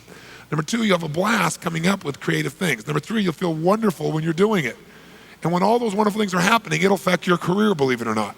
Because it'll affect the way you feel about yourself and your identity and what you're doing and your life, and it enriches everything. These little things mean everything. I'll give you an example. When I married my wife, Becky, I wanted to have 4 kids. I got 3 instantly. And all of a sudden, here we in a short time, we have 4 kids. And I had kids at that time. My youngest, I think, was 4, and my oldest was 17, and I was 24 years old, right? So that makes you grow up pretty quick. Right? So I found myself in a place where it's like, wow, here I had this great love affair with my wife, and I really love these kids, but all of a sudden, wham, man, they were in my life quickly, rapidly, powerfully. And I had to feel how to deal with that. And it was very difficult at first, extremely difficult, because I felt like, I was getting less connection. I was less significant than the kids were and so forth. It was very difficult. But gradually what happened is I loved these kids so much that it expanded my life. It didn't mean less significance, less connection. It meant I could have them from more places and at a deeper level. And now it's one of the greatest gifts of my entire life. If you ask me, are you a successful man? I would say yes, and my number one criteria is what incredible kids I have, who they are as people, which I think they've done on their own, but I think I've certainly helped to shape some of their core value structures and belief structures, which is the only thing you can shape. You can't control behavior, but you can certainly shape a good deal of what somebody values and believes by your example and your caring. And so when this first happened, I also was 24 years old, starting my career. I was doing an average of 200 days a year on the road, right? I was building and doing everything, so I'm not even there most of the time. And so these kids are in my life, and I'm thinking, my God, how do I connect with these kids? How do they know I love them when I'm not there? And the only solution I could come up with was, okay, I gotta be there, number one, and number two, I gotta really be there when I'm there. You know, I had 4 fathers myself. And the one who I consider to be my real father is not my birth father. You know, he's not my father genetically, but the one I mentioned who passed away was the one I was closest to. And I had the least amount of time with him. But I really had what I call magic moments with him. Just moments I'd never forget as long as I live. And they helped to shape a good part of who I am and what I believe and value. And so I thought, that's what I gotta do. I gotta create magic moments with these kids. But I decided to do it the way I'm asking you to do it, strategically. Not like just, okay, I'll figure a way, to really put focus into it. And so I looked at each kid, because each kid has different needs to know they're loved. So as I looked at that, I was able to do it, and I thought about, I don't wanna just do this to my kids, I wanna do this with the whole world. So I'll give you an example. I've been on the road, and I've been going forever, and I came home, and I was really exhausted, and I wanna be with my family.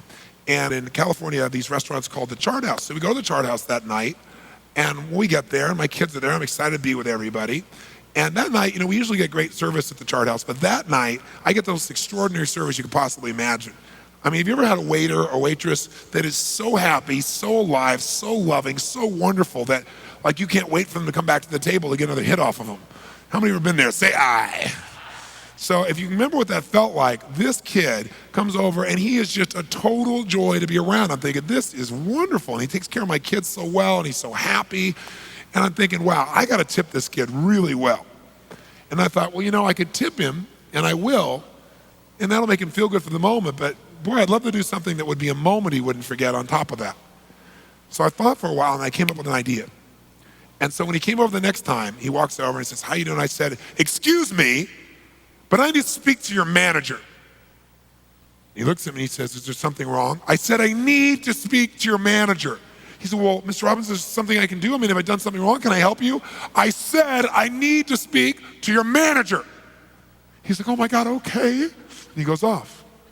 Now, why have I done this? Contrast. After this, anything will feel good by contrast. So he goes over to the manager, and you can see the manager when he gets the information, right? He's across the room, and he looks over at the table, and you can see his face go, oh God, I gotta deal with another one of those. It's one of those things, right? So he walks over like dead man walking, right? And he comes on over here, and he gets the table, and he looks up, and he says, you asked to speak to me? And I stand up, and I said, yes. Do you know who I am? He said, yes, Mr. Robbins, and we all know who you are. I said, you know something? I gotta tell you something. I travel around the world. I'm on the road maybe 200 days a year. This is where I live. I come home, I wanna be with my family, I wanna have a nice meal. So where do I decide to come? The Chart House. I wanna tell you something. Every time I come here, I get the most amazing service I can possibly imagine. He goes, I'm really sorry, Mr. Robbins. I really promise we'll fix it. I said, no, you're not listening to me. I said, every time I come here, I get the most extraordinary service a human being could hope for. He's like, oh, thank you. I said, but tonight is an exception. And he goes, oh. I said, this kid, what's his name? He said, Chris. I said, this kid, Chris, I gotta tell you something. I've eaten in the best restaurants in the world. I've eaten the worst restaurants in the world. I have seen it all. This kid is the best waiter I've ever seen in my entire life. He goes, I'll be sure to correct him, Mr. Robbins. I promise you, I'll correct him. I'll straighten him out. I said, no. He's the best waiter I've ever seen anywhere. Finest restaurant in the world, doesn't matter. So I had said to him, the reason I wanted to bring you over here was to thank you. Because for us to have that great a service every time, and for you to attract a kid like this, I know whoever manages this place must be an extraordinary soul. And while it just may seem like a meal to you or to other people, I said, for me, this is the time to connect with my family. And to be this supported and this wonderful, you must be one unbelievable man, and I want to shake your hand and I want to thank you. He was like, oh my God, thank you, Mr. Robbins. You know? And then he looked at me and he was like teary-eyed. And I said, I mean it. I said, I do all this stuff to tease you so you'd really hear me when I told you what I really want to tell you. And I said, I really want to thank you. I mean, from my heart. And this guy, you could just see him, he just blossomed, you know? And then he looked at me and he said, don't worry about Chris. I'll be sure to correct him. So sure enough, as he leaves my table, he walks like this. And he points at Chris and goes, and he's got this look, and Chris is walking up like this. And as he does it, all of a sudden you can see him talking to Chris in the distance, and all of a sudden you see Chris go from this to, and then, right? He's like totally juiced, right? Because what I also said to him is I said, this kid, Chris, do whatever it takes. I said, I gotta tell you this too, keep this kid. He's the best you got. Give him more hours, give him a raise. I mean, you're insane, and I know you're not insane to be this good a manager if you don't give this kid a raise and if you don't do it now. Grab this kid and keep him, right? So he's going all this stuff, right? He's all jumping up and down, so I figure something good's happening. Meanwhile, I turn to my daughter here at the table, and I said, Jolie, I said, ask the people at the table next to us what kind of service they got from this kid, because he was serving them too. And I said, if they get said that it was good, don't bother. But they say it's great or outstanding or something like that, tell them that what we want to do when he comes back across here is we want to stand up on our chairs when he comes back over here in the middle of the restaurant and give him a standing ovation and scream his name, Chris, Chris, Chris, Chris, Chris, the whole time. He goes, oh, Dad, don't make me do this. I said, Jolie, do it. Right? So she goes over and says, my dad wants to know what kind of service you're getting. And they're, oh, unbelievable. I'm saying, well, my dad wants to stand up on our chairs and clap and stuff. And they're like, and this one woman at the table said, we'll do it. She obviously was the woman with leverage at that table, right? So sure enough, Chris, he gets whatever news he gets. He's euphoric, man. He's like climbing over to us, right? You know, skipping and stuff, right?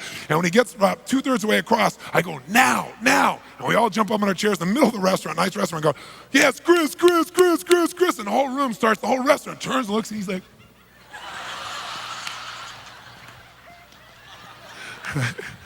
so by the time he comes over and his mouth's hanging open. And he said, you guys are so great to me. Oh my God. And he went on and on. He was like near teary-eyed. And he said, why'd you do this? He said, my boss just gave me a raise. You know?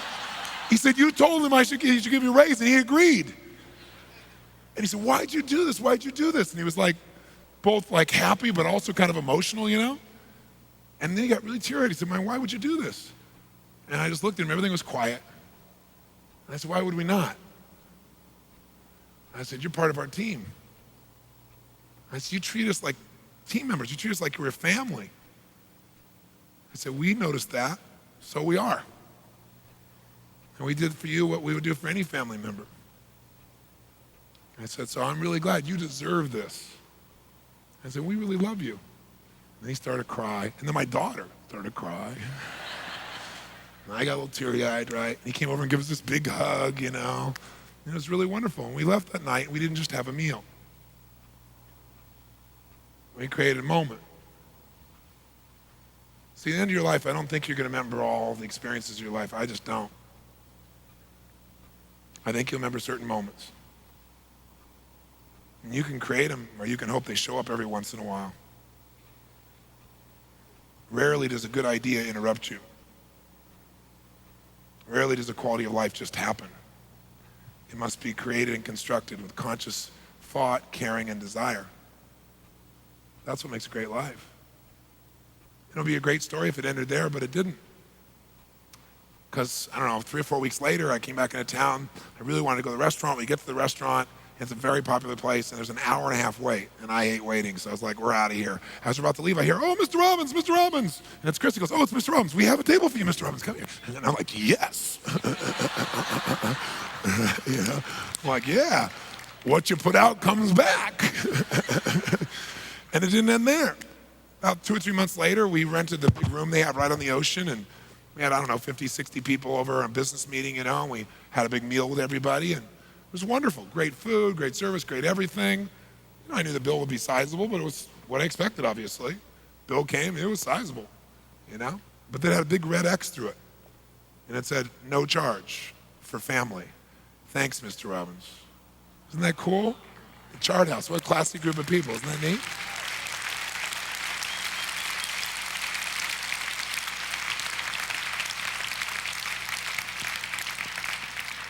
Class act doesn't end there. My daughter at the time, I think was, about 14, 15 years old. I think she was just turning 15. And she was getting concerned about having a car. Now, I don't know if you have the same challenges that I do in this area, but I grew up with absolutely nothing. Since I've earned everything I have in my life, including all my economics, I have a great deal of pride because I built the muscle myself. No one gave it to me. So I have some self-esteem that comes from that. And I want my kids to have that same self-esteem, but I also would love to just spoil them because, geez, I can. I could give them any car they want, there's no question. So I'm torn. I don't know if you have that experience too, of like wanting to help, but wanting them to have the growth. It's a tough place to be. So the way I try to resolve that is, I try to get them to earn important things, and if they do a good job, I usually just throw it in anyway. Or sometimes I just surprise them and do cool things and spoil them for the moment, and then back up later on and have them earn something else.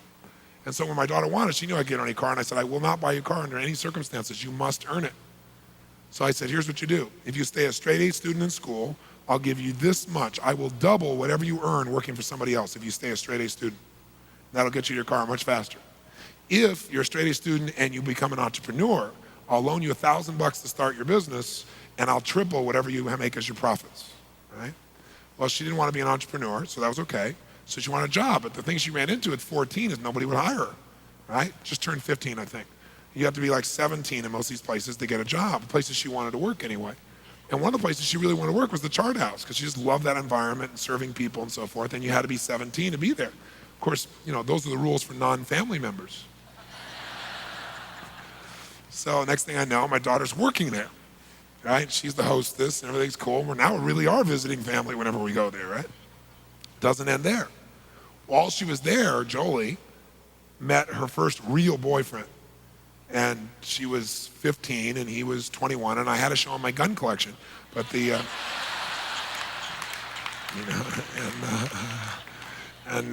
but he's a great kid, really great kid. He had a really great heart, and he understood that that's what he needed to exercise most. And and he was really into the arts and entertainment, and he really got Jolie interested in what she later became, which is an actress. She's been on Broadway, and she's actually was on a TV show last night.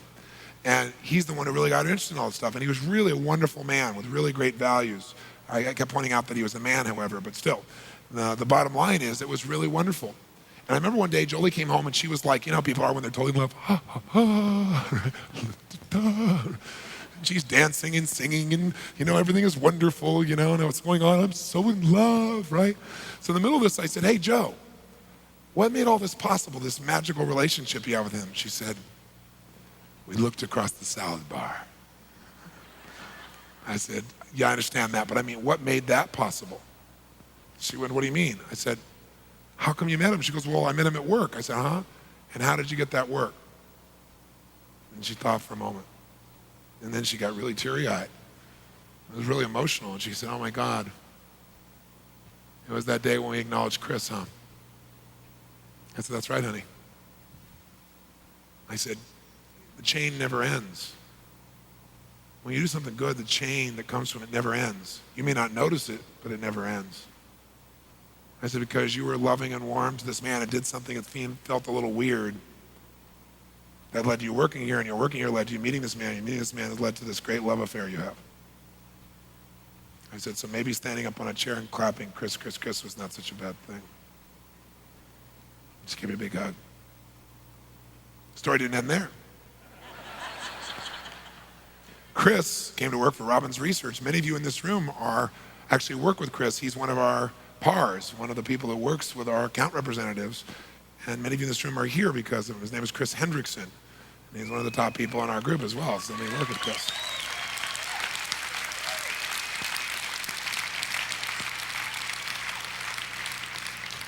Doesn't end there. Chris talked to a man named Martin Sheen once many years ago when I was first doing my infomercials, and Martin had a great deal of credibility. He's never really endorsed anything. He's very strong in his beliefs. And he believed in Chris enough to try my tapes. The tapes changed his life. He and I developed a great friendship. Out of that, he appeared in my show, and I reached millions of other people who wouldn't have listened to me, some big guy with teeth, but they were willing to listen to Martin. And so I reached millions of people because of Chris. Didn't end there. I needed someone who could help me because I generate so much new material for all the things that I do. I have a whole creative department. I have 8 people that work full-time to keep up with what I'm constantly, daily coming up with and downloading. And I need someone to head up that department. And Chris told me about this woman that was one of his customers who he said was unbelievable, convinced me to interview her. I did. She came to work for me. And most of what I create is done through her and my team. All because of Chris, too. You'll never know the consequences of one kind act that's sincerely given. You'll never know for sure for the person you touch. And maybe it won't come back to you from them. Sometimes people are so busy trying to figure out what they got out of something that they're missing what they're getting. But what about your kids? Come back to my kids. I got all these kids. Oh my God, how do I let them know I love them all? When they're all different people. So I made a plan, just like I'm asking you to do. I said, okay, let's start with Jarek. Jarek's my youngest. He was 4 then. He's 14 now. I looked at that and I said, okay, here's Jarek. Oh my gosh, how do I make this happen? Well, you got to picture Jarek. Here's this little kid who has a certain identity for his dad. I found out what he thought of me one day when I went to his preschool to pick him up. I walked in and the woman said, oh my God, he was telling the truth. I said, what are you talking about? Someone says, you're the guy on the TV, the helicopter. Yeah. And I said, yeah. She goes, oh my God. She goes, he's been telling everybody my father's a giant. He lives in a castle and he's flying in a helicopter to pick me up today.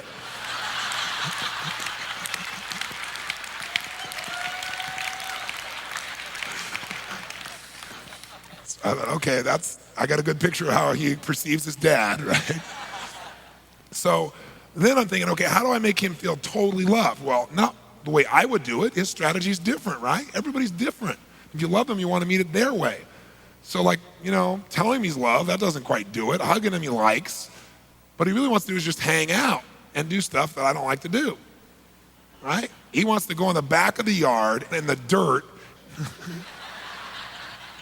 This is not high on my values list, right? But I know it's what he loves, right? He wants to make up these games. So I go, okay, that's what I'm really going to do. And I'm not only going to do it, but I'm going to enjoy it. I'm not just going to do it to do it. I'm going to enjoy it. I'm going to find a way to enjoy it in a way that's good. Because he'll notice if I'm not enjoying it, right? So I decided, all right, I just need to become a kid again at a really young kid level, right? So I go out there and we're doing this, and bear in mind, you know what he thinks, I'm a giant, right? So he goes, Dad, here, throw this rock. I said, son, it's a boulder. He goes, Dad, you're a giant, you can throw it. Okay, son. Right? Remember with the back, it's okay, I love my kid, right? So at the end of this day, I say to him, I said, you know what? I said, we need to go to the toy store. He said, why? I said, because you need to have a new toy. He said, you're right.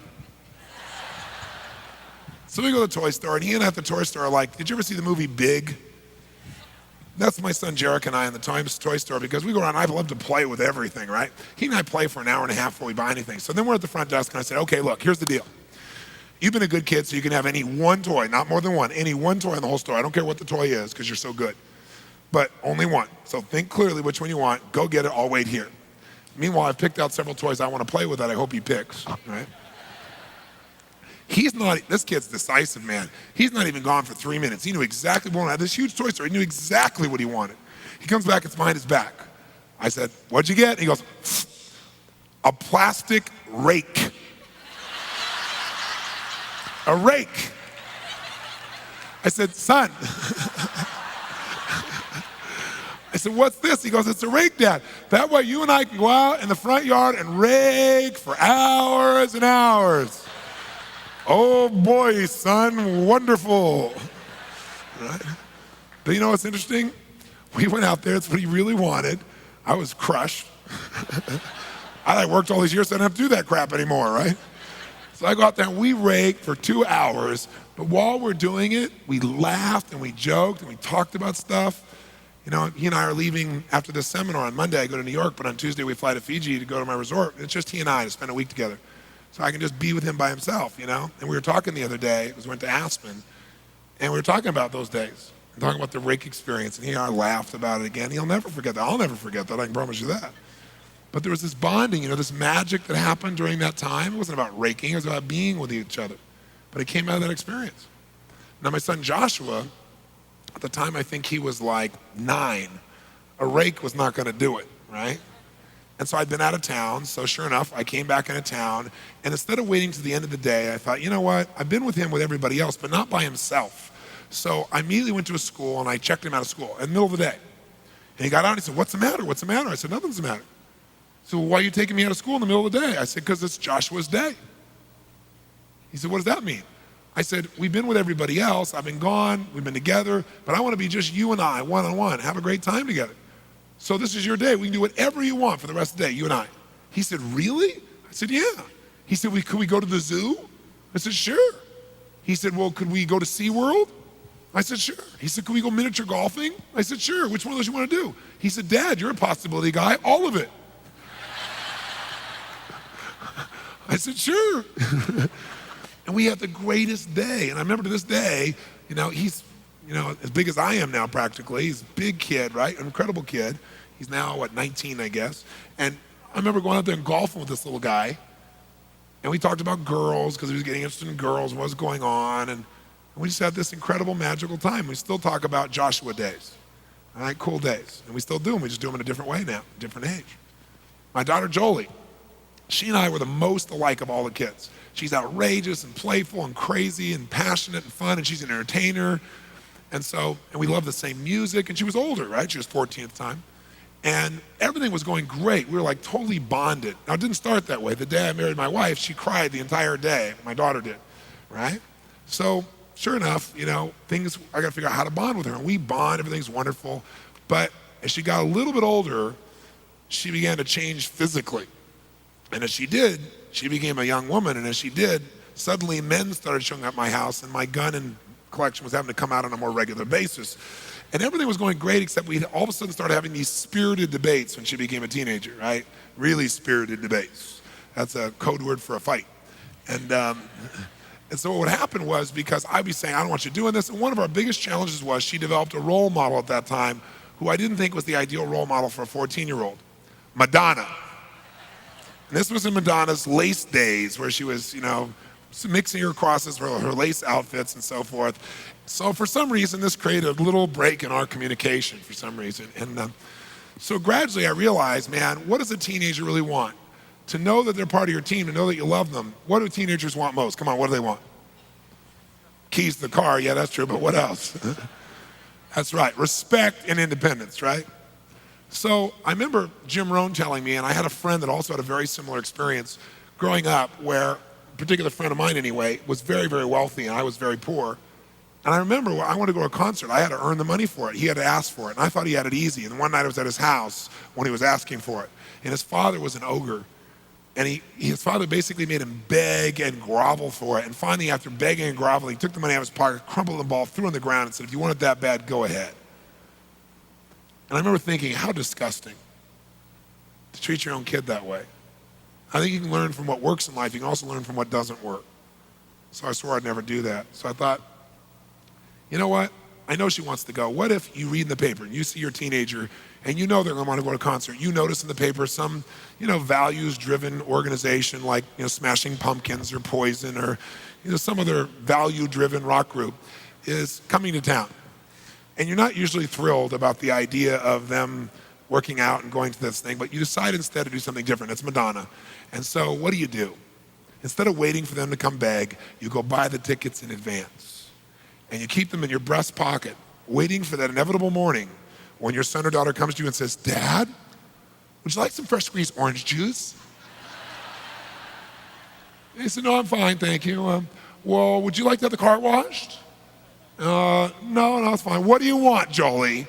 Well, Dad, there's this concert coming to town. Are you meeting Madonna? Well, yeah. You go, here. You can't even talk. And they said, well, what? He said, you don't have to say anything. Well, but why? Well, don't you want to go? Well, yeah. But why'd you do this? Because I love you.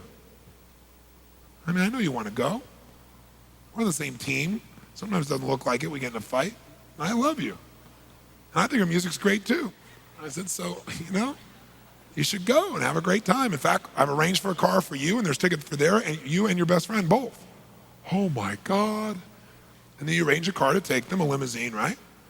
Primarily because you want someone to keep an eye on them.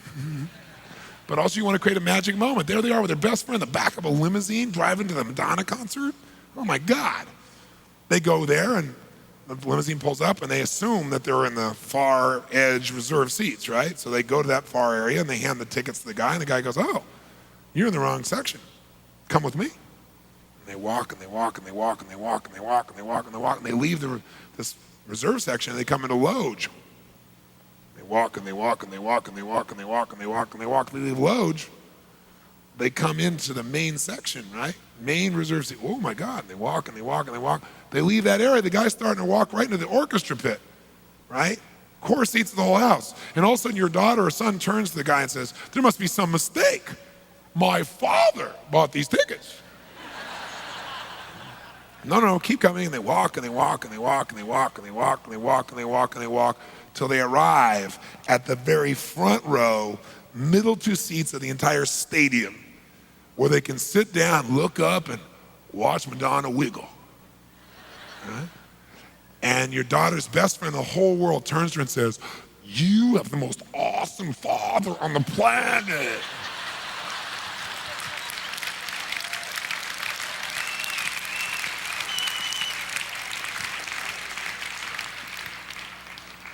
So you got to decide. Are you going to blast through your life and forget what you really love? What you really, really live for? Because you're busy trying to achieve something. Or are you going to do both? Live fully and blast through everything you want to achieve too. The only way you do that is if you understand team. Inner team is the most important thing. So that's my challenge to you, is to make it the most important thing, including, by the way, the team inside of you.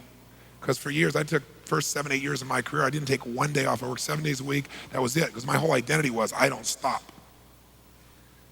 But I've also learned through lots of pain that if you just give to everybody else but yourself, pretty soon you're empty and you got nothing to give back.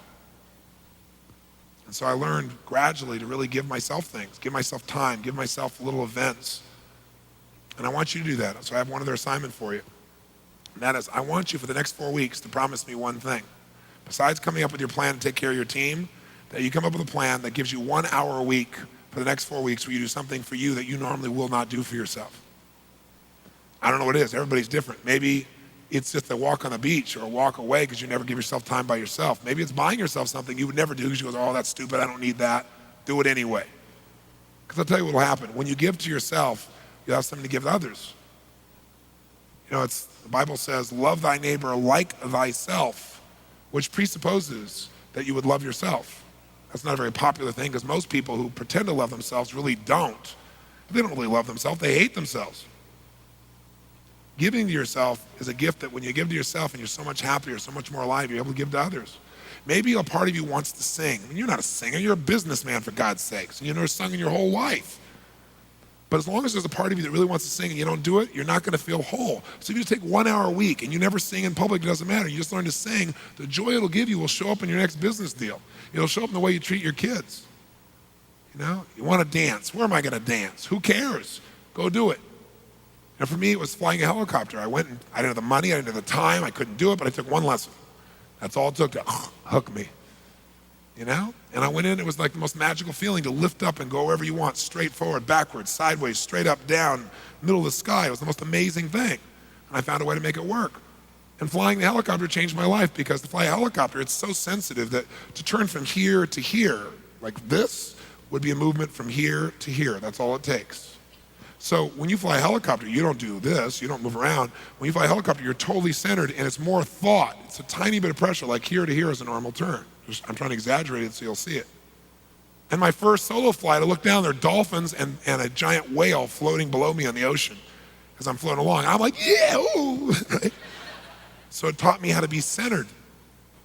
All these things you think you really don't need, some part of you, the reason you want it, there's a part of you that's wise and knows that something will come from that will make you better and allow you to give more. How many willing to give 1 hour a week for the next 4 weeks? You can always go back to the old way after that. To yourself, to do things you normally would never do, buy, create, or give. How many want to commit to do that and take care of your team and you? Say I. And make sure you really do it. You don't just say I. And it doesn't have to be something huge. It can be something simple. Something really little, but for you. If you take care of you, you won't feel sucked dry and you'll want to give more to other people. You don't take care of you, you'll start to resent some of the people around you who you've been giving to. They didn't ask you and demand it from you. You gave it yourself. The last thing I'll say on this subject is this. If you really think about life, think about what a quality life is about, you got to think that ultimately you got to take care of your team. You got to take care of the team inside of you, but you got to join a team that's going to challenge you. Because some people think a friend is somebody who just accepts you the way you are no matter what you do, and I don't agree with that. I don't agree with that. I think it's a real friend, somebody who loves you so much they'll tell you what's going on. They'll be straight with you. It's easy to just appease someone. I don't want a friend that's going to take joy out of beating me up, but I want a friend who cares so much for me that if all of a sudden I start to say something, they pull me aside and go, you know what, Tony, that's bull. You're better than that. And because I love you, I can't let you say that because you'd be tarnishing the name of my best friend. Right? You can't look yourself in the mirror and not do this. I need a friend that'll tell me that, not a friend that goes, okay, well, you're probably right. You don't need to make the call. Join a group of friends. Find yourself a team that'll challenge you. J. Willard Marriott, the man who built the Marriott hotels, he had a great phrase or poem he lived his life by. He said, good timber does not grow with ease. The stronger the wind, the stronger the trees. You want friends that are going to challenge you. You want a peer group that has an expectation as high or higher than your own. Not a peer group with low expectations so that you accept wherever you are. Because the only way you're going to be happy is if you do what? Grow and contribute. And you only do that as if you have people you care so much about that you really want to do that on an ongoing basis beyond your own basic fundamental needs. That's how you have a life of lasting value. So the message of this section of the seminar is really simple. Don't just be a talker. Be a what? A walker.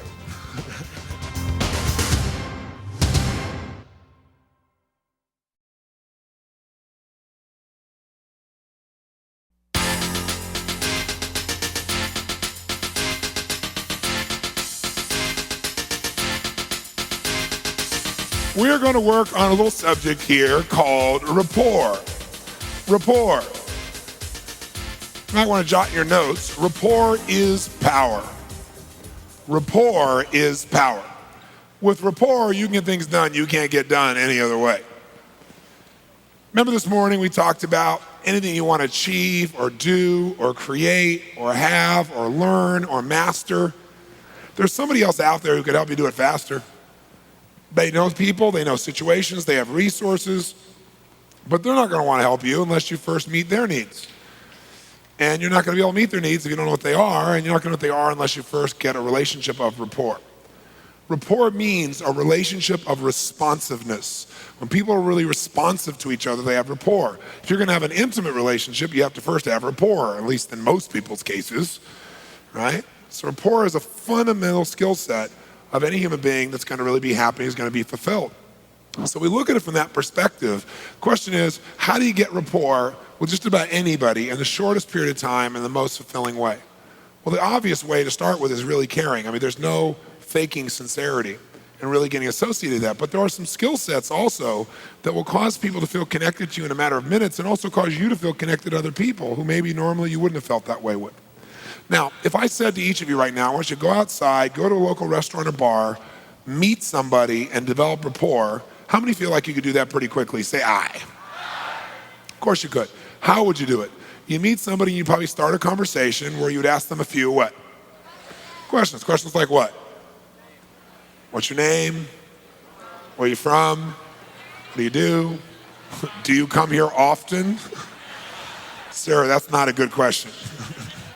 And what's your sign is right next to that one at the same level of quality, okay? So now, can you ask a series of questions and still have the conversation kind of just die? Is that possible, yes or no? Oh, yes. So one of the things that we've got to look at then is when you're communicating, questions don't create rapport. Questions are a tool you use to dig for that thing you believe will create rapport, and that is you're trying to find something in what? That's right, something in common. So you might want to make a note. Rapport is created by a feeling of commonality. Rapport is created by a feeling of commonality. When people feel like they have something in common, that's when rapport really is ignited. So conversation's going back and forth, and it's really not going anywhere. And then all of a sudden, you say, well, I got to go. I got to, catch my helicopter and do this. Helicopter? You fly helicopters? I fly helicopters. Oh, my God. Have you flown one of these? Have you done this? Energy. Or, yeah, I got to go see Mary Sue. Mary Sue, you know Mary Sue. Hey, I know Mary Sue. Hey, how do you know Mary Sue? Right? Rapport, right? So what happens is there's a spark when people find something in common. In fact, the challenge is that most people try to get rapport by finding something in common through words. And the problem with words is they don't always work. So what happens is words don't necessarily do it. I mean, what if you walk into a restaurant or bar and you meet somebody and you go, hi, what's your name? Where are you from? Why are you here? What are you here to do? And the person says, my name's Habib. I'm a terrorist. I'm here to kill people. We're going to say, amazing. Me too. Right? Now, see, words don't always work. But there is something that always works. And that little thing is something called matching and mirroring. Matching and mirroring. So the bottom line is, here's what occurs. Matching and mirroring is this concept that comes from a man named Dr. Milton Erickson. How many have heard of Dr. Erickson? I'm curious. Erickson's a genius. He was a medical doctor and a hypnotherapist, probably one of the greatest therapists in the world. People would go see other people to create change, get no change for 5, 6, 7 years. They'd see him for one session and it was handled. And the reason he was so good is when you came in to see him, he'd be sitting here, and if you came to see him, he got rapport with this part of your brain we call your subconscious or other than conscious mind. Now, what is the subconscious or other than conscious mind? It's the part of your brain that makes your heart beat 100,000 times a day without thinking about it. It's the part that basically guides everything. If you've ever tried to make a change and it didn't last, it's because you tried to make the change consciously, but you didn't deal with your unconscious needs. So you got to get those things aligned. What Erickson was brilliant at was how to get rapport in seconds with your unconscious, so you felt connected to him. And so you came in to see him and you said, Dr. Erickson, I've tried everything. I mean, this is a waste of my time. It's a waste of your time. I need to go. He'd look at you and go, come on. You haven't tried everything. It's not a waste of your time. And you're already here. So let's just do it. And people go, I like him. Something about this guy I like. I know what it is. You know, he's not over the top. He seems sincere. He's not a hypester. Something about him I really like. Because he was just like who? They are. I mean, think about this. People like people who are like whom? Like themselves or like how they want to be. That's who people like.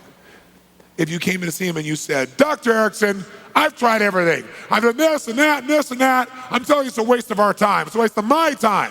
He'd say, sit down, and I want to tell you something. You may have done this and this and this and that, but you've never done this. It's not a waste of your time. You sit down, we're going to handle this. The guy goes, hey, I like this guy. He's got some spunk, man. He's got some passion. I think you'd get something done. Because we like people who are like us or like how we want to be. I mean, think about it. Somebody would say opposites attract. Bull.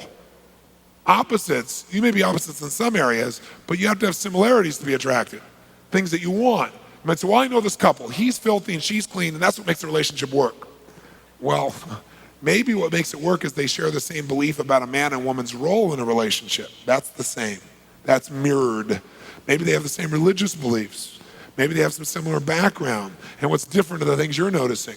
See, when we say we're having differences with someone, doesn't mean we're in or out of rapport when you say you're having differences. Which one? Out of rapport, right? Try this. Think of someone you really, really like a lot. Someone you really, really like a lot. A lot. Raise your hand if this person is either like you or there are parts of them that you'd like to be like. Let me see your hands. Say I. Okay, now try this. Think of someone you don't like. Now, I know you're a spiritual being and you love all humans and you've never had a negative thought towards any other human, but if you had a moment in which you forgot all that and you had somebody you couldn't stand, think of that person. Raise your hand if this person is either not like you or not like how you want to be. Raise your hand and say aye if that's true. Case closed. So that's what people want. So instead of trying to get this sense of being like someone by words, which rarely work, what Erickson did was he mirrored aspects of the voice and of the body. So what are some, let's just you say you're on the phone with somebody or in person, but all you're going to do is mirror parts of the voice so they feel connection. Because by the way, do we judge people in a matter of seconds, yes or no? Not you, of course, but everyone else does, okay?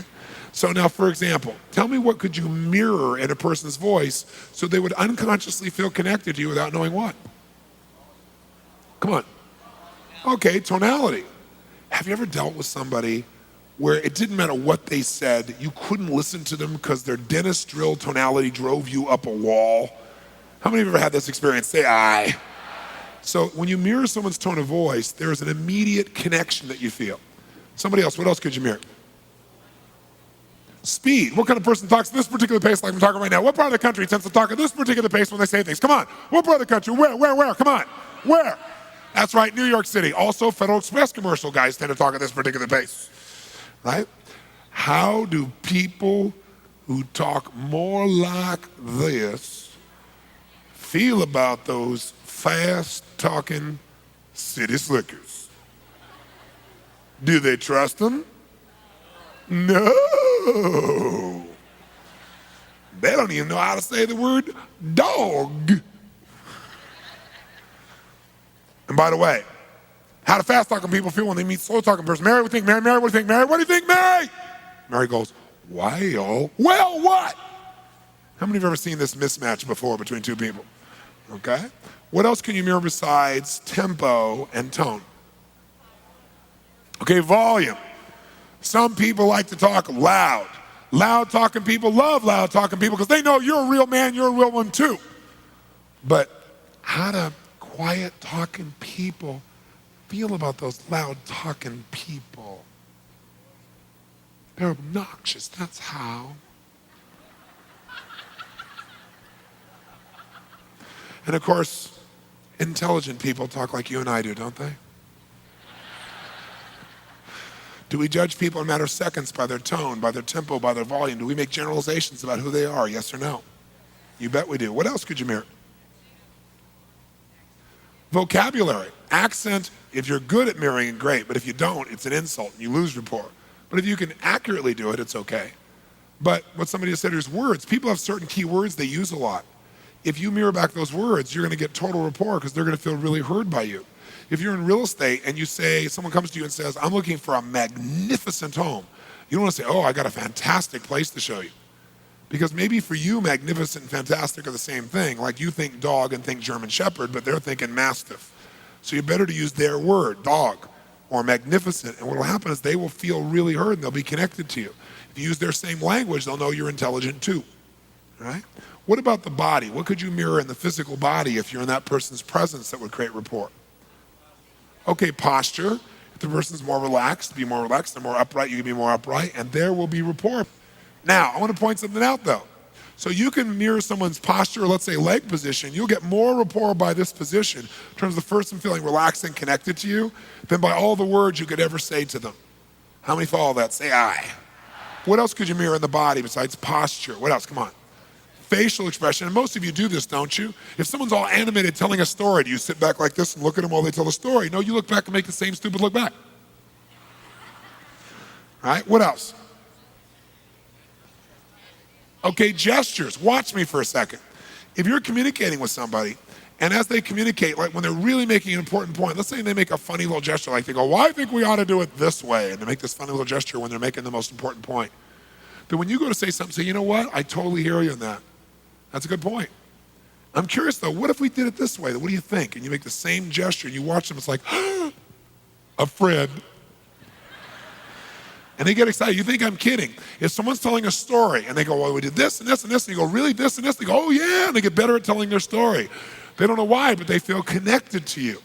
So you got gestures and posture, facial expressions, leg positions. What else could you mirror? Eye contact. Now here's an interesting thing. Most people who are in business have been taught that if you are going to let someone know that you're being honest and sincere, that what you should do is make direct eye contact and not break eye contact for at least 45 straight minutes without breaking eye contact. Now, there's a slight problem with this. People like whom? Themselves. What kind of person stares in your eyes for 45 minutes without blinking and doesn't move their eyes at all? Aliens, that's who. Most humans tend to look away. So what you got to do is when they look away. Give them the space to look away. Now, if you meet somebody who locks eye contact with you and doesn't break eye contact for 45 straight minutes, you stare right back. They'll know you're an alien too. It'll build rapport. Okay? What else could you mirror? Come on. Someone said touch. Absolutely. See, you can get more rapport with some people by touch than by anything you could ever say to them. But you don't want to guess. You don't go, hey, he looks like a toucher. Hey, Jason, love your hair, buddy.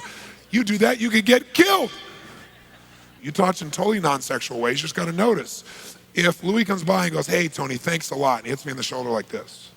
If I come back to you and I say, hey, thank you, Louis, and I hit him like this, I'll get more rapport by that touch than anything I can say, because I'm touching the same way. If you go to shake somebody's hands and you notice some people, when they shake your hands, they squeeze and see if they can, pop a few blood vessels. Other people have a fish handshake, like, hi, right? However they shake your hand, you shake it back the same way, you'll have rapport. If they squeeze hard, you squeeze hard. You're both real men, right? It's more of a fish, you're both fish, right? And what happens is there's a connection that comes from the same kind of touch that you can't get through words, just can't get through words. What else could you mirror? Proximity, that's how close you get to a person. Everybody has a different amount of location or different amount of closeness that they can comfortably deal with. Now the challenge is for a lot of people, what a lot of people do is when they're communicating, everyone has different levels of proximity that they think they need, right? So some people, they don't feel really comfortable unless they get about this close. They go, hi, are you enjoying the seminar? Right? Right? And they usually have bad breath. And when that happens, what do you want to do besides punch them? The minimum you want to do is pull back, but if you pull back, you just broke rapport. So what do? You got to hang in there. But everyone's different. So as you're walking by, you have to use your sensory what? Cuity, see how close can you get. So if I start walking up towards this gentleman here, he's fine. Here, I'm already on the edge. Now how do I know that? Because he's chewing his gum and all of a sudden he paused with the gum, right? He wasn't pausing when I was here. I come here. Now if I come here, now his eyes freeze. His whole face is now frozen. This means you're too close. Now maybe standing it would be different for him, but you got to pay attention. Because what happens is you lose rapport by being too far away also. There's no sense of connection, but you also lose it when you get too close. So how do you know how close to get? You use your brain. You notice, walk here, she's comfortable here, I'm on the edge right here. No, don't want to go there, right about here, it's perfect. Okay? So you just get that feel, and you'll notice it. What are you saying, Tony? Are you saying they cross their legs, I cross my legs? They lean back, I lean back? They lean forward, I lean forward? They uncross, I uncross? They pick their nose, I pick my nose? Exactly.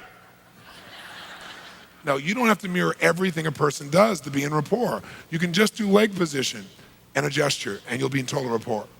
Or you can just do voice, right? Vocal qualities, like their tonality as an example, and tempo and get rapport. Or you can do, eye contact and a gesture, same as them, and you'll get rapport. So you don't have to do all these things at one time. Now, if you think people are going to notice when you're mirroring them, number one, they won't. Number two, and the reason they don't, by the way, is because it's something you already do. But here's the problem. Most of you wait till you get enough words in common, and then finally you put your voice and body in common. But words don't always work. If you go and put your body in common, if you mirror that, no one you meet will you not have rapport with. I mean, no one, as long as you really mirror them. No one.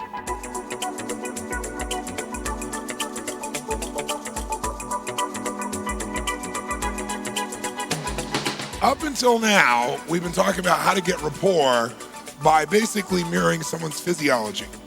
But we're leaving out the auditory in terms of any real focus. So what we want to do now is we want to make sure we add the auditory and also give you a shortcut. So when someone's coming towards you, you don't have to stare at them all of a sudden and go, see, what are they doing right now? They're doing with this their hand and that with their face, because it's too complex. So I want to give you a really good shortcut that'll immediately give you an experience of this. The shortcut's really simple. It has to do with understanding the human nervous system. Now, we all know that in order to take information in to our bodies, into our minds, we have 5 senses to take them in. What are those 5 senses? Quick. Sight, V for visual, A for, K stands for what? Anybody know? Kinesthetic, which means feeling, sensation, etc., right? Those feelings. O, which stands for olfactory, and G, which stands for gustatory. And gustatory is what? Taste, okay? Now, while we can take everything you experience that makes you happy or sad, anything you learn, anything you have an experience of in life, comes through those 5 senses. The only way you know anything, at least that we can measure. But when you communicate, you also communicate with those same 5 senses, whether you know it or not. Now, the truth, though, is of the 5 senses, most of us as human beings don't communicate, let's say, taste and smell as primary ways of communicating, although we do some. Our primary way of communicating day to day for most of us is either through the visual, auditory, or kinesthetic. And so here's a neat shortcut. If I said to you that I'm right-handed, as a right-handed person, does that mean I don't use my left hand? No, it simply means I'm going to go here first, because that's my strength within my nervous system. It's stronger. Well, similarly, people develop a strength or a preferred sense from which to take information in. And some people are more visually driven, as an example. Some are more auditorily driven, and some are more kinesthetically driven. Now, we all are all three, just like you use your left hand, but there becomes one that becomes our preference. When a person is expressing a preference, you can identify what mode they're in, and instead of having to look at every little thing that person's doing, moment to moment, here's what they're doing with the leg, here's what they're doing their face, here's what they're doing it, you can begin to say, oh, they're in a visual mode. And when someone's in a visual mode, they use their body differently than when somebody is auditory or somebody is kinesthetic. So for example, when a person's in a visual mode, they tend to talk a little bit louder, a little bit faster. They tend to gesture much more quickly than normally. What they do is they say things like, hey, picture this, take a look at this. Hey, can you see this? Take a look at this right now. And they talk more rapidly. You don't care how it sounds because picture's worth 1,000 what? Come on, 1,000 what? Words, they don't care how it sounds. They're just trying to get out of their system. They're communicating like this with intensity. That's somebody's in a really visual state. When somebody is in more of an auditory state, then they have a different rhythm, a different tone, a different resonance to their voice. Even their gestures have more rhythm to them.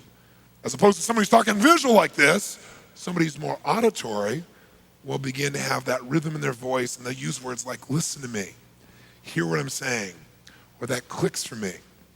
And these people do not necessarily feel great about somebody who's talking to them in a hyper-visual state, because for them, it's not just what you say, it's also what? How you say it. As opposed to visual people, they don't care. Come on, take a look. Auditory person says, let's talk about it. Different experience. Then there's another kind of person who's more, more kinesthetic.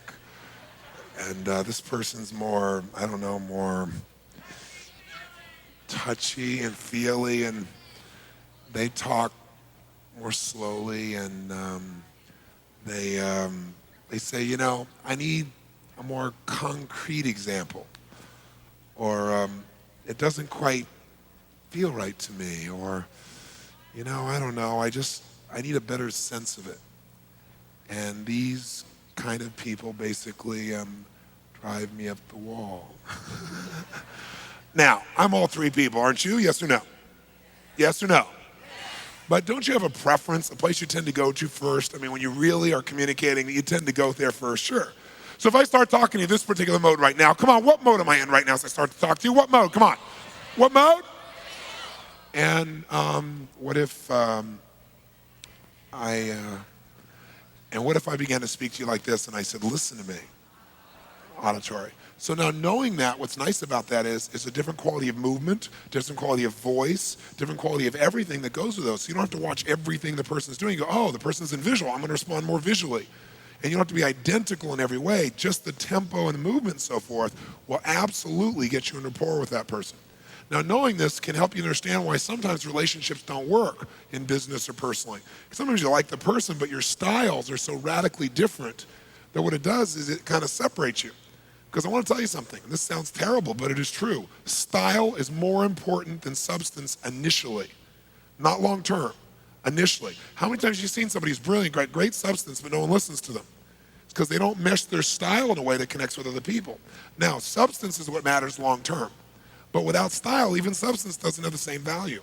So you want to enter somebody's world. And again, if you say, well, isn't that being phony? You're acting like this person, or you're using a voice like this person. No, it's called being respectful.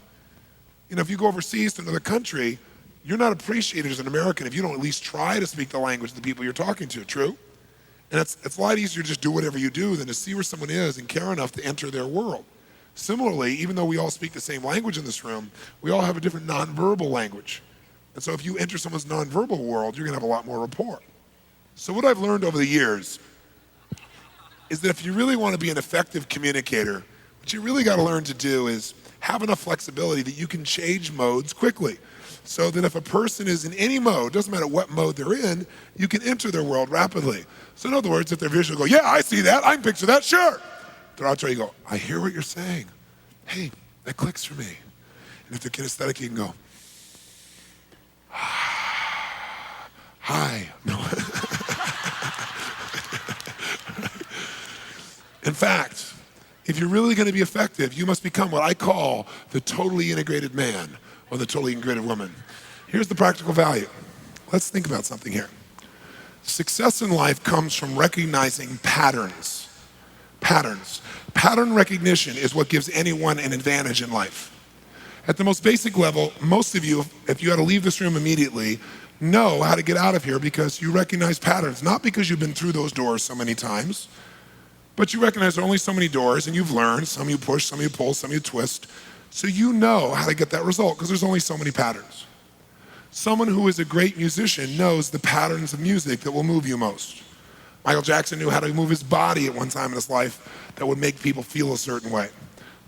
We won't go any further than that. Okay? So anyone, Michael Jordan understands the patterns and he's on the court, he knows what's coming at him and he can anticipate it. He has superior pattern recognition. Well, when you understand a pattern, it gives you power. Like when you notice someone's invisual, you know how to connect with them. Whereas before, you didn't even notice the pattern. You didn't know what was going on. How about Michael Jackson? Seriously, when did he become a superstar? He's been a star his whole life. What album? Thriller sold more albums than any album in the history of planet Earth. Okay? So it was fairly popular. Now, what made that happen? Well, let me ask you a question.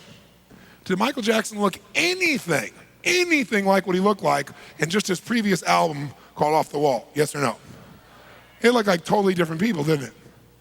Now, what's interesting is when this album came out called Thriller, something else started the same month. Anybody know what particular thing started?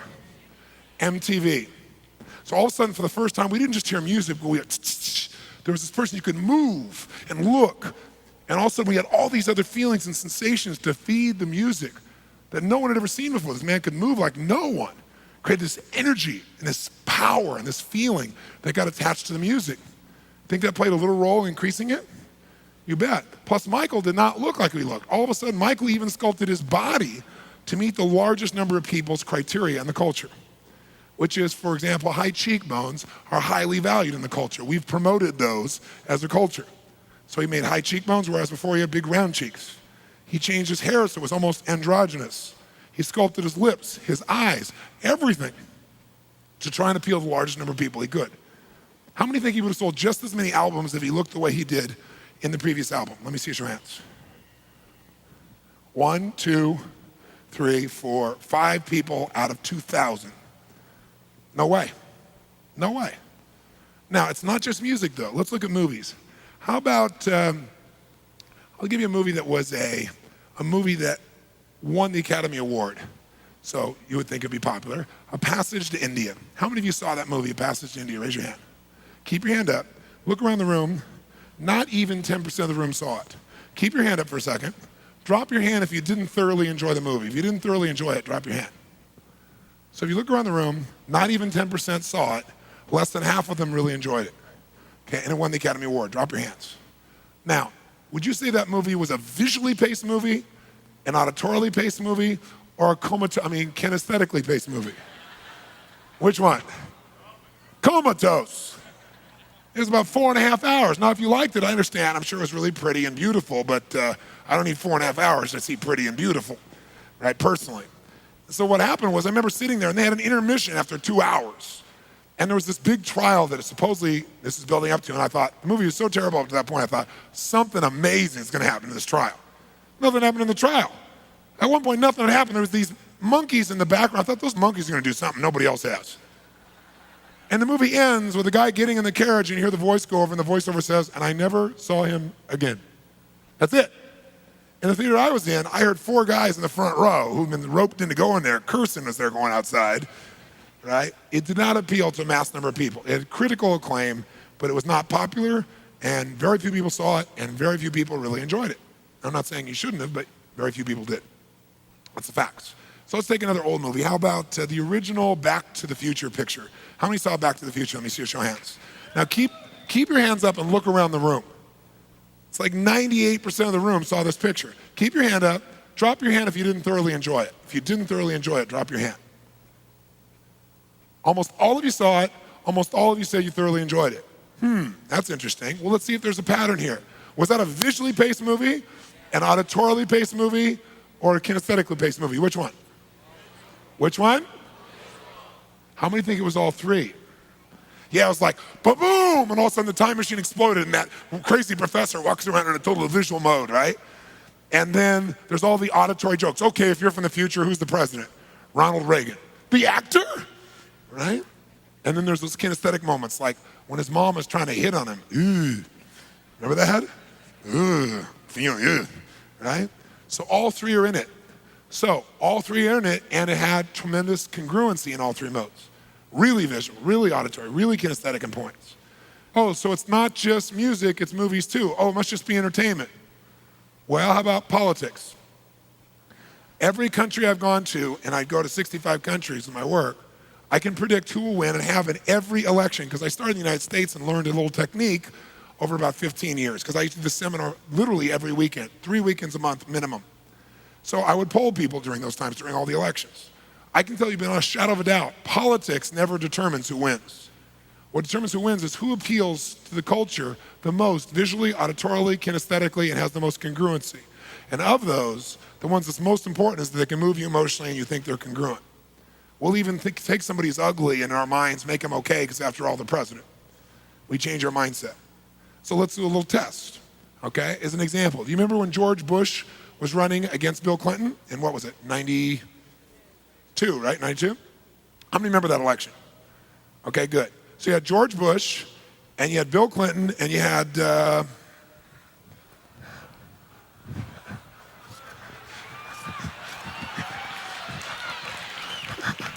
Ross Perot.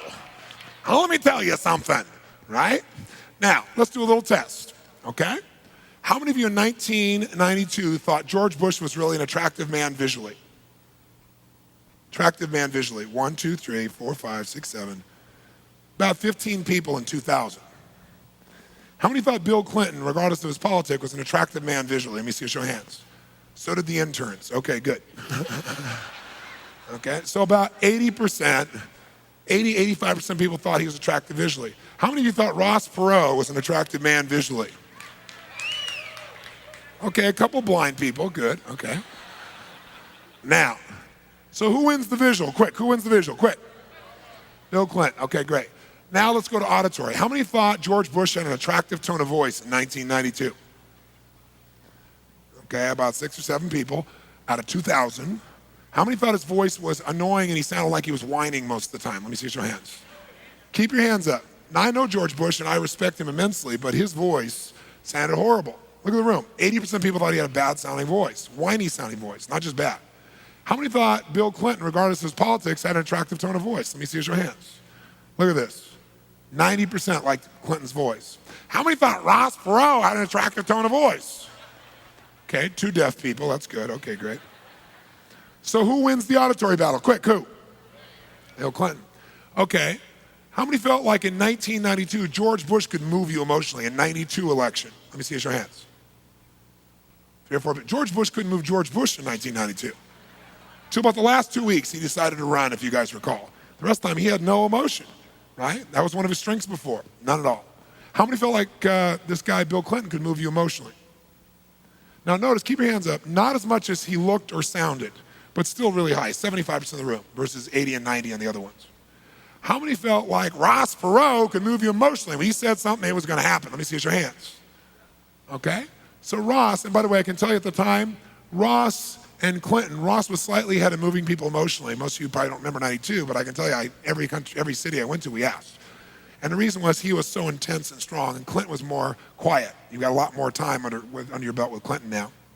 And then lastly, most important one, so who wins the auditory, by the way? Who won the auditory in that area was clearly, kinesthetic, was clearly Ross Perot at that time. Right now, he's about split with his audience. But here's where elections are won and lost. Congruency. How many felt like George Bush in 1992 was really congruent? What he said, he meant. Remember, at that time, the Iran-Contra thing was coming out. How many felt he was congruent? Not even 1% of the room. How many felt like that Bill Clinton with the Jennifer Flowers affair, I didn't fully inhale, et cetera, was totally congruent? Let me see your hands. Bill Clinton was getting destroyed at this level. How many felt back then, before he left the election, that when Ross Perot said something, he flat meant it, he was going to get the job done? Let me see your hands. Now keep your hands up and look at the room. Look at this room. You got 95, 98% of the room believing this guy will get the job done. He's congruent. As a result, who was winning? Ross Perot. He's an old geezer who's going to be the president. It's cool. He didn't sound too good, but that's okay. We'll give him voice lessons. Let's get somebody here and kick some butt instead of one of these politicians. And he was winning till he made the most unbelievable decision possible. In the lead, he quits. And his reason is those Republicans are going to mess up his daughter's wedding. Who could imagine? And all of a sudden, people can't even believe this guy. He's going to be president of the United States. So when he leaves, now here's your choice.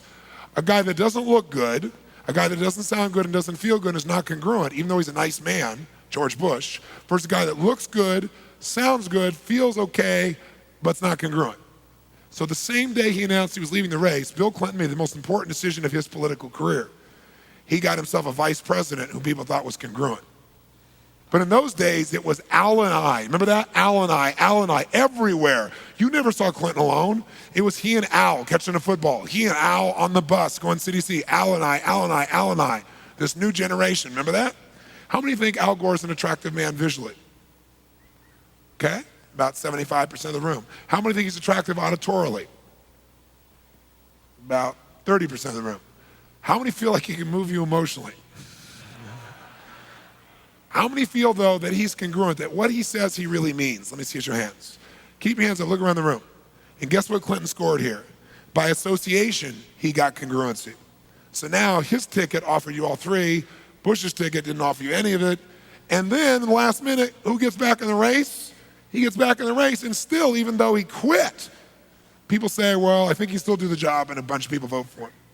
And so Bill Clinton gets elected with the smallest percentage of the vote in any president ever elected. And basically because he patched together that process. So then you pop into 1996, and you got Bill Clinton run against who?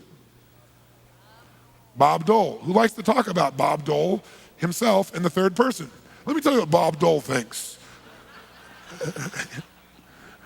How many think Bob Dole's an attractive man visually? Okay, 6 people. How many thought in 1996 that Bill Clinton was an attractive man visually? Okay, notice not as many thought he was as attractive, but still way up there, totally beyond Dole.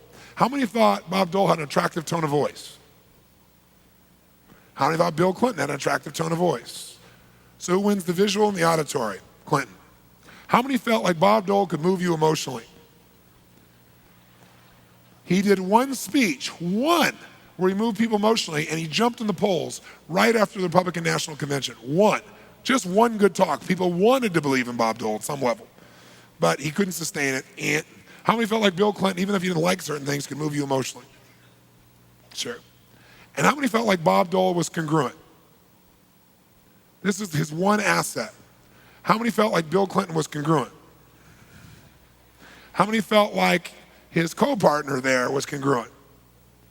So guess what? You have the choice. Somebody looked good, sounded good, felt good, wasn't congruent, but he's already been there and the economy's going well, versus a guy that doesn't look good, doesn't sound good, doesn't feel good, but he's probably honest. Guess what? It's not hard to figure out who to win, right? So I've done this in every election, anywhere you look. Now let's take it beyond this election. Think in history. Think of a president from modern history who you believe had the most power to influence in modern history. Somebody you thought had energy and charisma and power, somebody you'd never forget. How many of you thought of John F. Kennedy? Raise your hand if you thought of Kennedy. Keep your hands up nice and high. You got 90% of the room thinking of one man. Some of you said Reagan, some of you said other people. 90% of you, drop your hands.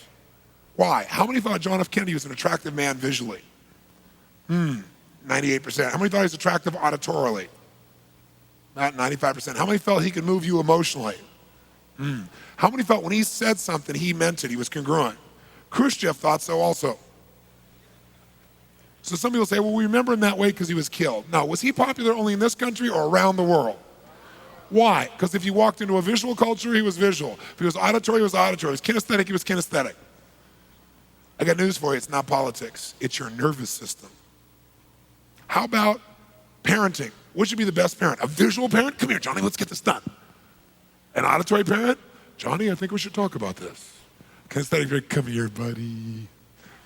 Which would be the best parent to have? You want to be a VAC, a visual, auditory, kinesthetic. You want to be one of these. So I don't care if it's parenting or it's politics or it's music or it's business. If you're going to succeed, You must become attractive visually, auditorily, kinesthetically, and you must be congruent. If you do those 4 factors, there is no limit to the number and quality of people you can influence in your lifetime for good. If you don't do that, you got to settle for something a lot less. And that's true in your career and your business as much as anything else. Any study you've ever seen, people who come across more visually, auditorily, kinesthetically attractive and congruent will move up in business even if their skill sets are not as high. There's no one that's better than the other. They're all important. You want to be all 3. You want to be a VAC. You don't want to be stuck in any one of them. You're obnoxious stuck in visual. You're difficult to be able to deal with people in kinesthetic. You're kind of middle of the road if you're stuck in auditory. You got to be able to enter all 3, and you can.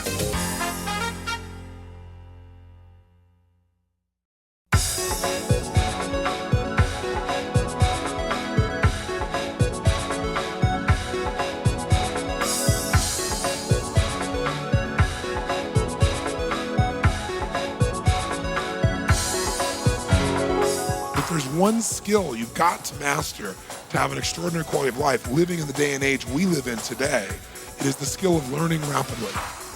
And if you can learn rapidly, you got the world at your fingertips. If you can't, you're left in the dust. Because it's a cliche to talk about changes happening so rapidly all around us, but it's also true. We're living in a time where, things used to change over the course of an age or generations.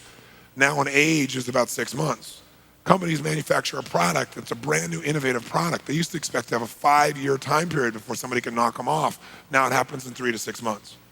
I mean, the world is changing so rapidly, and there's tremendous opportunity if you're learning rapidly. The problem is none of us have really been taught how to learn. We've learned, but we've not been taught how to learn.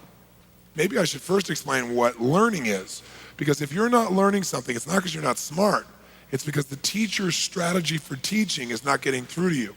And you're going to want to coach them so they can get through to you quickly. So let's give you an example. Here's what learning is. If you take a human being, and here's your human being, and you want this human being to learn something. Well, what is learning? Learning is when you take something that you don't understand, you don't know. So let's call it, learning is when you take an unknown, some unknown thing, and when you've learned it is when you can link that unknown directly to something you know, a known. So the way to describe learning is nothing but the creation of a relationship. Learning is when you create a relationship between the known and the unknown. When you connect those 2 things together, instantly you've known. Now let me give you an experience of what I mean. If I come along to you right now and I do this, I go,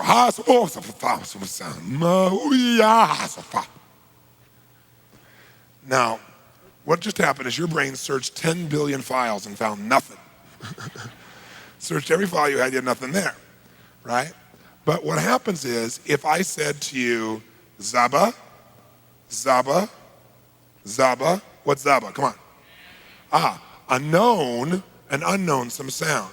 As long as there's a known you have a reference for, and then I attach it to that, you know what it is. It's kind of like, did you see the movie Dances with Wolves? Remember when Kevin Costner is at the little camp, and the first time the Indians come to see him, do you remember that? And he's kind of freaked out a little bit because they're all 3 on horseback, and he's trying to figure out what to do, and they don't look like they're too intense. So he's trying to communicate, and he says, hi, how are you? And that's like, what's up? They have no understanding what he's talking about. So they go, what's up, and he doesn't know what that is. So then he thinks for a second, he goes, he goes like this. He goes, right? And they start looking at him like he's on drugs or something, right? And he goes, buffalo, buffalo, buffalo. And one guy starts looking at him saying, this pale face is really crazy, right? So no, the other guy goes, Tatunga. He goes, buffalo, Tatunga, buffalo, Tatunga. And what happens? In a few seconds, he knows Tatunga is, and they know buffalo is. How they learn? They learn by taking a known and linking it to the unknown, or an unknown and linking it to the known. When that relation is created, you know. That's it. That's how learning happens. So why do people not learn at times? Because most teachers do this. They take an unknown, some words you don't know, some description you don't understand, and they try to link it to another thing you don't know. Isn't that true? And so now you have nothing inside of here, no understanding, and it's all out here confusing you. It's like, I don't know about you, but I was a great student because I loved to learn, except I hated geometry, algebra, and trigonometry. Hated it. 2 reasons. Number 1, I saw no purpose for it for me. I mean, if I was an engineer or something, it'd be different. But for me, I saw no value. And by the way, people don't learn when they don't see a reason to, right? When they don't see a way to apply something, there's not a purpose for it, right? So I didn't see that. But the second thing was, if you didn't do your homework, you were screwed. Isn't that true? Because every night there were new words, new vocabulary, new relationships. So if you came into class the next morning, they went the hypotenuse of AB squared by the radius of XY, I'd be like, I am in deep stuff, man. Right? Because they were relating all the stuff that I had no relationship to. How many can relate to this in some way? Say, aye. Okay, so that's what happens very often when people try to teach, because they understand both those words. So they're knowns for them. So you say, well, how do you explain this? And they say, oh, it's just like this. Like, I'll give you an example. The best teachers always teach you something by relating to something you already know. I don't know what you believe religiously, and I'm not telling you what to believe, but most people, regardless of religion, would say Jesus Christ is a pretty good teacher since 4,000 years later, right? Information is still hanging out here. So how did he teach? When he went to fishermen, he said, now look, guys, I want you to go out and recruit Christians. Is that what he said? No, he wouldn't say recruit. They have no reference for what recruit means. He said, I want you to go out and become fishers of men. And then sure enough, they went, oh, I get it. Put a little bait out. As soon as they bite, reel them in. They understood the whole process, right? They didn't need any coaching. Instantaneously had the whole thing. But if you don't do that, you're in trouble. I'll give you an example. Who here knows a lot about electricity? Raise your hand if you know a lot about electrical components, electricity. Okay, only a couple of you. Okay, good. This will be a good example. So what if I wanted to explain to you in an electronic component what a resistor is? Well, I could explain it to you this way. If you understand the function of a resistor, all you have to understand is that wattage and ohms usually migrate together to electrical components until what happens is the oscillation rate expands geometrically, and the resistor causes those to have a wattage that is balanced. Okay? Now, how many understand that? Raise your hand. Raise your hand if you understood what I just said. Raise your hand. What I said made no sense whatsoever. There is no relationship between those things. But I'm glad you think you know what dog means. That's really good. I'm really glad, okay? Okay. What I said had no relationship. I just took a bunch of electrical words and slapped them together somewhat congruently. There was no relationship. And all of a sudden it's outside of here. It's outside of you. You can't compute it, right? So that process, right, that process is what happens when you're not learning. But if I wanted to teach you what resistors were and I did it this way, what if I said to you, have you ever seen water running through a pipe? How many seen that? Say aye. Your brain goes, yep, I'm smart. I've seen that. So it feels confident, right? So now I say, well, imagine if you could for a moment that there was like a lever here, a flap, that you could put all the way down or part the way up or all the way up. What would that flap affect? The flow of the what? Water. This is what a resistor does to electrical current in an electrical component. How many of you instantly know what a resistor is now and what it does? Raise your hand. Say aye. How long did that take? A minute. Why? Because we related an unknown to a known. So I can learn anything. Like, I went and studied these guys that were nuclear physicists, and they built, one of them helped build an atomic bomb. And I want to understand how that worked. And he started going off on all these words. But see, I don't have any embarrassment of saying, excuse me, I don't know what those words mean. Do me a favor. What's this like? Explain this to me like in a metaphor, right? And then they may give you a metaphor. Oh, he goes, oh, it's just like when atoms and electrons. No. Try bread. Try a sandwich. Let's try a different metaphor here. Something I can clearly relate to. And you know what? Sure enough, I get him to explain it. All of a sudden I understand it. Now when he uses the words, I know what the words mean. So if you're in a position where you aren't learning something, don't go, oh my God, I'm not getting it. Oh my God, they're all understanding it. Just know you don't have the same references as those people around you. So get them by having them say, what's that like? Find a similarity.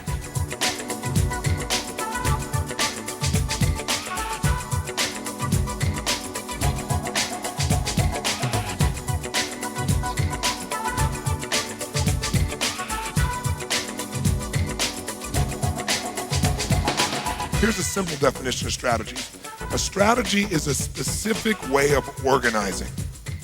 A strategy is nothing but a specific way of organizing your resources. Strategy is a specific way of organizing your resources. Now, we know what it means to organize, right? In a specific way doesn't mean random. It means a very specific way of organizing your resources. What are your resources? Well, it depends on the strategy. If it's financial strategy, then your resources might be money, time, decision-making, the way you feel, because that's going to affect the way you use your money. How many follow that? Those will all be those. If we're talking about, let's say, love strategies, what makes you feel loved is there's only 5 possible elements for that. The resources are what you think about, what you focus on, what you picture, what you say to yourself, how you breathe, how you move. Those are all resources. And if you use them in a specific way, you'll feel loved or unloved. How many follow that? Say I. So a strategy is a specific way of organizing your resources in order to consistently produce a specific result. Why do we want to consistently produce a specific result? Because the whole idea of a strategy is once you figure something out, you can do it as often as you want, every time, totally consistent, and it's a specific result you're after. So what's an example of a strategy? Well, as I already said, are there strategies for having too much month at the end of the money? Are there specific ways of organizing the way you spend money, the way you spend your time, the way you think about things, your emotion, your feeling, that will cause you to constantly have less money than you need? Yes or no? Yes or no? How many have mastered these in your past? Are there specific strategies for financial abundance? Ways of earning, ways of saving, way of spending, way of investing that will consistently cause you to have financial abundance? Yes or no? Of course there are. What other kinds of strategies are there? You tell me. What other kinds of strategies are there? Yes, sir. Strategies for cooking. Are there specific ways of organizing various ingredients and the heat you put them in, how much time you spend with it, that'll cause you to consistently get the exact result you want in baking, for example, or cooking? Yes or no? What do we call those? What do we call those strategies? Recipes, okay? Strategies for managing your time. Are there specific ways of organizing what you focus on, where you spend your time, how much time you spend on things in order to consistently feel like your life is being managed effectively? Yes or no? Sure. Are there strategies for becoming stressed? Are there strategies for depression? Is depression a strategy? Yes, it's hard to get depression. You got to work at it. You got to organize the resource of your breathing and your shoulders and the muscles in your body and your face and what you picture and the tone of voice you use and what you say to yourself and what you imagine to feel depressed. It's a lot of work. Now, if you practice it a lot, you get good at it and do it at will. Okay, but it is a strategy. It doesn't happen unless you do things that way specifically. Is joy a strategy? Is there a strategy for feeling joyful or happy on a consistent basis? Yes or no? What other kind of strategies are there? Athletic strategies, peak performance strategies, ways of organizing, what you think about, way you move your body, what you notice, what you anticipate when you're in a sport in order for you to consistently perform at your peak. Somebody else. Attraction strategies. Listen, when you get attracted to someone, it is a strategy. There are specific things that trigger you to feel attracted to someone or not feel attracted to someone. It's very specific. You may not be paying attention to it consciously, but it's there. And by the way, do you have strategies already for trying to cause people to feel more attracted to you already? Yes or no? Ways of organizing, the ways in which you dress, the ways in which you speak, the way in which you look at someone, all those things, what you do, maybe where you touch them when it's appropriate, so that hopefully it increases some of that attraction. Yes or no? Oh, yes. So here's the truth. Any result you've ever produced in your life more than once, you have a strategy for. You have one problem, though. Most of your strategies are unconscious. So you don't know how you do it. You have a strategy, but you don't know how you do it. So what you do is you hope that something in the environment will trigger it and it will happen. Now, 4 reasons to master strategies. Number 1 reason, when you master strategies, you can now consistently produce any result you've done in the past. So what it allows you to do is duplicate any result you've ever done in your entire life. So if you think of anything you've done that you really like maybe you felt really attracted or really creative or really motivated or really in love, I don't know what it is. But anytime you've really felt that, you can now fire off that creativity at will, fire off that feeling of love at will, fire off that decisiveness at will. So there is no question you can do that for the rest of your life. That's the first reason you want to master strategies, consistency. Second reason you want to master strategies is it can help you to help anyone else you know to consistently get a result. See, once you know how to do this for yourself, you can also do it for somebody else. So if you have a friend, you've seen her before like totally on fire, driven, excited to do something, and now she is absolutely depressed and bored, you can help her find out what she does when she's really driven, and you can trigger that strategy for her and show her how she can trigger it for herself for the rest of her life so she never has to go through that again. Third reason to master strategies is to manage someone else. To manage someone else. See, if you work for me and I know your motivation strategy, instead of trying to motivate you the way I'd be motivated, which works for me and maybe not for you, I'll know what really motivates you and I can get you to want to do something, not have to do something. There's a big difference. Like, for example, would you like to be able to get your kids to want to clean their room? You say, Tony, if you can explain that today, you are God. Okay? We're going to show you.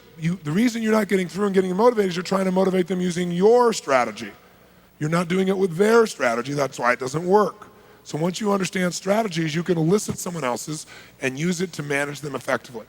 And then the fourth reason to master strategies is because mastering strategies offers you really a way to model people. So if someone is outstanding, they're really, really good at something. Let's say Jason here can laugh at a drop of a hat and have fun, and you're serious as a heart attack. And you go, but I just don't think anything's funny. You could model Jason's strategy for getting himself in that place where he laughs so easily, and you'll find yourself laughing. Or if, John over here is unbelievably effective at making powerful decisions, and you can't make a decision what to have for dinner, you can model John's strategy and apply it, and all of a sudden you can make the same kind of quality of decisions. So strategies allows you to model as well. So number one, helps you get a consistent result. Two, help anybody else get a consistent result for themselves. Number three, chance to manage people effectively. Number four, chance to model. What if I told you that I personally know John the baker? John the baker? Yeah, John has spent 25 years of his life to develop the ultimate chocolate cake. I know him personally. Now, the question I have for you is this. John has spent 25 years of his life to develop this ultimate chocolate cake. No one makes better chocolate cake in the world than John, the baker. The question is this. Can you and I, amateur bakers that we are, produce the same quality of chocolate cake as John the baker, even though we don't have 25 years of experience? Yes or no? Yes. How? By what? Do that again. How? That's right, by his recipe, which is also known as his strategy. So now you know what strategies are. Strategies are just like recipes, and since you know that metaphor, you already know most of there is to know about what a strategy is.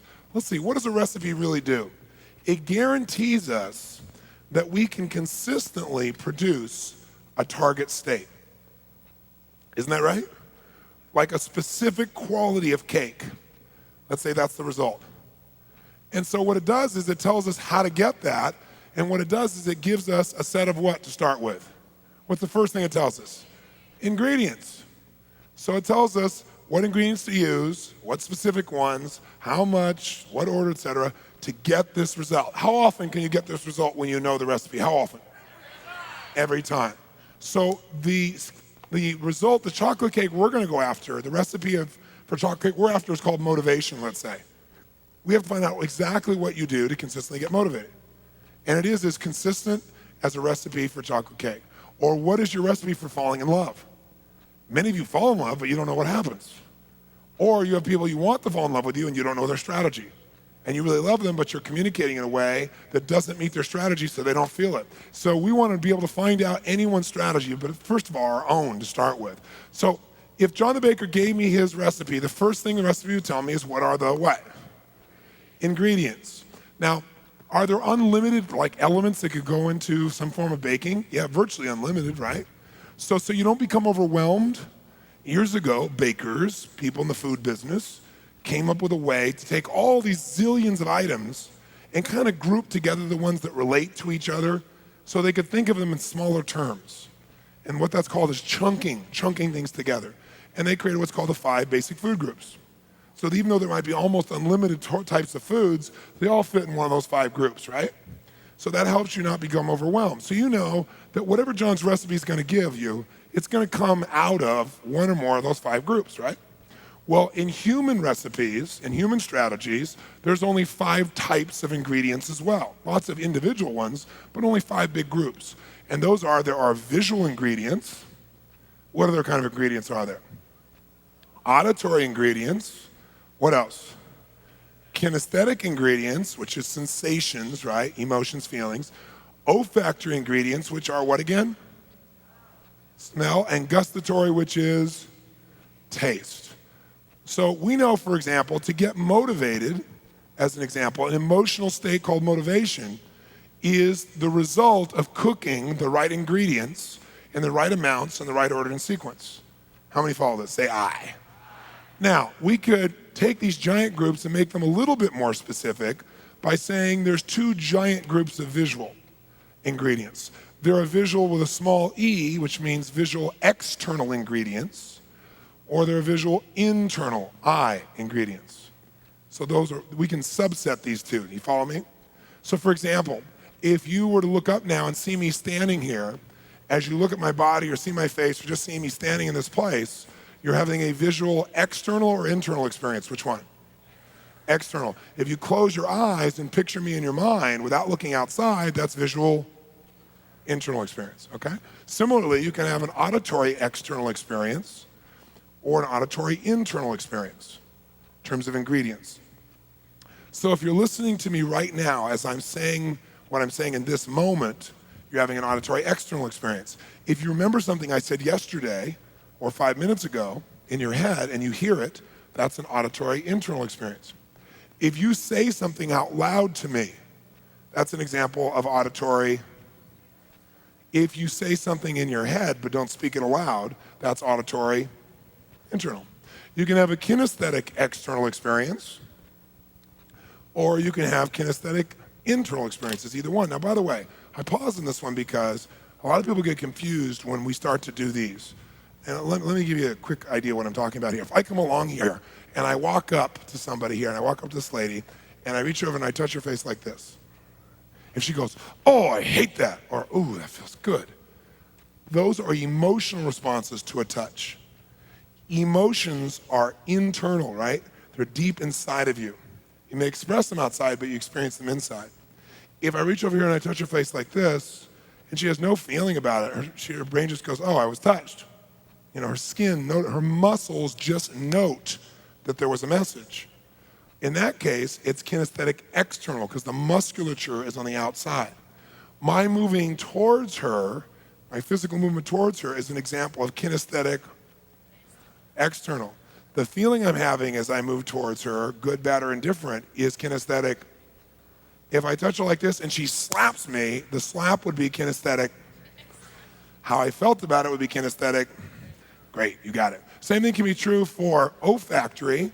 You can have an olfactory external, olfactory internal.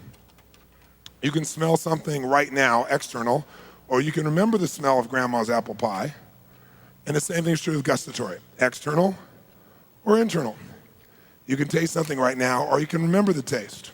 By the way, I should tell you that if you overeat on a regular basis, one of the reasons you overeat is you're not actually tasting your food, you are tasting the memory of past food.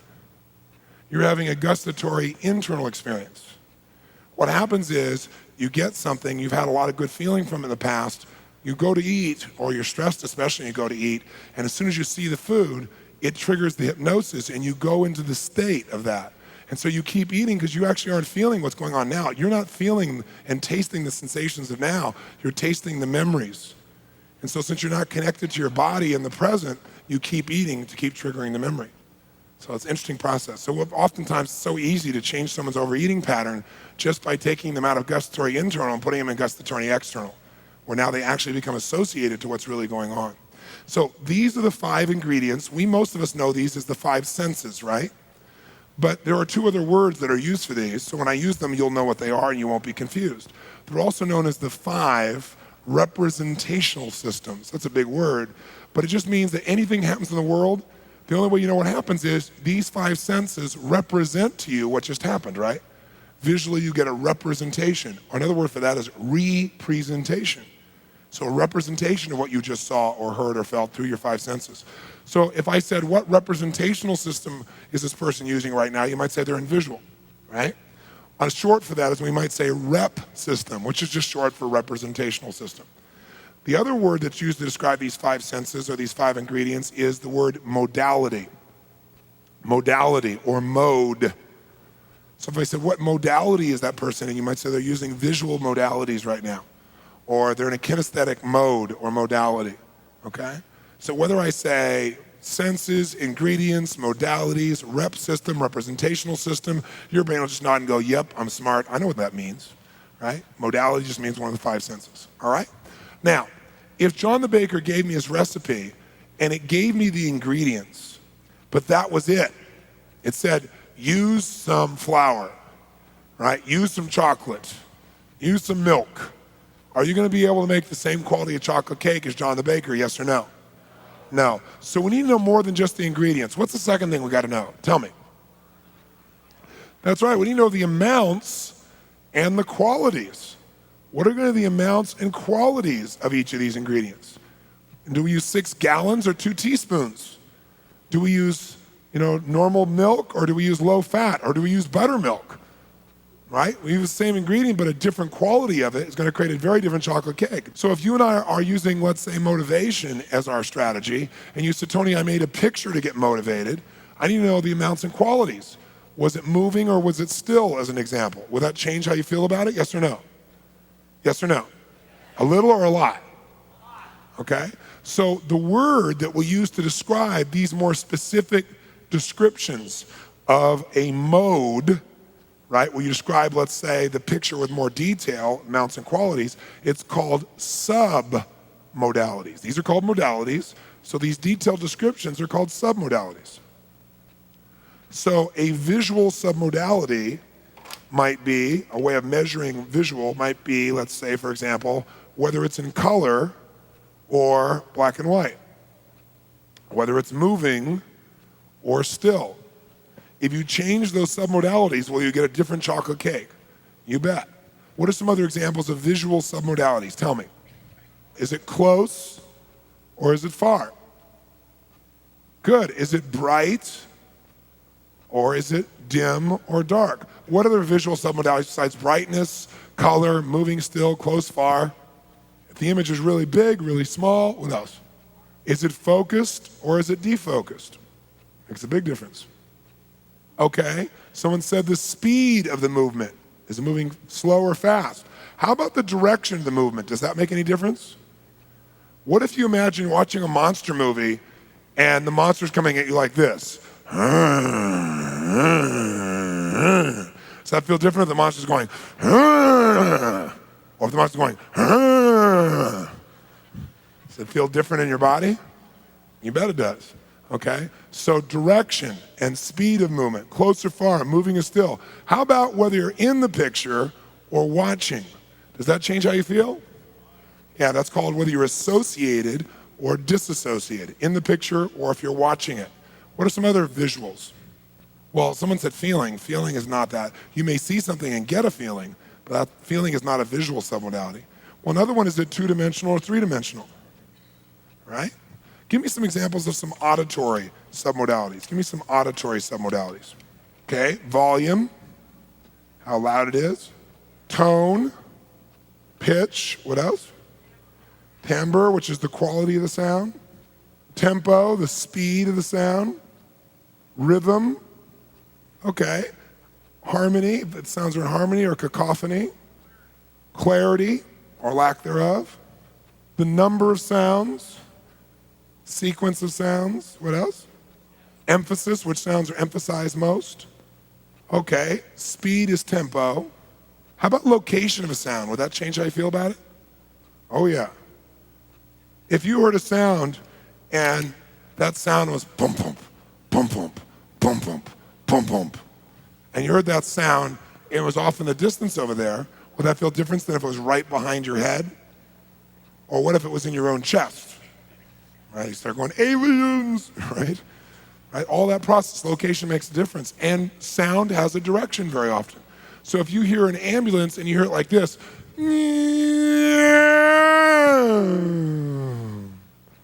say when you think it's approaching, it has a different effect than when you think it's leaving you, as an example. Okay? Give me some examples of kinesthetic submodalities. How many realize this ain't algebra, baby, at this stage? Say aye. This is the secret to turning on any emotions you want at will. That's what this is. Weight, temperature, texture, pressure, tension, rigid or flexible, something changing size you can feel or shape, throbbing, moisture, breathing, movement, location. How about another one? How about duration? Some things, right? Some things feel good for a short time, but not for a long time. Some things feel good for a long time, but not for a short time, right? So duration is also important. Now, some people say, well, what about pain? Isn't pain a submodality? No, pain is a chocolate cake, right, with tuna, right? No, pain is a result. When you have pain, it's because of what you're focusing on. Have you ever cut yourself, for example, not feeling any pain at all until you notice, oh my God, I'm cut, and then you got the pain?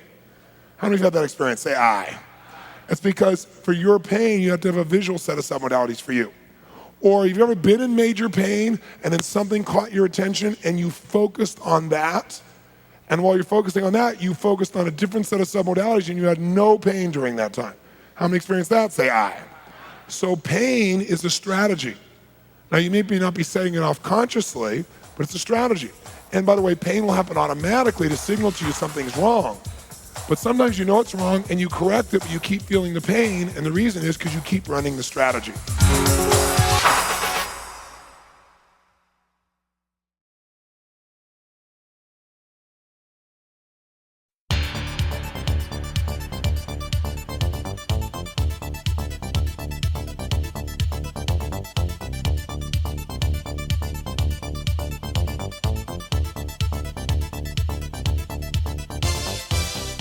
Well, let's finish figuring out what it is we got to know strategies. If we go to John the Baker, he's got to tell us his ingredients, and he's got to tell us the amounts and qualities. Is there anything else he's got to tell us? Yes or no?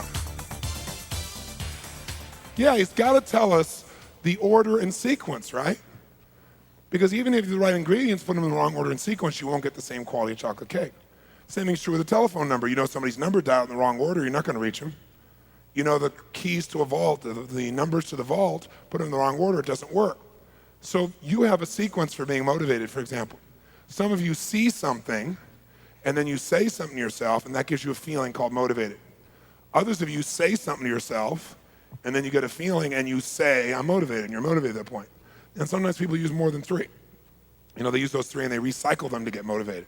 So there is a sequence that's very important. And by the way, the order and sequence, we also call the syntax. It's like if I said, the dog bit Johnny. You all know what that is, right? But what if I said, Johnny bit the dog? Same exact ingredients, different sequence, very different experience, especially if you're Johnny, right? So sequence is called syntax also. For short, we say order and sequence is the syntax. So you got to know the ingredients, the amounts and qualities, and the syntax, the order and sequence they need to go into.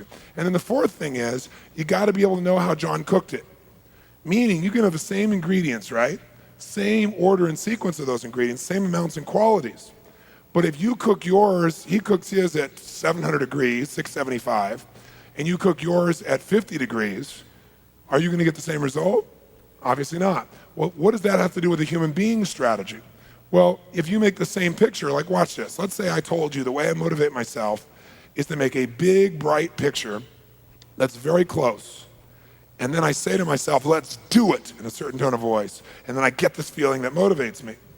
But this is how you do it. You do the right ingredients, the right tonality, right everything, but you do it in this physiology, because the physiology is your oven. The way you use your physiology cooks it. So if I say make a bright picture, and you make a bright picture like this, is that going to produce the same kind of bright picture as if you do it like this? Yes or no? Now this is cooking at 675, this is cooking at 50. So there are 4 elements to strategies. You got to know the ingredients. What did they actually do? You got to know, secondly, the amounts and qualities. Like, did they make a picture? Did they bring it close, far, big? Did they say, I hate this, I love this? Did they say it fast? They go, I love this. Did they say it slow? I love this. How do they do it, right? And then, most importantly, what's the sequence of it? What did they do first, second, third? And then lastly, what was their physiology like when they were doing it and for how long? They didn't cook it for 50 years. They cooked it for a certain period of time with certain intensity. Okay? How many follow this? Say I. So you might say, okay, Tony, that's great, but how do I actually get somebody's strategy? What if I go to John the baker and I say, John, give me your strategy, give me your recipe, and he says no? Or worse, what if he says, I'd love to give it to you, but I don't know what it is? Is it possible for someone to get results without knowing how they do it? Yes, there's a term for it. We call it unconscious competence, where someone is competent, but they're unconscious about how they do it, right? They just kind of get in state.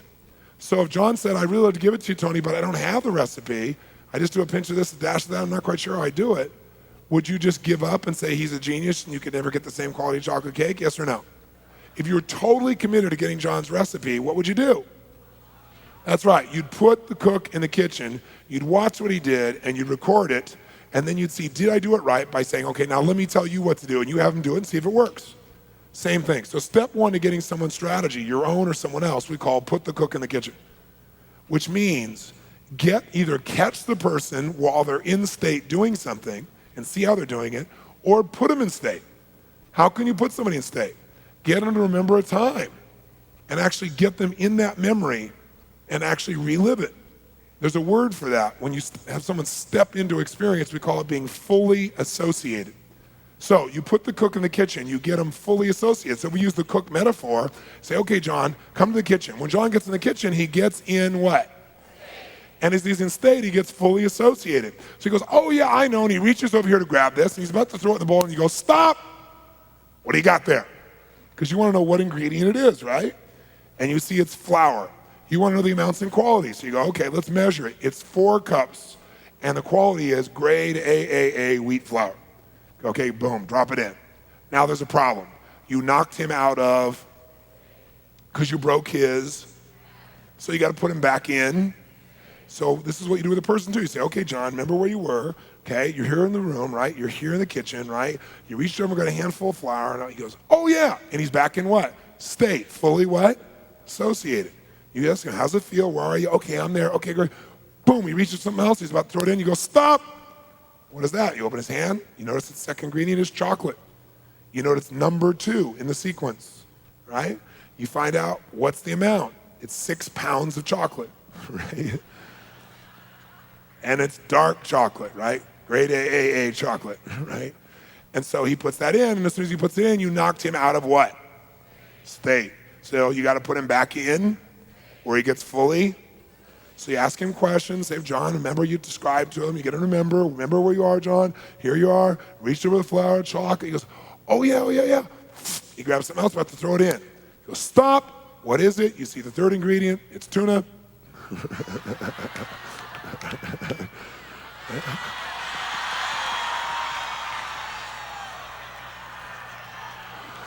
Think of chocolate cake right now. Think of chocolate.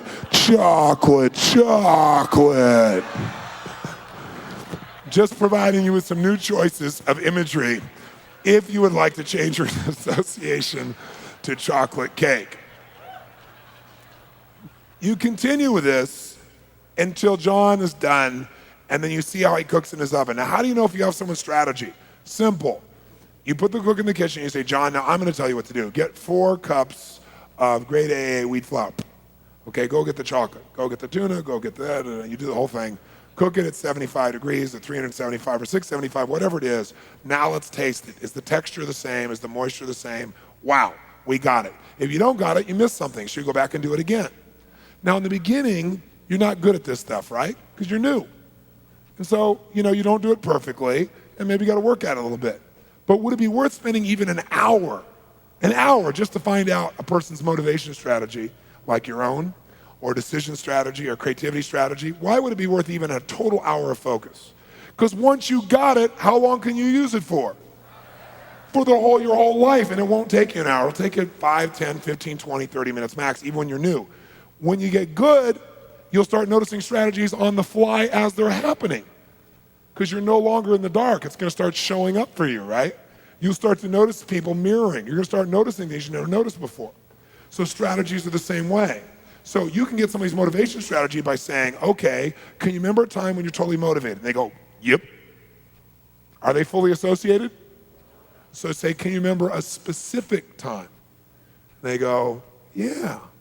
Say, go back that time. Imagine you're there. How are you breathing when you're really motivated? Because I don't know. Well, if you did know. Well, I know, like this sort of. Okay, boom, you're trying to get there. What were you picturing? What were you seeing? Now they're there. What was the very first thing that caused you to be motivated? Let's say, for example, you say, okay, Tony, what am I supposed to do? Let's say I want someone's attraction strategy. What do? Walk up in a bar and walk up to some girl and go, hey, baby, what's your attraction strategy? What do you picture? Right? No, you don't even have to do this. After a while, you'll start hearing it. Like recently, I went to lunch at my office in San Diego, and I came back, and instead of using the elevator, I decided to use the stairs. Why not? So the stairs, though, lead up to the back of the building, and they come up into our lunchroom area. So I came through there, and I got paged, and I picked up the phone to take the call. As I'm on the phone in the lunchroom, I hear 4 or 5 of our secretaries in there who are at lunch, and 2 of them or 3 of them just came back from lunch, and they are in a very animated state. And they're talking really loud, and they're giggling like crazy, and I'm having a hard time even hearing the call. So as I'm trying to talk to this person, I'm also hearing out of my other ear this conversation, which is unmistakable. This woman saying, oh my God, Mary, oh my God, you missed it. You should have gone to lunch. I'm telling you something. There was this guy there. Oh my God, the minute I saw him, he was tall, and he was dark, and he's handsome. And he looked at us out of the corner of his eye. And as soon as I saw him, I thought, oh, I gotta have him. Okay, so now, guess what? I know her entire attraction strategy. What's the first trigger? Visual, auditory, or kinesthetic? Visual. What are the submodalities? Tall, dark, handsome. How do you look at her? Corner of his eye. The way you look is the submodality. You can look straight, you look corner, you can look on an angle, all kinds of things you can do. Right? So I know all those. Do I know what the second one? What was the second element? Was it auditory or kinesthetic? Kinesthetic. And if you're not sure what it was, just go, feel what muscles you use, you'll know. Okay? And then the third one was what? What was the third element of her strategy? Auditory. She said, I gotta have him, right? So here's her strategy if I was gonna write it out. It's visual external. You guys see that? Then it was kinesthetic internal, a feeling she felt. Then it was auditory, and I don't know if it was external or internal, because she probably said, I'm gonna have him in her head. I doubt if she said it out loud. So I'll say internal, but maybe she did. Okay? And we even know the submodalities. We know that this guy was large, tall, right? So it's a large image. She didn't think of him as small. We know that he was dark, which is part of her submodality she likes. And he looked out of the corner of her eye, and I think she said he smiled at her, right? So we know her submodalities. Kinesthetic, however you spell that. Okay? But you go, what is that? Okay, there's tension. Is there tension in that? Yes or no? Is there pressure? Right? Where is it? Stomach area, maybe some other areas. And then the auditory. I've got to have him. And by the way, that's the words, I got to have him. But did she say, I've got to have him? No. Was there a speed? Was there a tempo? Fast or slow? Fast. Loud or quiet? Dropping down or going up at the end? So we know even all this, we know the whole thing. Now, I can cause her to feel attracted to anybody, or I could show any man how to trigger her. Go, what if he's not tall and dark? I'll show you that's not even an obstacle. You can still trigger it as long as you trigger it in these sequences and use some of these submodalities, right? So you're gonna start noticing someone say, oh yeah, I just bought this watch. Find out their decision-making strategy. Oh yeah, where'd you get it? Oh, at the store. What made you want it? I don't know, I just walked in the room because a friend of mine told me they had great stuff there. And she steered me well in the past. What's the first part of their strategy? Auditory, external. The first motivation is someone telling them. And then I walked in and I talked to the jeweler and asked him if it really was everything they said it was. So what's the second part? Auditory, external. Then what happened? I took one look out of it and said to myself, third part is look, and then again said, here's some of these very auditory. This really is beautiful. And it felt right, so I just bought it. What's her strategy? right? Someone told her, auditory, external. She talked to the guy. Visual, external, she saw it. She said to herself, auditory internal, wow, this is really great. And then kinesthetic internal, felt right. That's her strategy. You wouldn't go to her and say, let me show you this watch. You'd first tell her about it. You describe it to her. You tell her things. That'll get her much more motivated. Okay, that's visual, auditory, kinesthetic. See it, right? Say it, feel it. So what most people do is they try to motivate other people using their strategy rather than using that person's strategy. Let's say you go to a restaurant and you see someone there, or you meet somebody there, or you'd like to meet somebody there, and you think they're really attractive, you'd like to get to know them. Would you just walk up and say, I want to know your attraction strategy? Obviously not. So can you get rapport with someone from a distance while you're not anywhere near their space, even without speaking to them? Is that possible, yes or no? How would you do that? You'd mirror the person. Do you have to be looking at them to get rapport with them, yes or no? No, absolutely not. So let's say I want to get rapport. I'm looking this direction, and I want to get rapport with someone over here I'm not looking at. Can you do that? Sure, all you have to do is pick eye contact. Let me pick this lady on the aisle. What's your name, my dear? Diane? So if I look at Diane here, Diane is sitting kind of a unique way, like this. So that might be awkward, so I probably wouldn't mirror that part. I might mirror part of it like this, so I'm in that, but not exactly. I don't have to mirror it exactly. It's not like knowing her thoughts. I don't have to know that. Or I could just mirror her breathing pattern. That's it, so I could do that. Or I could mirror her facial expression. Now I would never do it looking at her. I glance at her, see where she is, and then I continue my conversation with whoever I was there with, and I just keep mirroring. Maybe the breathing, because it's the most subtle one of all. She won't even notice it, but after a while, she'll start to feel like she's in sync with me. So as I'm looking over here, what if, at the same time I'm doing that, I see somebody else over here I want to get rapport with? Can you get rapport with more than one person at a time? What if you're in a business meeting? Can you do that, yes or no? Sure, I can mirror her leg position, overall angle, and maybe her breathing, and maybe I take this lady's like head position, right? And her little smile, like this, right? So now I got rapport with two people simultaneously.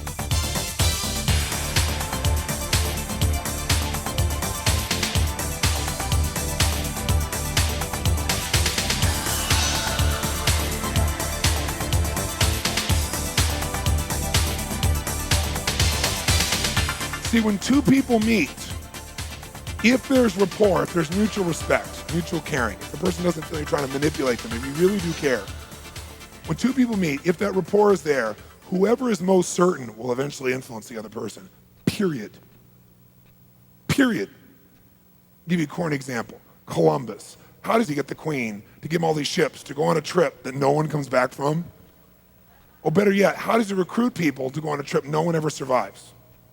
Because when he met these people, his vision, his certainty was greater than their uncertainty.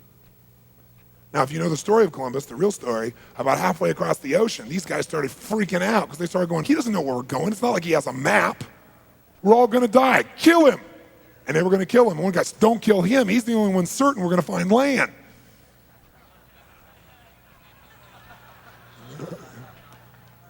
And he was. That's leadership. I'll give you a fun example. Michael Eisner is a friend of mine. Brilliant man. What he's done with Disney is unbelievable. And so I got a chance to fly with him. We went to a hockey game together, a Stanley Cup championship, and then we flew back together. And I asked him, I said, I heard this story about Disney. I said, I wonder if it's true. And he said it was, because a lot of things are urban legends, you know. And the story is this. I said, I'd heard that when they opened Epcot down in Florida, that what happened was a reporter came. First of all, it was really successful, obviously. Huge success, opening day. And all these reporters were covering things. And one reporter was a real jerk, approached Roy Disney, Walt's brother. And he said to Roy, he said, Roy, this must be a real bittersweet day for you, huh? And Roy looked at him incredulous. He said, what do you mean, a bittersweet day? I mean, Epcot's open, it's magnificent, everybody loves it. He said, yeah, Epcot's magnificent, it's beautiful, but it's got to really hurt you to know that Walt never got to see this. What a scumbag, right? But Roy was so cool, such a class act. He looked at the guy and he smiled and he said, gosh, it's obvious to me why you're merely a reporter and not a visionary.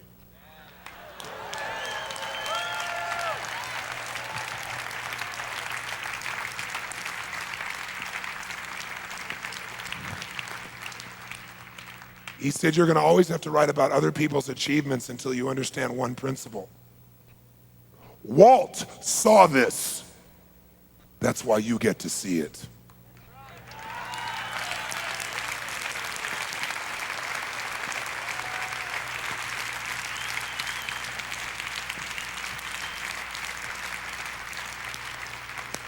You can have so much certainty you can transfer to others that can live beyond your lifetime. It is a precious commodity that few will ever exercise, but all have the key to. Everyone has the key to. Leadership is not born. It's a decision to lead and not follow, to believe and not doubt, to create and not destroy, to be a force for good or maybe a force for God. But to do that, you have to defy all your fears. You have to defy all the odds, and you got to set a brand new standard for yourself, and you got to step up. And when you do that, you have a totally different experience of life. Totally different experience.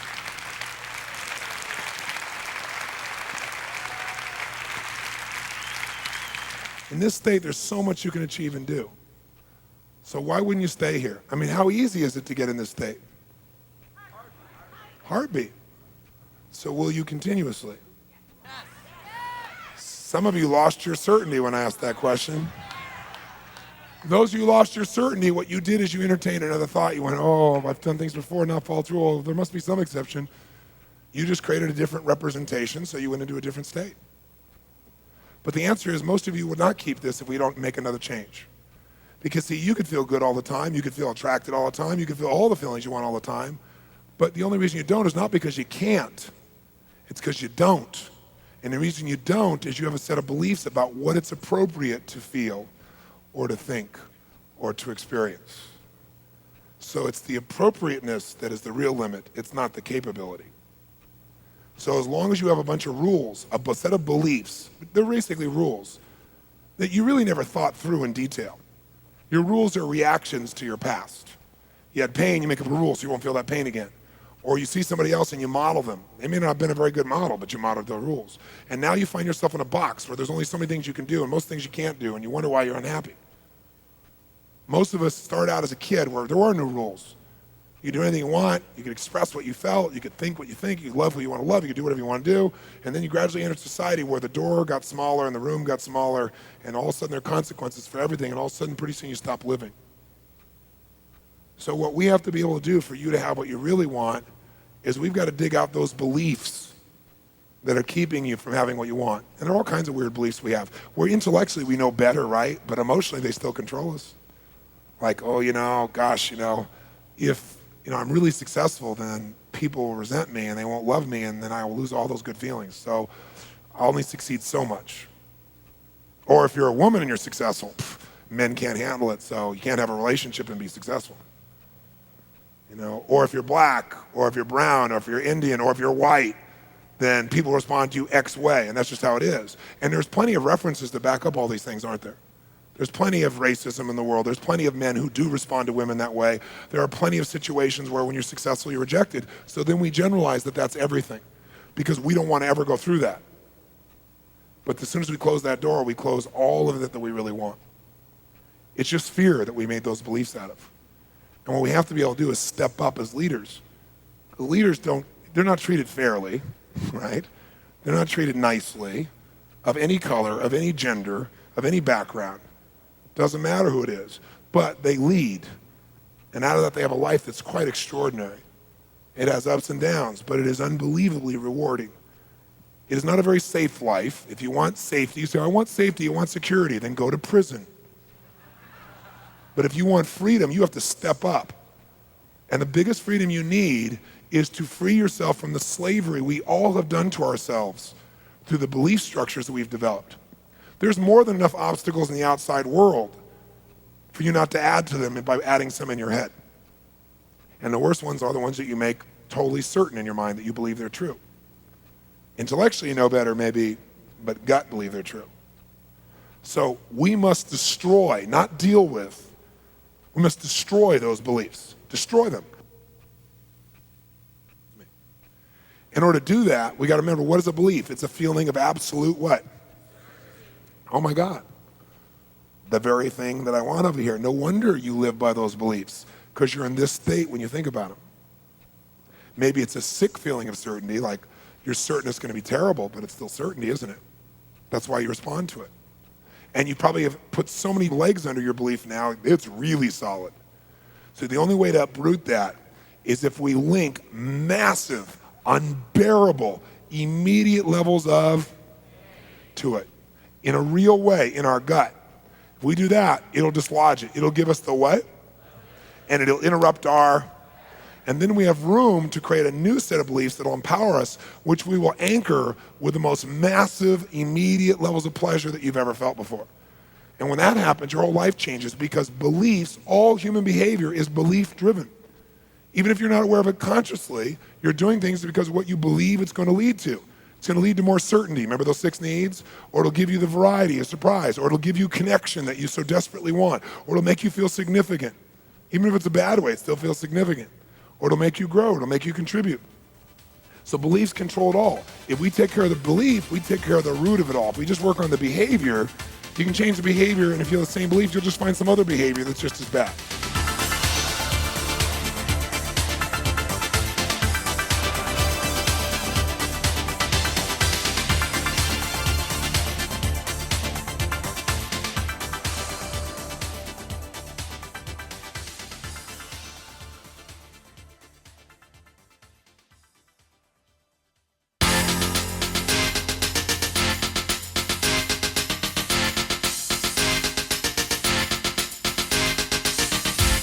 Many years ago, some of you know a little bit about my story, but many years ago I had succeeded by what I thought were great standards. And I thought I knew a lot about human behavior, and things are going really well. And as my business grew, I never wanted to be a businessman. I never got into business to do business. I was more like an artist, and my work was people.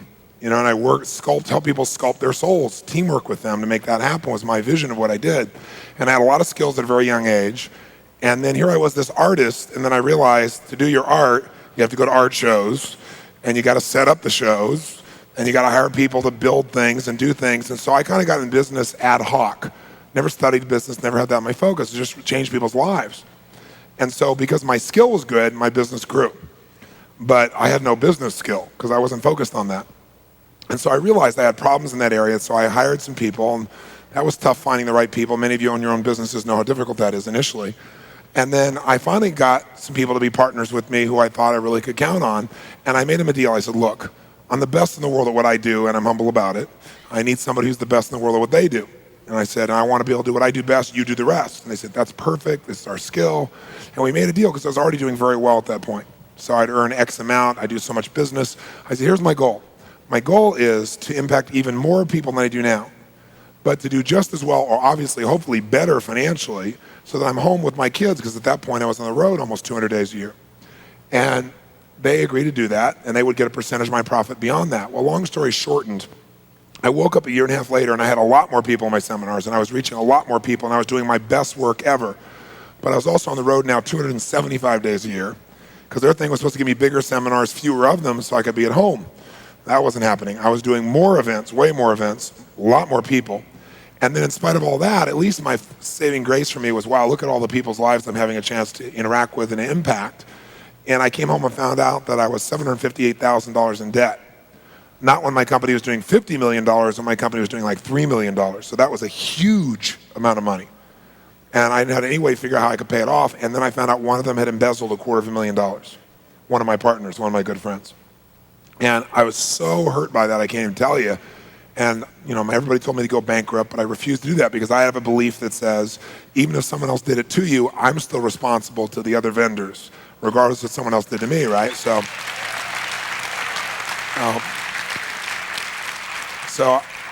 to me, bankruptcy didn't have integrity in it. Even though it looked like there was no way to do it, I said, I have to find a way. It's a must, not a should. And if you give yourself that escape route of bankruptcy, people will take it. I didn't give myself that escape route.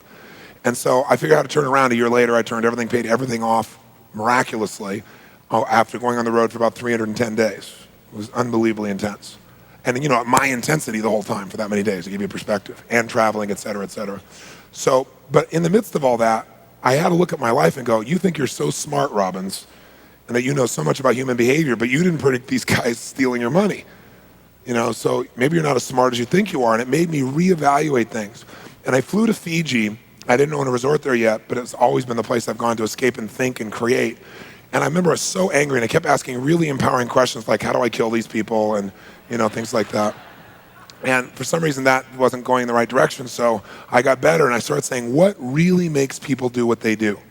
What really makes us do what we do?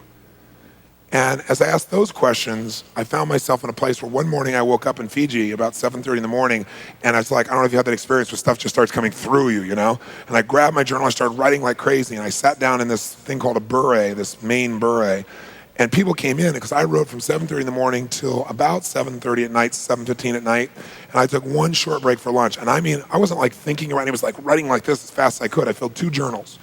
And my arm was all crunched up, my fingers were crunched up at the end of the day. But at the end of that, I had created what I call Destiny Technologies. I couldn't read any of it, but I had created it all. And I was on fire. And I then took these principles and I did them to myself, which made the most radical change of my entire life. I mean, it was the gift that came out of that experience. It seems to be so terrible, was taking my life to another level. And I thought my life was extraordinary. You know, I thought it was really a phenomenal life. But I got to feel a different level that I'd never felt before as a result of this. And when I came home, my staff, people come up to me and say, what happened to you? And I'd say, what do you mean? Because I didn't tell anybody what had happened. And they saw me, they said, you just seem so centered. You know, you seem so happy, you seem so strong. I said, well, aren't I always centered and happy? He said, well, most of the time, you know. And what was different was this shift in me. And what I learned, and what came through me, I guess, at that time is a lot of things, but I can tell you the essence of it, and we're going to deal with part of it here. But what I learned really, or what came through me really, was that 2 things control your entire life. 2 things control what you think about every moment, what you feel, what you do, what you wear, what you drive, what you say to people, how you react to injustice. And those 2 things are your beliefs and your values. That's it. I realized that everything we do to avoid pain or to gain pleasure. But 2 people can look at the same event. One person thinks it's pleasurable, one thinks it's painful. The difference is beliefs and values. What it is you believe about it, what you value in a situation makes you make different decisions than other people. And your decisions are what really shape your destiny more than anything else, more than the environment. It's not the conditions, it's the decisions that really shape you most, okay? So I'd like to give you an example. First, let's define what values are. You might want to jot this someplace in your notes. Values are really the emotional states that you and I believe are most important. Values are the emotional states that you believe are most important for you to either feel or to avoid. Now, if you value something and you want more of it, it's probably because you link to it a large level of what? Pleasure. If you value something, that is, you think it's important to avoid, it's probably because you think it leads to a lot of what? Pain, okay? So you have 2 types of values, basically. You have those emotions you want more of. Think of them as twin targets. They're guiding all your decision-making, basically, okay? One target is the things you're trying to move towards, right? Those things you want. And the other target are things you're trying to move away from. You're trying to avoid. And every day you're making decisions, you're trying to decide, how can I get what I want and avoid what I don't want? Now, what's interesting is we all have different emotions that fit these categories. So on the towards list, for example, tell me if you would, just out loud, yell out some emotions you'd like to experience a lot more of. Okay, success, love, passion, security, adventure, peace, joy, freedom. Okay, we'll stop there. So I got success, love, passion, security, adventure, peace, and freedom. Now, how many of you value all of these states, meaning they're all important to you as a person? Let me see your hand. Say I. But do you value them equally? No. That's why you will make a decision differently than the person sitting right next to you, even if they're like a good friend. Because we all have a different level of intensity of value based upon the way we've lived, the way we've been brought up. So which one of these is number 1 for you out of this list?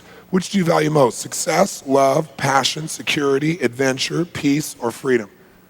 Okay, now, let's take an example. Let's say you got a person whose number 1 value is, let's say, adventure, and sitting next to them is a person whose number 1 value is security.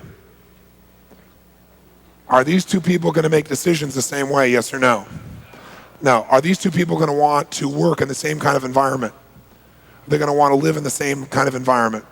Are they going to want to drive the same kind of car? Are they going to want to go on the same kind of vacation?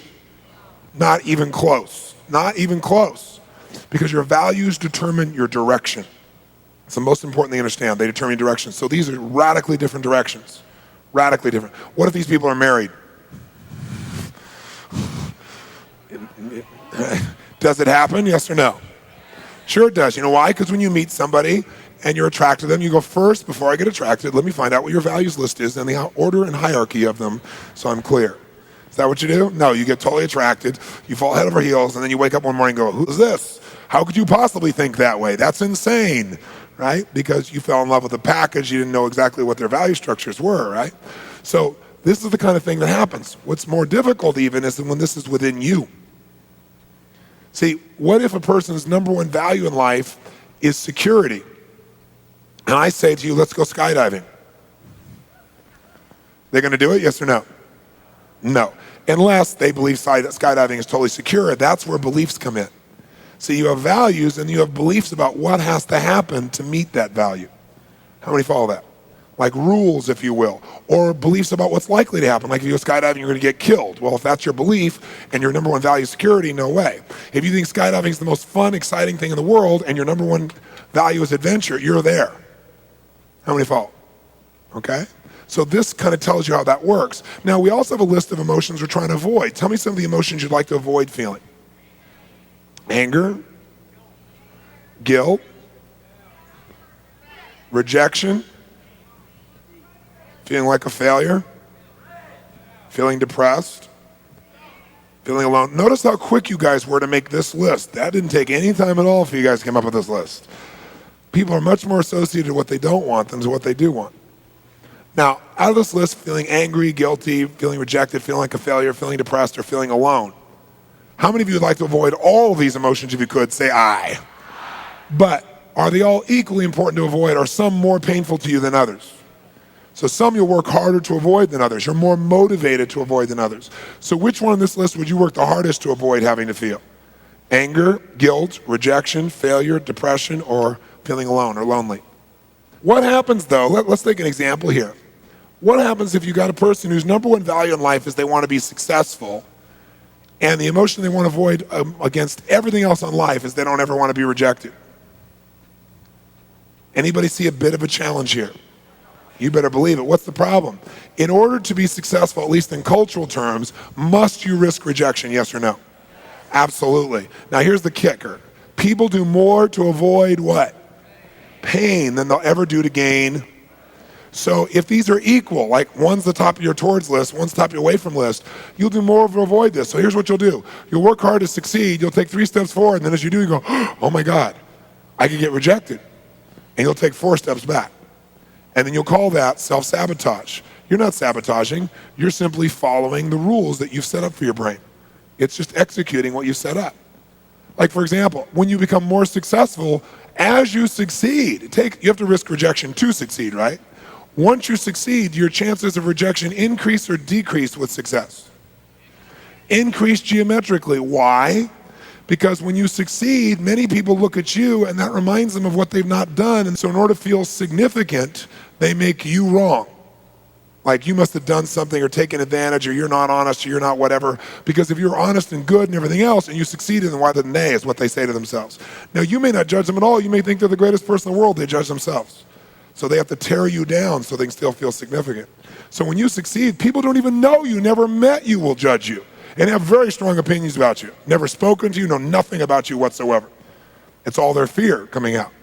So the bottom line is, when you got this person will what you call sabotage, what I would call follow instructions, right? So how many of you found yourself taking 2 steps forward and 3 steps back at times? Let me see your hands. Say I. Then I guarantee you have values that are in conflict. And unless you resolve these, you will continue to have this problem. You must solve this. Whether you feel successful or not is based on your beliefs about what has to happen to succeed. Are you capable of succeeding? What is success, right? So even if you have it up here, your beliefs will play a huge role in whether you feel it or not. Same thing with rejection. To be rejected, you have to have some rule that says when this and this and this happens, then I feel rejected. Like, for example, how do you know when it's time to feel bad? How do you know?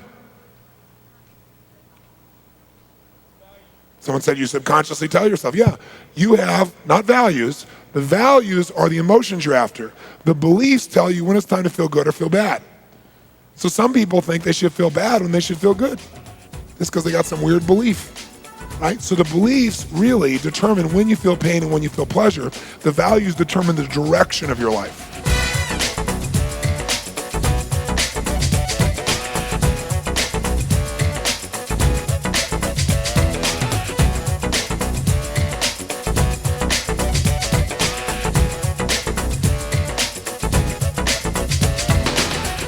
So what's an anchor? An anchor is a created association.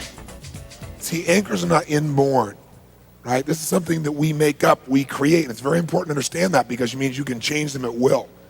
And it'll change the way you think and feel. So an anchor is a created association. A created association between a specific trigger and a specific state. So an anchor is a created association between a specific trigger and a specific state. Okay? One more time, an anchor is a created, you're not born with it, it's a created association between a specific trigger and a specific state. So for example, the American flag is an anchor for most people in this room of some sort, right? Most of you have probably good feelings when you think about it for the most part. And so were you born with that? No, you learn to associate the stars and stripes to a set of feelings or emotions, maybe primarily pride, for example. But you had to learn that association. You were not born understanding what the golden arches meant, but now you know. You were not born having certain phrases built into you, like if I said to most of you something like plop, plop, fizz, fizz. How do you spell relief? You people are scary. You know better. Okay, or if I said Winston tastes good like a, okay, good. So all those triggers, those are anchors. Advertisers understand the power of anchoring. That's what most commercials are. A commercial is an anchor. Now, how does an anchor occur? Let's take a look at that, because I don't have to teach you how to anchor. I have to teach you that you are anchoring so you can do it consciously, because some of you with good intent are actually creating negative anchors with yourself or people that you care about. So let's look at what creates an anchor. An anchor occurs anytime a person is in an intense state. So an intense state is one in which a person is fully what? Fully what? Outstanding. So is depression a fully associated state? Can it be a negative state, yes or no? Can you anchor in negative feelings? Can you anchor in positive feelings? Absolutely. So anytime somebody's in an intense state, positive or negative doesn't matter. All that matters is they're there, man. They're feeling it. They're fully associated. If, two key words here, if at the peak of that experience, if at the peak, someone, second key word, consistently does anything unique, okay? So if someone's experiencing intense feelings, however they got there, you put them there, they were already there. But if once somebody's in an intense state, positive or negative, if while they're at the peak of that state, someone consistently does anything unique, a certain look they give you, right? Or a certain thing they say, or a certain touch, right? Like if I said to you, something to, okay, that's now an anchor, right? If you can't, then you, okay? So we've got some verbal anchors. I have some visual anchors with you guys, the way I look at you at certain times to trigger you. How many had a parent that had you anchored? Like if they said your full name, Anthony, you went, I know what that means. How many had one of those? Or they gave you a look and you were like, oh, ooh, ooh, ooh, ooh. I mean, you knew what that meant, right? How many had a visual anchor from your parent, right? As soon as you saw that, you knew that that look was linked to a specific state because you'd had it happen before. So this is all that's happening. So what do advertisers do as a classic example? Well, the average commercial is how long on television? How long? 30 seconds, and they sell you a product. Now, how do they do that? Do they go through in those 30 seconds and explain in detail how the product works, why it's superior, how they manufactured it, et cetera? Is that how they do it? Yes or no? No. See, the only way they do it, in fact, do most ads have anything to do with the product? Zero. They have nothing to do with the product. I mean, have you ever seen a Levi's 501 jean commercial? Do they have anything to do with the jeans? No. But how many of you at the end of it know, beyond a shadow of a doubt, that sex happened nearby? No question. Because they link that feeling to them. Or how about a beer commercial? What happens in a beer commercial? Do we get reality? Do we get two big fat guys with giant beer bellies, drunk as skunks, grab each other by the head, pounding, vomiting, going, love you, little buddy. No. What do we get? We get sex. Have you seen one of those Coors Light commercials, the new ones? The Coors Light commercial, the new one, starts with a camera zeroing on a woman who's unzipping her pants. That's how it starts. She rips it off, and she's wearing a bikini underneath, and she goes jogging on off. And the guy goes, give me a silver bullet. That's a hard one to figure out, isn't it? Right? It's all about feeling and emotion. Old Milwaukee beer. 6 old guys who haven't been out for any work for some time, are out fishing, hanging out. They open one little can of Old Milwaukee beer and 6 blonde bombshells parachute in, right? Now, not everybody goes for sex. Some people say that disgusts me. I want family values. So the commercials that get you are the ones like McDonald's, the family place, right? McDonald's is the family place. McDonald's is the place you're supposed to go when you want to be close with your family. That's what they'd have you believe. Like, I really want to be close to my family, so let's go to McDonald's. Right? Let's bring a candle, put it on the plastic tray, sit there and have a dinner together, right? McDonald's new phrase is McDonald's makes your day. If McDonald's makes your day, you better go back to bed. Okay? But the bottom line is, it's all about, what do? They use imagery. A beer commercial, a jet goes by. What's a jet doing in a beer commercial? If he's drinking, we're all in trouble. But it puts you in what? So they use imagery, sounds, etc., to put you in a state, and then consistently at the peak of that state, they flash the beer, they flash the item, they flash it, till later on you know better, but you buy it. Nike sells that if you wear these shoes, you'll be Michael Jordan. There's no difference between Nike shoes or anybody else's shoes. They're the same shoes. But the whole thing's based on an illusion, that if you wear this, you will be anchored miraculously into peak performance, right? You're going to be peak performance if you're peak performance, not the shoes. And we know that intellectually, but they still anchor us. Now, this doesn't just happen in advertising, though. Where it really affects us most is where we live. So how does anchoring occur? Well, here's an example of a negative anchor. Let's say John's father just died. Is he likely to be in an intense state, yes or no? So in our culture, most of us consider someone passing on a great loss. So now he's in a deep state of depression or sadness. So while he's in this intense state, some well-meaning friends come by, and they look at him so sad, and they go, John, hang in there, buddy. Hang in there. So if one person goes up to John, like 2 people are there, and one goes, hang in there, John. Now he's in an extremely intense state, and at the peak of that intensity, someone is doing something kind of unique. If that's not bad enough, the other person right next to him sees him and goes, yeah, John, hang in there, man. Same thing. What's happened? Without realizing it, these 2 men have negatively anchored John. So now let's say 10 months have gone by. John's okay about his father passing away because after all, he was 132. He was beginning to stink. It was time to go. And he was okay about it now, okay? And he's really happy. And he goes to a party, and he goes inside the party, and somebody comes up to him and goes, hey, John, how's it going, bud? What happens within 5 seconds? Anybody know? He's totally depressed, and he doesn't even know why. How many of you ever had this happen where you're doing fine, all of a sudden something happened, you really had some real anger or real sadness or real hurt? How many of you ever had this experience? Say aye. You say, but Tony, no one touched me. Is touch the only kind of anchor? No, anchors can be smells. The most powerful anchor of all is smell. The reason is when you're a fetus, as you're developing, before your brain fully develops, your nose fully develops. It goes to the deepest part of the brain called the reptilian portion of the brain, so smells will put you in state faster than anything. But also it could be a piece of music in the background you're not noticing, but a while ago you heard that while you were in a certain state, and wham, man, now you're depressed and can't figure out why, or sad, or hurt, or whatever the case may be. So anchoring's happening all the time. Anytime you're in an intense state, you're being anchored. Do you think there are any anchors potentially, possibly for this weekend at all that may have been set?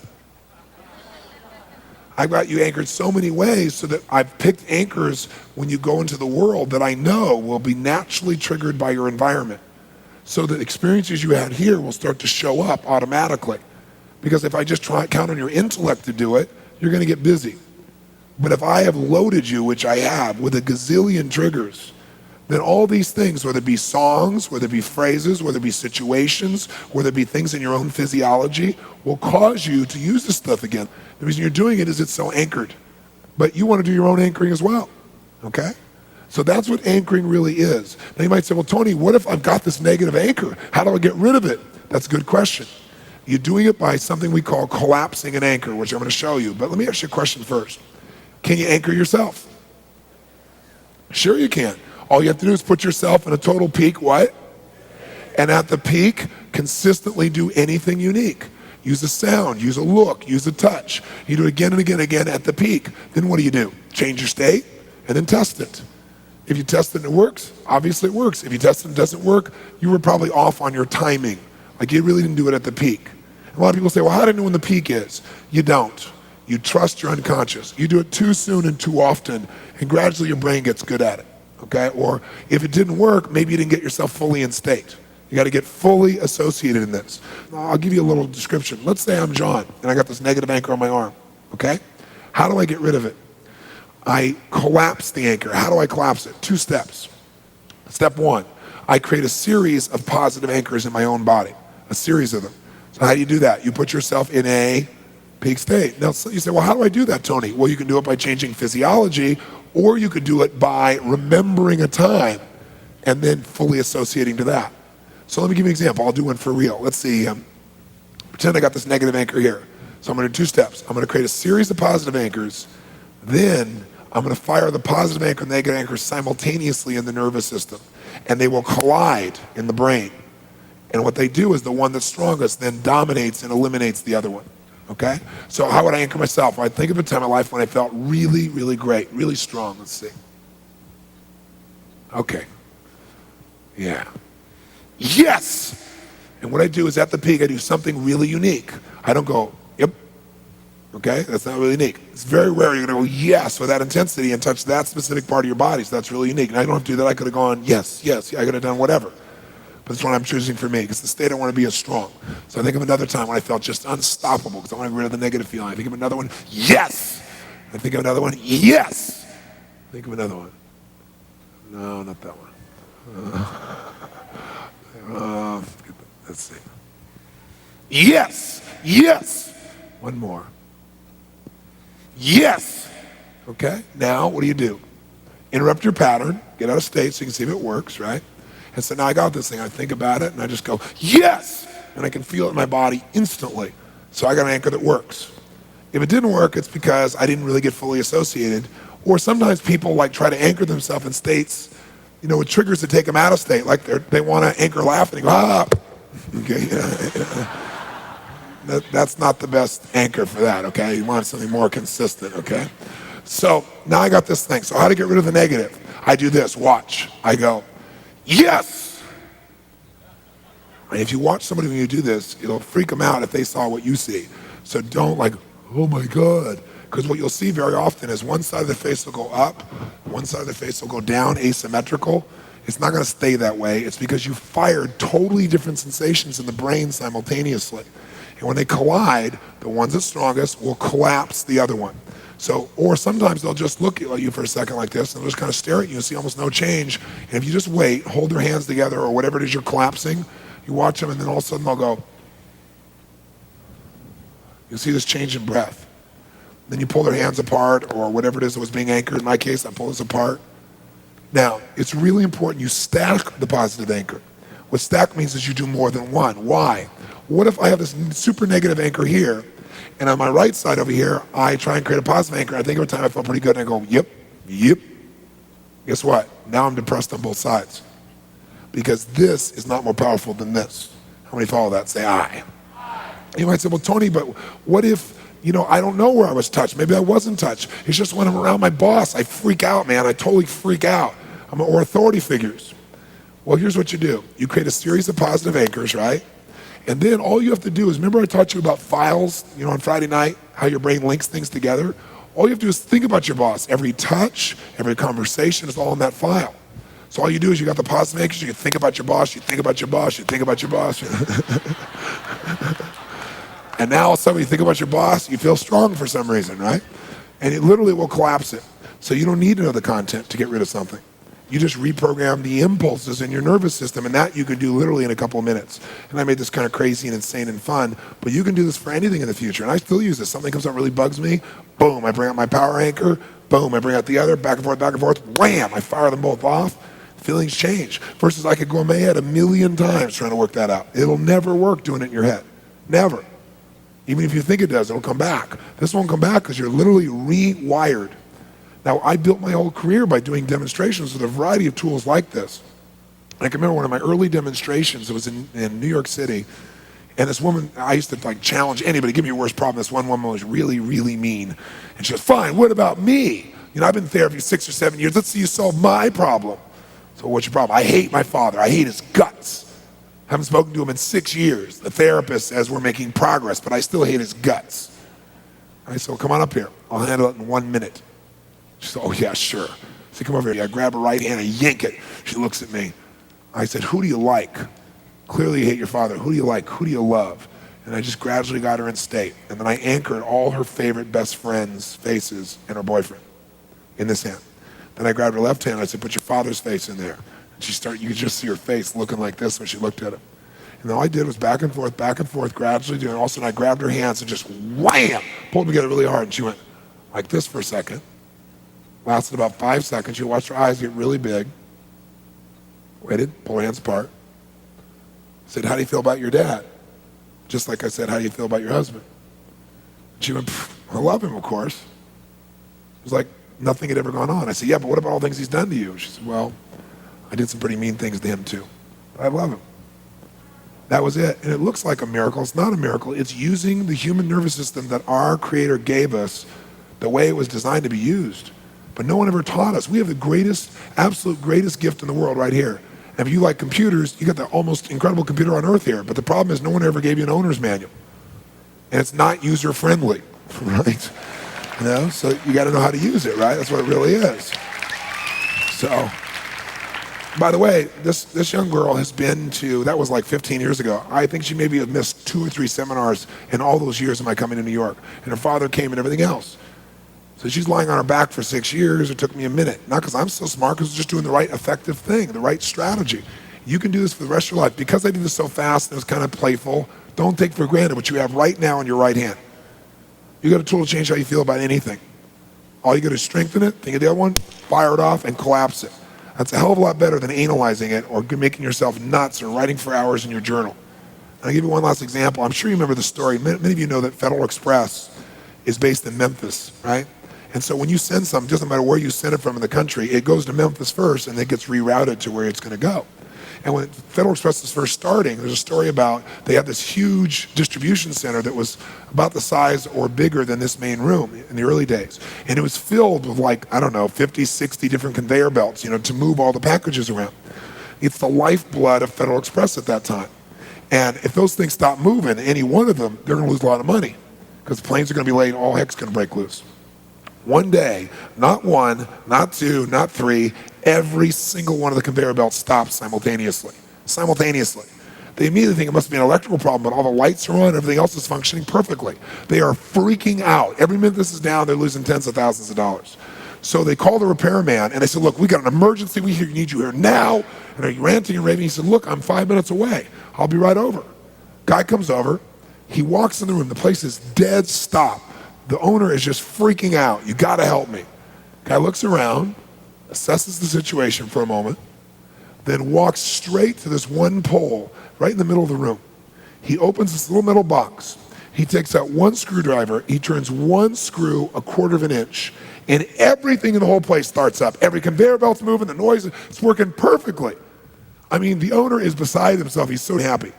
So he comes to the guy and says, oh my God, you saved my life. How much do I owe you? And he said, $10,000. The guy said, $10,000? He said, you were here for what, 4 or 5 minutes? He said, that's right, $10,000. And the owner's a little upset. So he says, well, you know what? How about you give me an itemized bill on that? The guy said, I don't need to leave to do that. Give me a pen and paper and I'll give you an itemized bill. The guy gets a pen and paper, he writes it down. Owner reads it, nods his head, smiles, says, you're right. Goes to the safe, pays the guy in cash. You know what the note says? Turning screw, $1. Knowing which screw to turn, $9,999.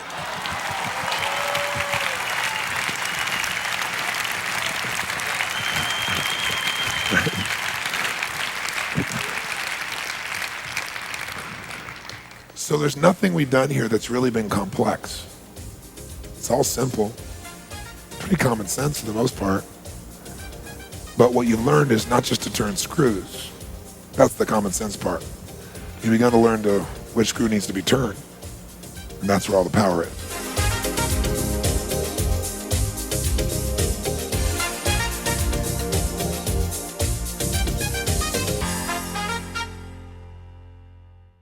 Before you finish listening, Nightingale Conant wants you to know about another inspiring, empowering program by Tony Robbins. Are you tired of settling for less than you can be, less than you can achieve, or less than you deserve? Would you like to learn to live with passion so that you can turn your everyday experiences into extraordinary, life-changing events? In the best-selling Tony Robbins audio program, Live with Passion, you'll acquire the vital life tools that will help you tap the power of your own passion. No one can live a life that's fulfilled without a sense of meaning. See, we've been put here for a reason. The question is why? And the answer, I think, is different for every one of us. It's different for me than it is for you, and yet it's the same. Every one of us has been put here. Every one of us is unique and different and special. And I believe our Creator, if I may use the word God, if I may, God has put you here for a reason. The question is, what is it? God does not create things without a purpose. Everything on earth serves a purpose. Why are you here? What are you here to do? What are you here to become, to create, and to give? These are some of the most significant questions that you can answer in your life. And even when you answer them, I'm sure that as your life expands, you'll come up with better answers as you get more experience and you get closer in touch with your own innermost being and maybe closer in touch with your Creator as well. I'm really going to the essence of giving your life what you deserve, which is knowing that there are no mistakes, knowing that every little thing you do has a consequence. It can be a positive consequences if you choose it. The most powerful thing that has consequence in your life, though, is the thing we talk about so often, but I got to say it again, and that is what's really ultimately shaping our lives are our decisions. Join America's results coach, Tony Robbins, for Live with Passion and begin to push past your obstacles, redefine and improve your life, and get started today, living with more passion, happiness, and fulfillment than ever before. This concludes Tony Robbins' Unleash the Power Within. Thanks for listening.